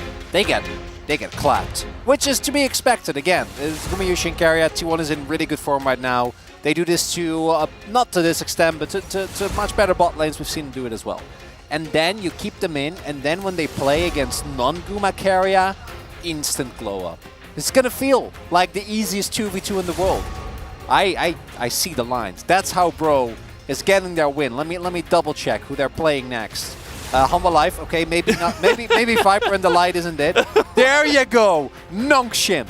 Well, surely. What do you mean? You and Peter, they're fantastic. Yeah, I don't tempt me with a good time when it comes to the Nongshim bot lane, but I do think that is where we're going to see Samver and Palu really deliver. That's what I'm hoping for, Valdez. Hey, the Orianna ban.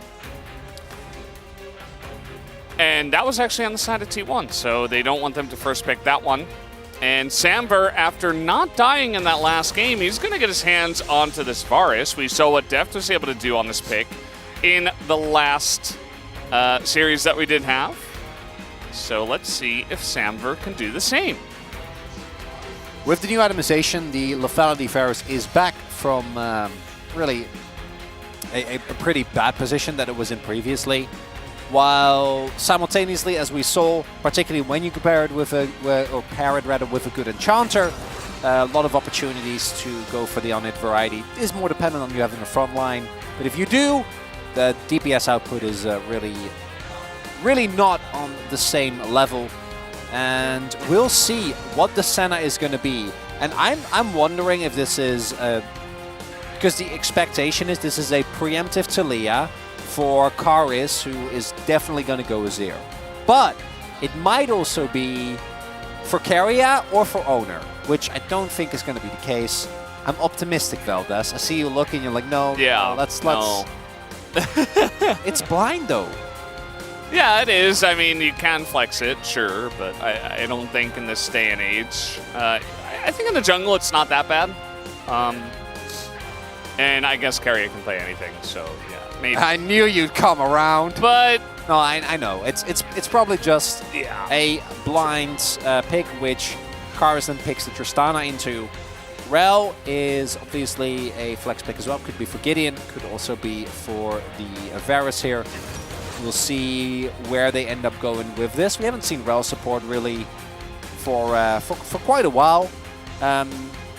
There are some flex potentials on the side of Brian as well, but that's when you get into really esoteric matchups like going Tristana, Rel bot, flexing your Varus to another lane, which I don't think is what we're going to see here today. Probably not, no. I wouldn't think so. Sejuani looking to come through here. Nope, it's going to be Vi. And Vi is quite strong. Owner's pretty good at it. Yeah, I get to play one of the non-tanks that's allowed. Woo! Vi definitely a pick that into Varus can feel quite strong, reliably locking him down. Good combo with the Taliyah as well. Vi Taliyah is, particularly once Taliyah is able to get a little bit rolling, we have seen that the change to Taliyah made her more of a mid to late game character than she was way back when it was just literally hit W and your opponent will go and explode. I'm not so sure about this Ornn ban. I think that what T1 have done that I do really like is not picking what you take with your Senna immediately, because you can do anything, you know, that... Can it be Vi? Well, I wouldn't do that. It could be Nila, which I actually think this is a great ban. I think if it wasn't banned by T1, for example, Maokai would be another one. The Sign is one that we've seen. Ooh, okay. You can do the really cool combo, you know, where you put the root from Senna on a minion and then Sign like throws the minion. It's cool. It's fun. It's fast. It's Cyan. You should have gotten into marketing. I don't think I should have, Elvis. Well, Yomi, you know I'm not a very good salesman. Well, you sold that one pretty well. Cassante is the choice, and Karthus is not. Gragas, okay. Okay, Gideon. I don't think Gragas is necessarily in the best of spots, but I do think it's fun. You know, it's entertaining. Zeus is like, guys, please, I'll redeem myself for my game or ask Cassante. I would love to see a Zeus Gnar. This is also one of the picks he loves. We'll see if it's actually this and not like Cyan and then Zac support, but I imagine that this should be Zeus playing it. Yeah. And in theory, even though we haven't seen a lot of it, we know Zeus likes to play it. Zac is really good into tanks, and the itemization right now for tanks is pretty silly. It's very strong. Yeah. Yes. Zac is great selection. I'm happy with Zac in any scenario, it's basically. Just fun. Big Zac player myself, generally in the jungle. But Keria has played it. I don't think Zeus has ever played it, though. Should probably check on that and see if he has. From the top, he played it like once. Really? I think so, yeah.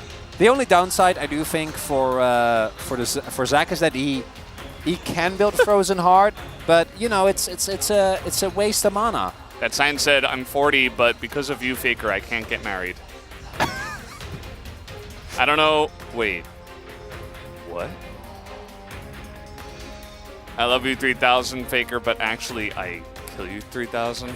3,000 kills. Do you know the in game? I love you 3,000. No. No. Is that it's a reference. It's from your favorite series. It's Marvel. Oh, okay. Great. Anyway, guys, we are ready for game number 2. Let's hop onto the Rift.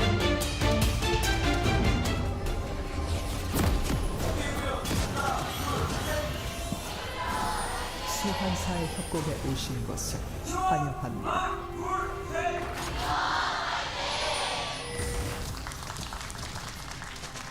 미니언 생성까지 Off we go into game number 2. This one shouldn't have as massive of a bot issue in this game, but I'm going to be curious to see how this is going to work out on the side of Bro this time. Definitely a much different composition. They still have some tanky pieces that can provide a front line and provide reliable engage, but a little bit less wombo combo-y, as Gragas and Rel can sometimes work against each other in some times. The Gragas jungle, not something we see very often nowadays either. For Samver, though, he will have a lot more agency in this game, which is quite nice, given that last game he didn't get a whole lot of that. It has also gone for Ghost and Lethal Tempo, which we kind of knew. The moment you have frontline and you're playing into a lot of these tanks, I think that the on-net build is always going to feel better. If he is a really cool dude, he would go AP, but I don't think we do that anymore. But I would love that. You're playing into, you know, into 2.5 tanks. 5 basically is just a bruiser, which builds like one bruiser item and then those the Koenig Rupert and Yeah. tank items as well. And Frozen Heart, that's the other one. yeah, exactly. Of the 2 tank items that exist that in the you game. do need to buy. Well, some tanks go Balmy Cinder, but not Vi.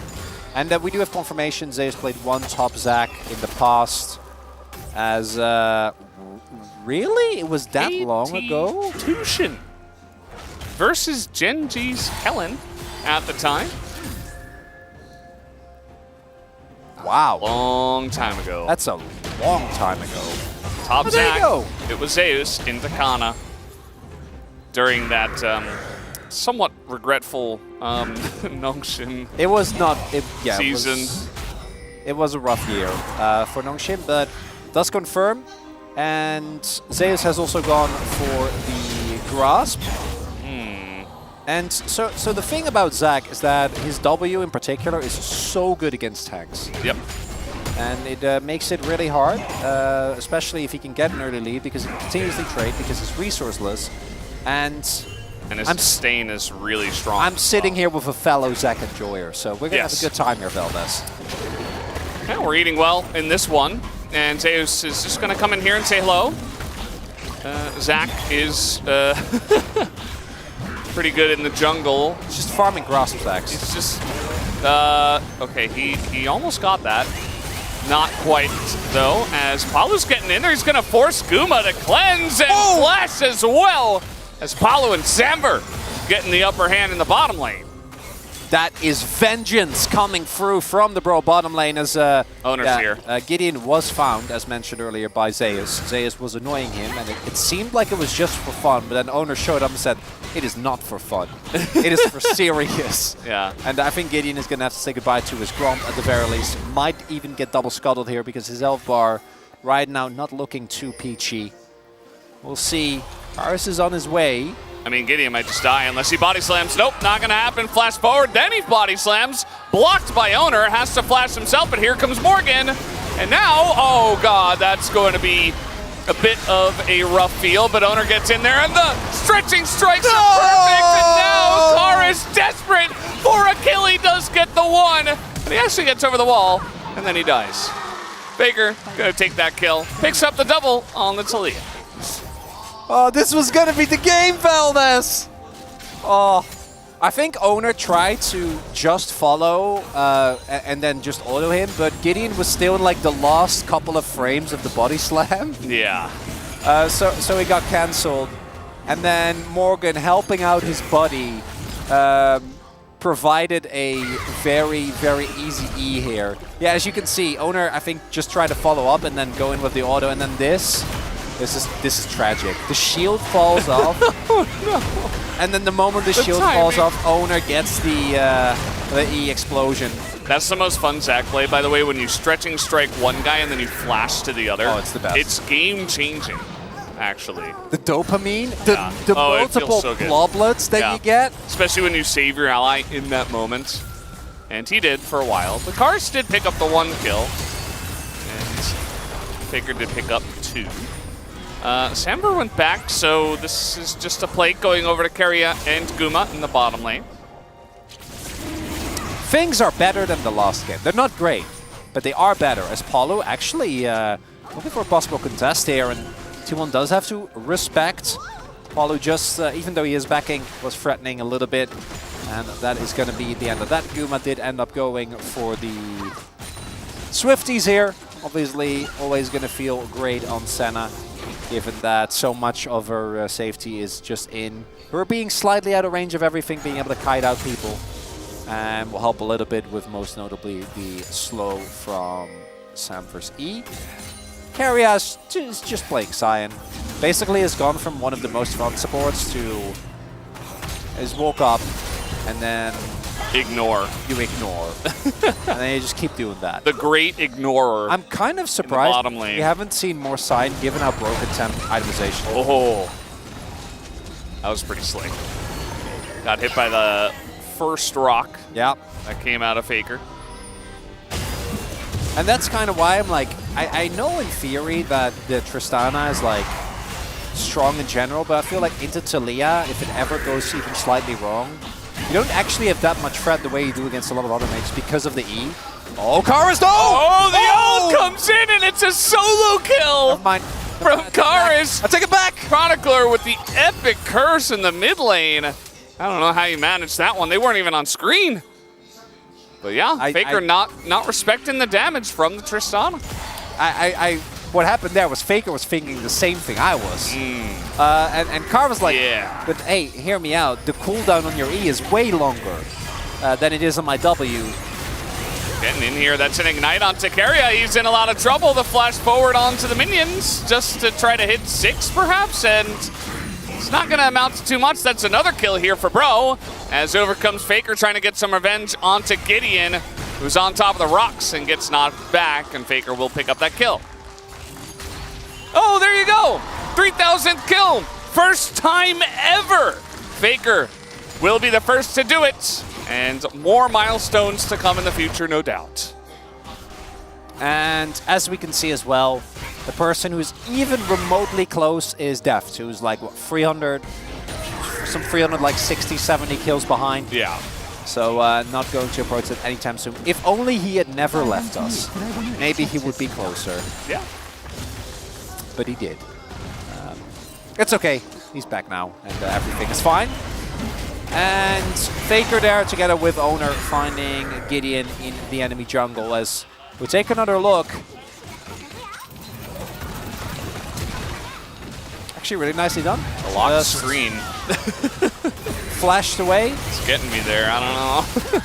And yeah, I'm actually gonna agree. I think that you're right. Carrier try to go for like, so flash Q, kill 2 minions, and then after you've done that, you can then ult into them. Definitely a risk he took though, and the flash doesn't go down as here. Faker's 3,000th kill. It's elementary. It's really. a nice one. I mean, he walled in. Yeah. A little flashy. Good communication with Owner. And again, down on the bottom side, just, oh, look at this. Owner's going to go down too. Bro, they're fighting with them this time. Never. Area getting pretty low. A couple more autos. There it is, the Q to finish him off. And this bottom lane is being dominated by Bro right now. This is looking pretty good, Valdez. Now Zeus through the wall. He's got Gideon nearby, and that should be a kill. OTP? Yeah. Karis getting pretty low, but yeah. Okay, that was a little close, but it's fine. Gideon gonna pick up that kill. And there is a gold lead for Bree on Valdez. Is it happening? The gold lead is happening. There is a gold lead right now for Bro. That is real. As we take another look here. And I imagine Owner got spotted earlier on. They were aware of the timer. Yeah, very clean combo. Not allowing Owner to get away with that one. And here we see Paulo hit 6. Guma isn't 6 yet, crucially. And Paulo just gets on top. And this really is one of the few picks that actually gets to shoot through the health bar. Paulo also doing a really good job there on the cancel to ensure that the Q channel doesn't go through with his Magnet Storm.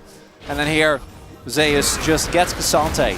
This is payback for him playing Cassante in the last game. And Gideon is just there waiting. And we knew Gideon was on the top side of the map because Owner got unceremoniously blasted there as well. So yeah, nicely done. And when it comes to macro, when it comes to the eventual winner of the game, I don't want to make any grand statements, but right now, Brianna looking good. Yeah, they did lose the gold lead. I'm not sure how that happened exactly, but yeah. Okay. It's a lot of rocks that were on the ground. Owner just gonna go forward because he can't really go anywhere else. And now he's gonna flash away, actually. After all of that, here comes Palu. Looking for it, the slow came in, the ignite, is it enough? As the flash forward, he nearly got him. Samber trying to style on multiple T1 members today. You gotta. If you have the opportunity to solo kill Faker, you gotta go for it. He doesn't end up hitting.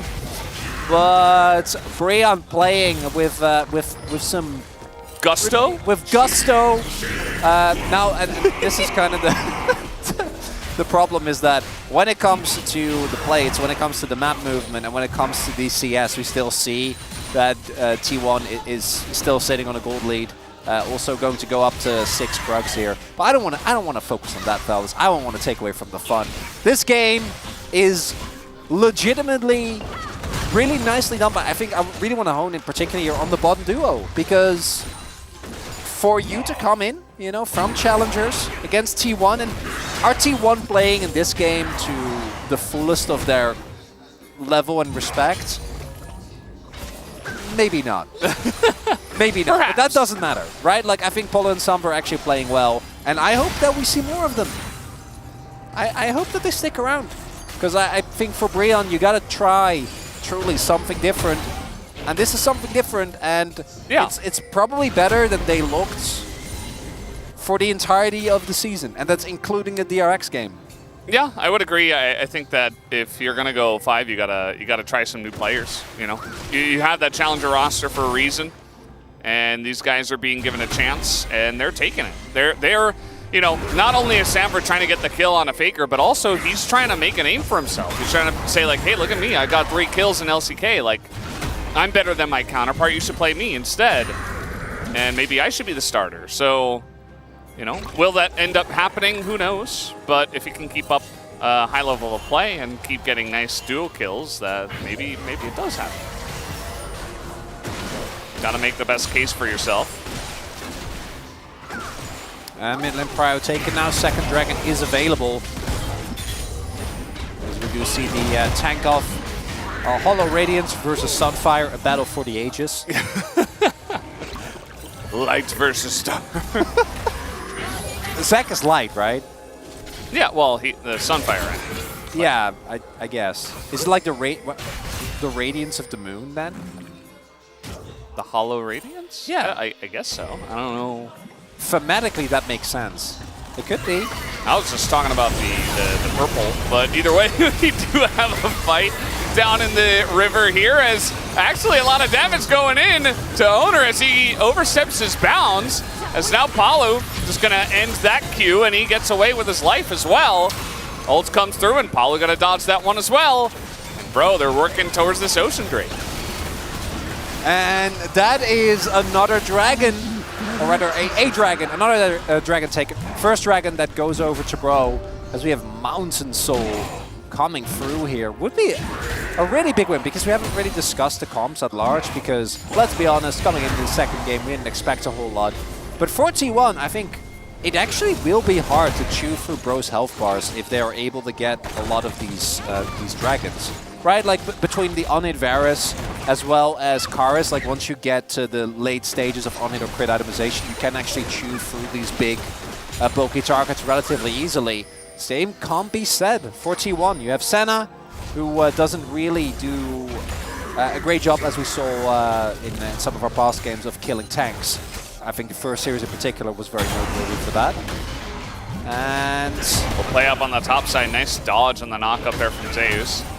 As Gideon was in the jungle, we could have had a repeat just on the other side of the wall, although Zeus did have flash.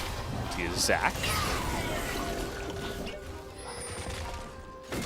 And ever since some of those shenanigans, things have definitely slowed down. I think that T1, you know, as you were mentioning, they do need to take a hard look at this game and say, okay, well, if it keeps going on this trajectory, we're not feeling too great about our chances, so we really need to hunker down and try not to mess this one up. Yeah, if they're able to stack dragons themselves, I also think that a Cyan and Zac with Mountain Soul and 3 Drakes are not a good time. So, yeah, I mean, I'm sure Tristana eventually reaches a point, but that's very far into the future. So, really, these Drakes are going to be very important for either team here. We'll see to what extent Brion is able to really contest, because as does need to be mentioned, even though I think they've been doing a really good job thus far, they are still pretty substantially behind. But some missteps and, you know, some continued overaggression of T1, and all of a sudden Brion can look at a Rift Herald, can look at another dragon. And we have seen, I think Nongshim have been a really good example of this as well, that if you disrespect any team in the LCK, it can snowball quite quickly. Yeah, absolutely. Any team can do it on the right day. And for now, it's looking pretty good in the second game.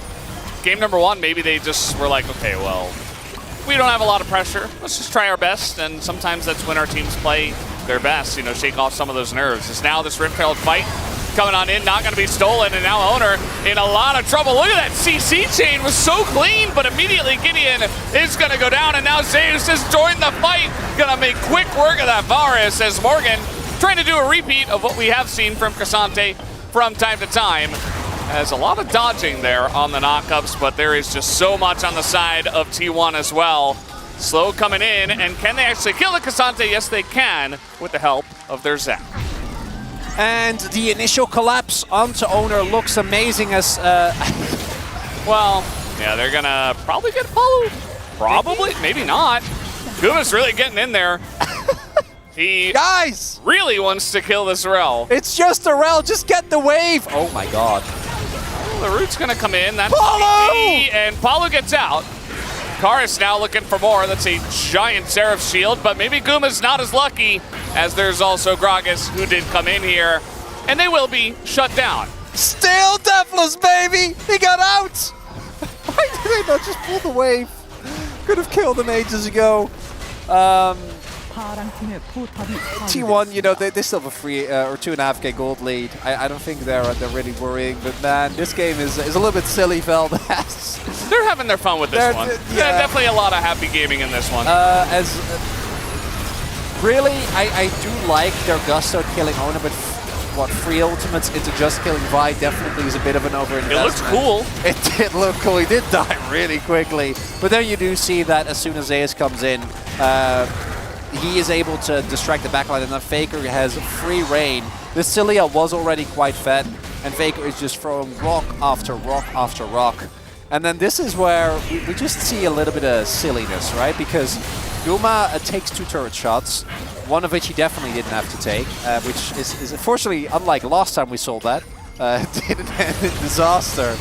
And then Karis comes in with the TP. At this point, Gideon has been able to make his way back, and Guma doesn't have flash, so he just ends up going down, and that's more gold. But then on the flip side, and we do need to be honest about that as well, like on the bottom side of the map, they immediately take another turret, and the gold lead still remains in favor of them, as they do not know about the blob in the jungle. Yeah, this is going to be a problem because now you just get your pick of who you want to jump on. Not Samver. It's going to be Samver. Right? Ooh, oh, he might be in the pit. Yeah, he's behind, trying to get on top of this Varus, but he gets away. Samver's totally fine, and Owner is not really able to do much. He does stay alive for an incredibly long amount of time, but now Zeus in a bit of trouble trying to get the burst here onto Samver, and yes, he will, as the Zac, as I mentioned, he's pretty unkillable. They don't even have any Mountain Drakes at this point, and now they can take their first one. Last game it was Zeus. This game it's Owner. There has to be a sacrificial lamb. Someone has to be given to the pros, Veldas. And this time around, as Baron takes a look at Dragon getting taken down, it is Owner. And ends up going in with the last little bit of his health. Zeus finds the turnaround. Samper showing why Tom Kench is really as popular as he is. Because, you know, otherwise, if someone jumps on you, you just kind of die. Which we do see here as well. And Keria does a ton of tanking of damage here. Again, they do get Owner, but he does actually get Samper to like half health, despite everything. And then Zeus with a really nice, You see he immediately picks up all the blobs so he can cast W again as well. It's an incredible amount of burst damage. Yeah, he did like, I think, flash really short E into immediate W ult. Yeah.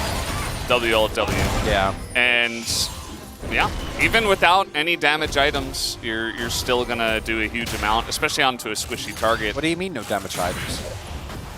Oh, sorry, Ox. Yeah, the Sunfire, yeah, it was purchased. Also, Spirit Massage, a big Zac item because he does have so much self-healing. And it gets even stronger. That is some nice MR on top of everything. Feeling pretty good. But yeah, that was definitely like a broken up fight as well. Like Faker got there halfway through, just like on his wall. He's like, hey guys, I hear we're fighting. Yeah. Let me just join here a little bit. Highest damage dealt. It's the one guy who built Sunfire Cave. Coincidence? I think not. Okay. calm down. You were calling me Ox. I'm calling you Ox. He is playing Zac into a tank matchup, okay? He is pressing those W's. Ain't no way he shouldn't be top of the damage charts. The more interesting thing to me is that Faker has not really dealt a lot of damage and is still very high up on the list. Yeah, Faker does have quite a large amount of kills. And yeah, and cash.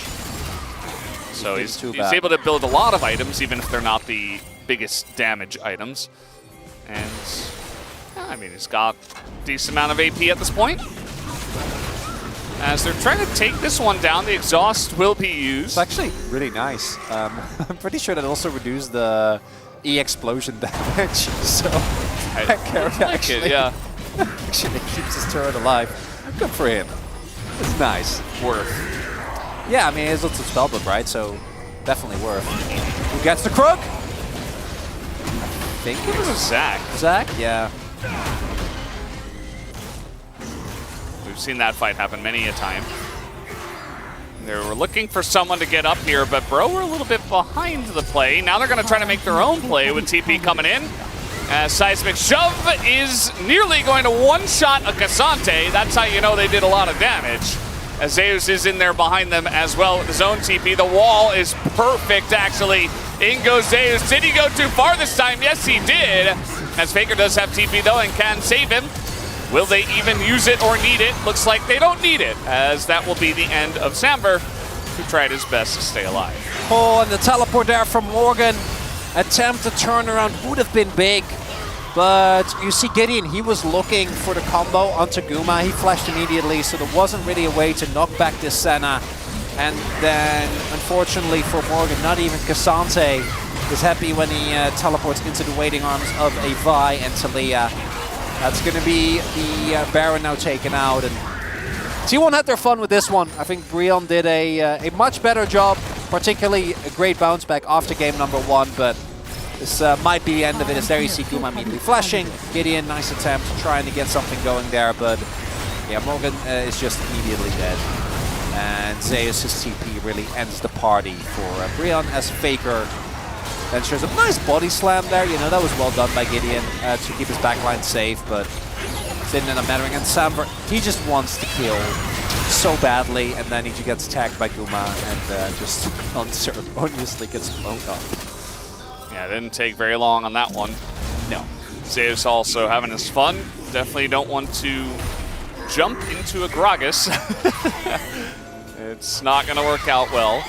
We have this next Mountain Drake coming up in about 25 seconds. And T1 with the Baron definitely looking to stack these up. They have their Scion and their Zac that would love those extra stats. I thought you said they have their sight on. But it's Scion. Scion, yeah. I mean, if you really swallow the T, that kind of works. Yeah. Well, we do have 85 stacks for Guma.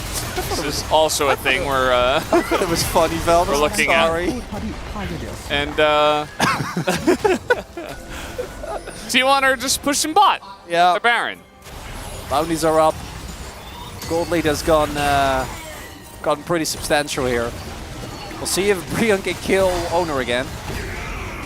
They're trying to find someone to engage on, but Harry just, oh, that's the combo. There it is. And now Samber, oh no! You poor 80 carry in 2024. Yeah, he didn't last very long there. And now Faker's in the base. He's going to miss his W. Pretty just straight up. I mean, Garis was walking in a straight line. But, you know, it's all good. I think T1 and Faker will be totally fine to take this win regardless. Keria has barely been in this game, but he got to do the thing that you play Science Senna for. He got to land the combo. He did the thing. Oh, Zeus with the flash in, trying to make a play here with Owner. They do have some backup from their Senna, I suppose. Owner getting pretty low, and he is not going to go down to the Tristana. And Zeus just will not be stopped. He just keeps on going in, keeps on jumping forward. T1 looking to take down their second inhibitor. Yeah, playing Zac when you're ahead is about the best feeling you can get, particularly for the style that T1 likes to play. Very far on the front foot, not going for the end here. Still respecting the fact that Samber is alive. And some of these ultimates are about to come back off cooldown for Breon, but 2 inhibitors are down. It's a 11.5k gold lead. Fur Drake is about to be taken. I don't think the bros are gonna get the win in this one, Valdez. Yeah. Let's take a look. It was really clean too, like almost instant. And then Samber's just like, well, I guess I misplayed. Unlucky. Didn't see it coming. And here we have T1 very happy to go in aggressively here. Owner ends up getting taken very low, but just barely not going to go down as, oh no, Morgan. Yeah. Owner just misses Wait, Q, or was he trying to dodge the knockout? Oh, the reinforcements, and Owner is dead again, and Morgan! Of course, we should have seen this coming. He knew. It is Cassante after all. Guys, you gotta get out of there. No, they it's don't fine. know. They don't know. Oh, now they know. It's fine. It's not fine, Valdez. I'll just back away. This is a Zac player right besides me saying it's fine. Yeah. It's fine. You definitely won't slingshot over the wall. Oh. Perhaps the TP. The flank. Oh, that's a pretty big one. Nicely done by Palu. The follow-up is pretty strong, but they're not going to kill anyone just yet as Keria gets away. Faker's pretty low. The Q's go in the opposite direction. And nobody can really do damage to Zeus after all of this, as now he's actually the damage dealer, and Guma's just on the run. And Zeus is still at full health. That's going to be the end of this fight and the end of this game, as Palu will stay alive. Good Hail Mary there from Breon. You got to go for it. A little bit disjointed on the combo there, but nice attempt nonetheless. As Palu desperately trying, but I don't think it's going to be enough. Yeah. Nice try. Nice showing from our new bottom lane from the pro side, as Palu nicely done on the wraparound there. Not going to be taken out as well. Are they going to be able to end the game? I guess they're not. As Zeus now is up against 3 people, and he's going to be taken out. So the game is not over. Let this be a warning sign. Never celebrate too much, chat. This happens in solo queue. You lose that game. Oh no, Palu's almost dying to the minions. As, yeah, this Nexus is extremely low. T1, they had their fun. It's standing, Valdez.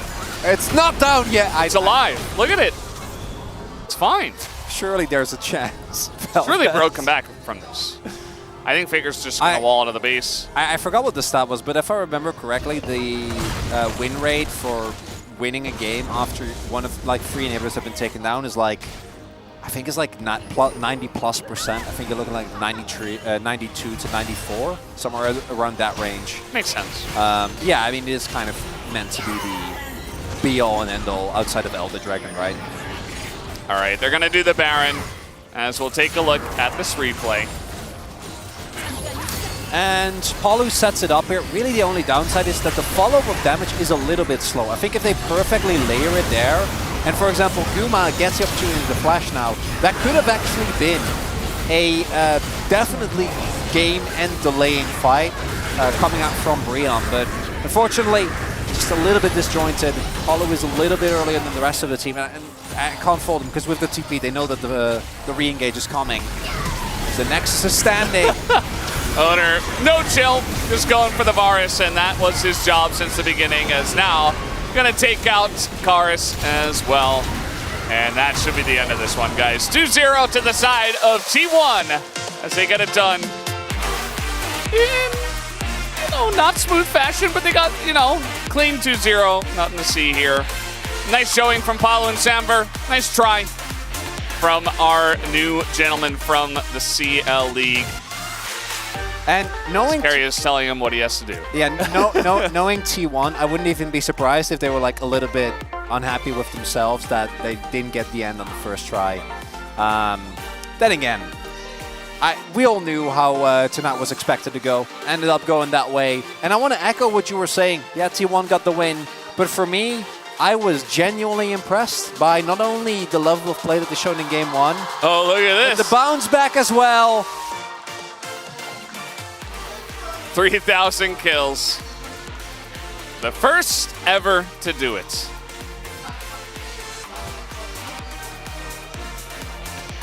Carrier bowing as well. Faker's just like standing there. Guma holding up 3 fingers. Well, that says 3,000 kills. He did it. It happened. Testament to the longevity of this player. Zeus with a little lightning bolt. Had, I think 2 fun games. One fun game in that he played Cassante and definitely just kind of ran it. And then one fun game in that he got to play Zac and did a good job. Faker, obviously my POG vote, and then this is an interesting one because this doesn't really feel like a narrative vote. Just had a really good Talia game. Had a lot of impact on the rest of the map. Snowballed very, very well. Yeah. I'm sure some people will be brave enough to vote for the Zac on Faker's 3,000 kill game, but, you know, shout out to you guys. Ascaria's got the... Oh, he's gojoing! Are you gonna watch? I definitely know what that means. Are you gonna watch? He's doing the thing! He's doing the anime from the thing, anime! Oh my god! Yeah. All he needs is white hair, and then we'll get What was that? Was that also a thing, or was that just Carrier? Well, he does have messy hair, but I think that was just Carrier fixing his hair. I don't think that was an anime reference. I thought it was a thing. Also, a Gojo thing is at least what G-Sun seems to think. I don't know. Wait, does G-Sun also not know about Gojo? Don't you guys watch Jujutsu Kaisen? This anime is great! No. No. I don't watch anime. Well, now I am the silly one. I expose myself you have Gaihan, as a weeb. That is true. Another member of the team. That is true. I'm not alone. I'm also watching League of Legends, so I think in general I'm not alone. As some of these fights, I think for Brian, the level of team play that they showed today, it's an upgrade. Winning against T1, I think, was never necessarily going to be on the cards, but just having a better showing. I hope we see more of Samver and Palu in future matches. Although, again, the next one is against Hanwha, so that one might be a little tough. I'd also like to actually see more Zac top versus Cassante. Right? Yeah. You don't have to play Aatrox every time that the Cassante is picked. There are other options. I do think it is a bit underrated, but I'm probably biased. And I mean, it just has a nice lane matchup, and then you just have really reliable tanky engage from the top lane. So if that's what you're looking for, that could be an option. Some nice moments from Bro, even from behind, just trying to do their best. I feel for Samver, like, he's autoing so well. He takes all of Faker out, and then he's like, oh god, Zeus is right here. And he's full health. and that right there is that even though in theory and if you play it perfectly, the unhit Varus, as we saw Def do earlier today, can really output pretty ridiculous amounts of damage. But it's just so hard to auto reliably when things like Zac and Cassante and Udyr are in your game. Yeah. So they're just saying, okay, let's all rush the Nexus all together. Kuma's like, what? Come on, fight! What? You left me alone. Kuma just takes a sip of his water. Everybody else had a way to get in there. Unfortunately, Senna doesn't really. As look at that damage from the Zac. Huge. Huge. Valdez. Huge. But yeah, Faker does the most in the game. Shout out to Samver. Had some nice moments as well as Palu. A nice little debut in the LCK. Yeah. Wouldn't be surprised if we see them again. I hope so. I really do. Yeah. I think that game number 1, can blame that one on draft. Game number 2, they looked as good as could be expected. Yeah, absolutely. Well, we'll have to wait and see if they do get to play against Hamalife Esports in their next match or if they will just be sent down again. Either way, guys, that was a very nice play from them, and we will hand it over to the space to break down that game number 2. Thank you so much, gentlemen, for the commentary of that game number 2. It was a game. It definitely was, and it started off with one heck of a draft, but this is the main thing. Faker picks up 3,000 kills. The first time here in the LCK. We thought he might be able to get there in their last series, but unfortunately those ended a little bit too fast. Same can be said for our first game of today, but finally gets it here and does so with a bunch more to boot. I feel like the Varus first pick and its isolation is totally fine, right? I mean, this is a really strong pick right now. Obviously, one of the top tier 80 carries you can pick up. Ashe was available, and with the Senna Talia lock-in here, I kind of thought there was an opportunity to really go all in on lane bullying, but they decided to go for the Rel, and it ended up being Rel support, and that was a much better performance from Palu this time around than what we saw, obviously, in the first game where they were bullied. But it felt like T1 decided in the first half of the draft they wanted to prove that they could actually win with a Senna lane into a pushing lane. And to a certain extent they did. But then the second part of the draft for T1 was where we started to go down the happy gaming route, where we got to see the Zac, which we all love, and of course Keria playing that Sion support, which was interesting to say the least. Yeah, I mean, also, like, they only pick on Talia. It was, like, really blind pick. I think they were just, like, probably setting up already, like, Bavai and the Sion. Like, probably Zac, I think it was a bit, depends on the opportunity. I think I really like the Zac on the R5 as well. But it's just, like, thing is, like, as you mentioned it, like, I think they should have done the same thing with just the Varus Ashe and just bullying the bot lane with the Senna. It's like, that's what just happened, like, last game. And then they should be able to do other side of the map, like, otherwise, like, why they chose the blue to do it. So, and also they first pick up Varus too. So I think it was like, I think there was probably they were not really confident about the champion pool. It could be possible, but for next time. Yeah, I mean, I think it's a missed opportunity. Like, I really feel like if you're not willing to play Varus Ashe in this meta, then I don't know what you've been practicing, right? I mean, the Rel is a bit dated as a support. His performance on it was good, right? But I felt like I was missing something in this draft. I feel like it could have been a lot stronger. It could have been a lot more bullying down there. I did also feel like on the T1 side of the draft, gentlemen, as we haven't really addressed it too much, this was a lot of, for fun stuff. The good old Roar of the Slayer snare that was pretty rampant when we did have the Sion Senna lanes running about a few years ago. They managed to nail it. That's definitely good, but like you say, it didn't necessarily have a whole lot of power. But thankfully, there was this fight in the river on the top side of the map that really helped get T1 into a good position. Because outside of this, honestly, Bro played the early game really well. Yeah, I mean, from the early game, like, I think the owner was like really Watch smart. The shield. Just stayed on the bush, and just boom. So sad. And also, it's like right away, it's just Zac just coming in clutch, and there's also Talia came in. It's like the owner barely leaves, so like Karius actually decides to just finish it off, but doesn't matter. It doesn't matter. I mean, the timing of that shield popping off and the cone there from the Vi really hurts, but this is where things started off really well for T1, and we were like all kind of rolling our eyes at this moment where they didn't have enough prio, they didn't have control there. It was not a great call from Bro, and it kind of felt like at that moment we all had decided the game was over. It wasn't, however, and there was a lot of gameplay that happened that we're going to skip past, where some of the choices that were made by certain players I would not describe as sportsmanlike, but it was very fun. And then Bro ultimately, and this upcoming fight, or we're going to take this one way faster than I thought we were actually going for a second highlight, end up doing some cool stuff, don't they, Huni? Yeah, I mean, I think Zeus plays really well on the top side river, like making sure like he can actually engage any time. And I think that they take it really slow. And meanwhile, it's also 4v4. Like, I think if Brion wanted to fight it this badly, I think they probably need like all actually the members on top side. Otherwise, they just have a stronger member basically. Yeah, this is actually a different clip that I expected, but that the Zac into tanks angle, man, actually seems super viable. As fun as this game was for T1, I actually think maybe we should be seeing this pick more often, at least from Zeus. As another split up fight here. Obviously, Palu on the exact opposite side of this, and Zeus just so incredibly tanky with this ultimate here. There's just no way for Bro to break through. They had some great skirmishes in the mid game where T1 were happy gaming a little bit and they punished really well. And I think Gideon had a pretty good series. I think Palu, again, very young. Second game, massive improvement. But at the end of the day, the most experienced player of all time in Faker in mid picks up his 3,000th kill, and the same time you are stepping onto the LCK stage for the first time. That's just how it's going to be, isn't it?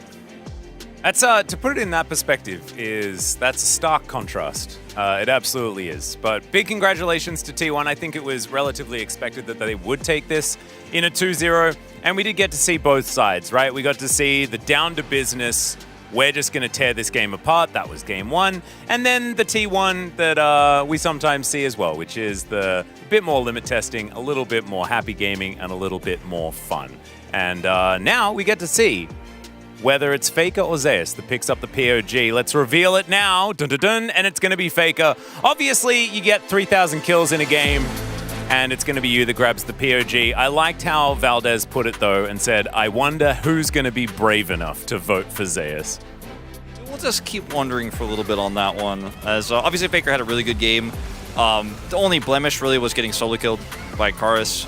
I mean, that's kind of big. Yeah. Like, I was like, should I really give to Faker? Like, I mean, he had a great game, right? Like, besides just getting solo kill, but like, I mean, that solo kill was kind of abused, but like, you know, like, besides that, I think, like, the kill KP was really high, and most of the time, his ulti usage was really good. He nailed the flip back on the Sion combo. Sion Senna. Yeah. Oh, yeah, true. So that was clean. Am I the only one?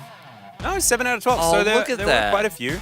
Oh, Media. Media 3 guys saw the quadra kill, and he was psyched about that one. I'm usually it's not too happy if I'm on the same side as Media, but this time we'll link up. I think this time is not bad. Yeah. This time is not bad. Except not the third guy though. That one's not the one. Yeah, that's not the guy. We won, yeah. Well, you and someone else, either Coco or Pony, also voting for Zeus there at the same time. But huge congratulations to Faker, and I think the main thing is that we get the man on stage, you know, for an interview afterwards. He can talk about how it's been to be in the LCK for so incredibly long, finally hitting that huge milestone with no one else really close whatsoever, who was a deft second with like 2,660 something. Yeah, something like that. No, it's pretty ridiculous. So we are preparing for the interview now. Some closing thoughts, gentlemen. Do we think that T1 are set to be able to take down Gen G in round 2? What do we reckon? I mean, yeah, I mean, speaking of like the T1, I would just actually compare. I mean, there's like, we will say like there's a Gen G and T1, and there's a below, like there's a KT and it's like HLE. The reason why, like, this is it. Like, we just had the first series with the KT against the DRX. We thought it's gonna be Stomp, but it's not. But T1, we expecting it's gonna be Stomp. It is a Stomp. So I think that's a big comparison, but I think still Gen G looking kind of strong too. I think Bro needs to stop experimenting this much, like if they want to have a chance of recovering this season. Otherwise, keep doing it, and maybe summer is your bet. That might be the way. For Bro, I think that keeping in Samver and Polu, though, I like this idea. I think that, you know, Effort and Envy, they were definitely struggling as well. And if you put Samver and Polu in against Gumayushi and Carrier, and they actually, you know, are okay with coming back to Lolpark next time, then I reckon you got a good bottom lane right there. But now it is time to head over to the interview with Faker and Carrier. Thank you very much, guys. This is Dear for the POG interview translation, joined by Carrier and Faker on the side of T1. Congratulations! Carrier, this is your first POG of Spring. Congratulations. How do you feel? I'm happy that I got the win today. And yeah, this is my first POG of Spring. I'm very happy that I'm able to talk to our fans today with this occasion. And what was the meaning of your victory ceremony? There's a protagonist in this one anime, and my fans really like that anime, so I tried it.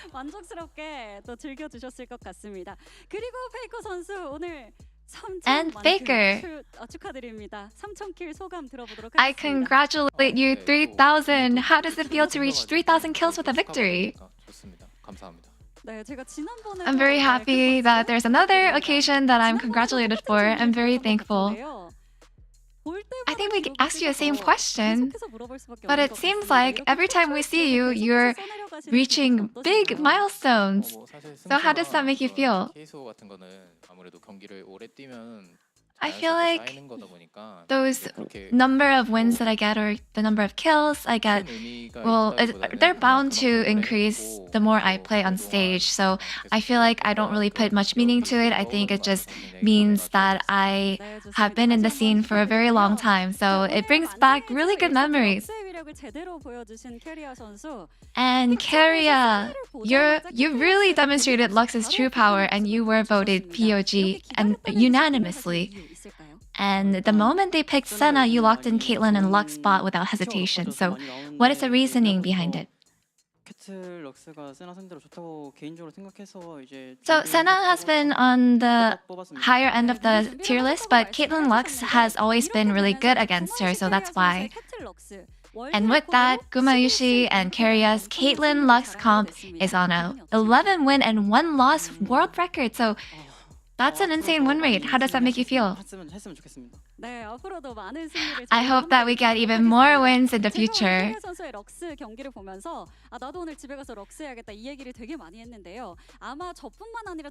So apparently, Subin is going to go home and play Lux when she gets back. I'm sure you inspired many others to play Lux today.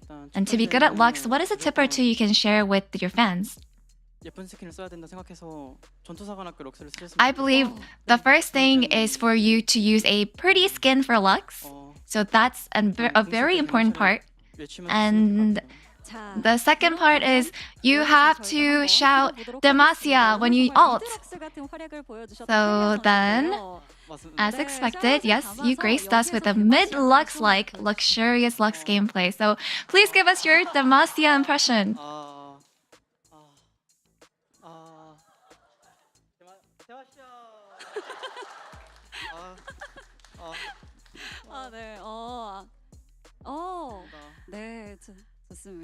I see. That was great. Thoughts, Baker? No, I didn't see from straight ahead. I was watching from the side. In game 2, you went with top Zac and support Sion. So what strengths were you looking for in this comp? So we saw 2 tanks from the opponent. So we responded with 2 tanks that we believed that it would work really well. And Faker, it looks like we saw your Talia for the first time this spring. What kind of synergy were you looking for with her comp-wise? I feel like Talia is really versatile in many ways. And I feel like she just fit today's comp, just looking at everything. So that's why we went with her. And with your win with her, Talia now has 9 win and 1 loss record. And what do you think is the reason she has such a high win rate? I feel like maybe it's because Azir has been losing against her that she has such a high win rate.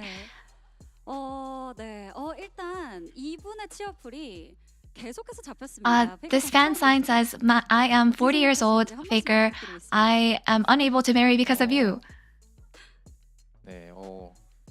Because of you, he's emphasizing. Any response to him? You know, lately, people have been getting married later and later. That's really just the majority. I feel like you don't have to feel bad that you're not married yet. I believe that you will find someone in the future, and I hope that you have a happy marriage in the future.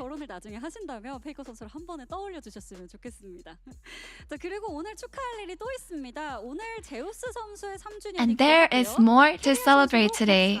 Today actually is Zeus's 3rd anniversary, and Keria's 4th anniversary is coming right up. And in 3 days, it'll be Gumayushi's birthday. How does it feel to celebrate your 4th anniversary, Keria? So it's my 4th year anniversary. And there are so many fans that have been supporting me ever since my debut until now. And I think that's why I'm doing so well in my career. So I'm very grateful for every fans. And Faker, would you like to take this moment to tell Keria congrats? Oh, yeah, thank you for all the support. And to commemorate Karia's 4-year anniversary, Karia's mother brought bagels for everyone, and I enjoyed it very much. A lot of fans posted about it on socials. And thank you very much for Karia's mother. And we were told that she's on site today. She's on camera right now. Would you like to say thank you to her? Thank you so much. It's going to be Lunar New Year soon, so I'm going back home. And I hope that we have a good time during the holidays. Please feed me well.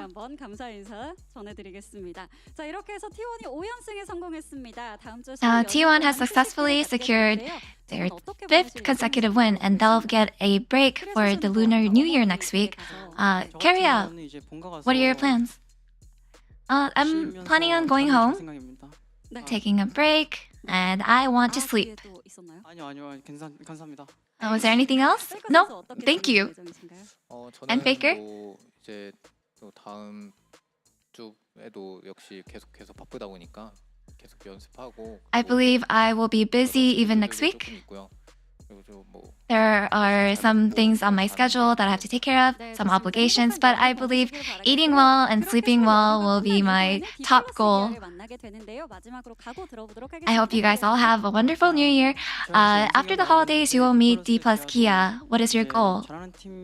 We're on a consecutive win streak right now, and D plus Kia is a strong opponent, so we'll make sure that we are prepared and to continue our win streak. And Faker? It's been about 3 weeks since spring season started. I believe we have a long way to go, a long way to improve. I hope that D plus Kia also has a good holidays. Hope to see you guys all in a good form. And this will be the end of the interview with Karia and Faker of T1, and back to the space. Thank you so much, dear, for the interview translation. Great to hear from Faker and Keria on their special days. 3,000 kills and the 4th year anniversary of Keria's debut. Absolutely amazing stuff. Let's check out the standings here as T1 go nowhere. They just continue to hold steady in 2nd place. And Bro doing a similar thing. Unfortunately, still in 10th place. But fortunately, they can't move to 11th. No, they're 3 losses away, though, from having a winless round robin, which is not ideal. But I don't want to talk about standings. I want to talk about that 40-year-old guy in the crowd.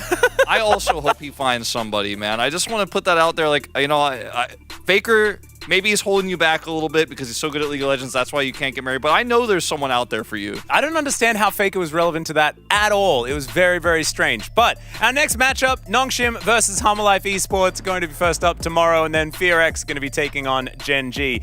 Both of these matches feeling a little bit like an underdog story, or maybe it is an upset waiting to happen. There's only one way to find out, and that's by teleporting to tomorrow. We're not going to be able to do that, so we're going to wait, and that's going to be the end of the show. Thank you so much for watching. We'll see you tomorrow for more LCK.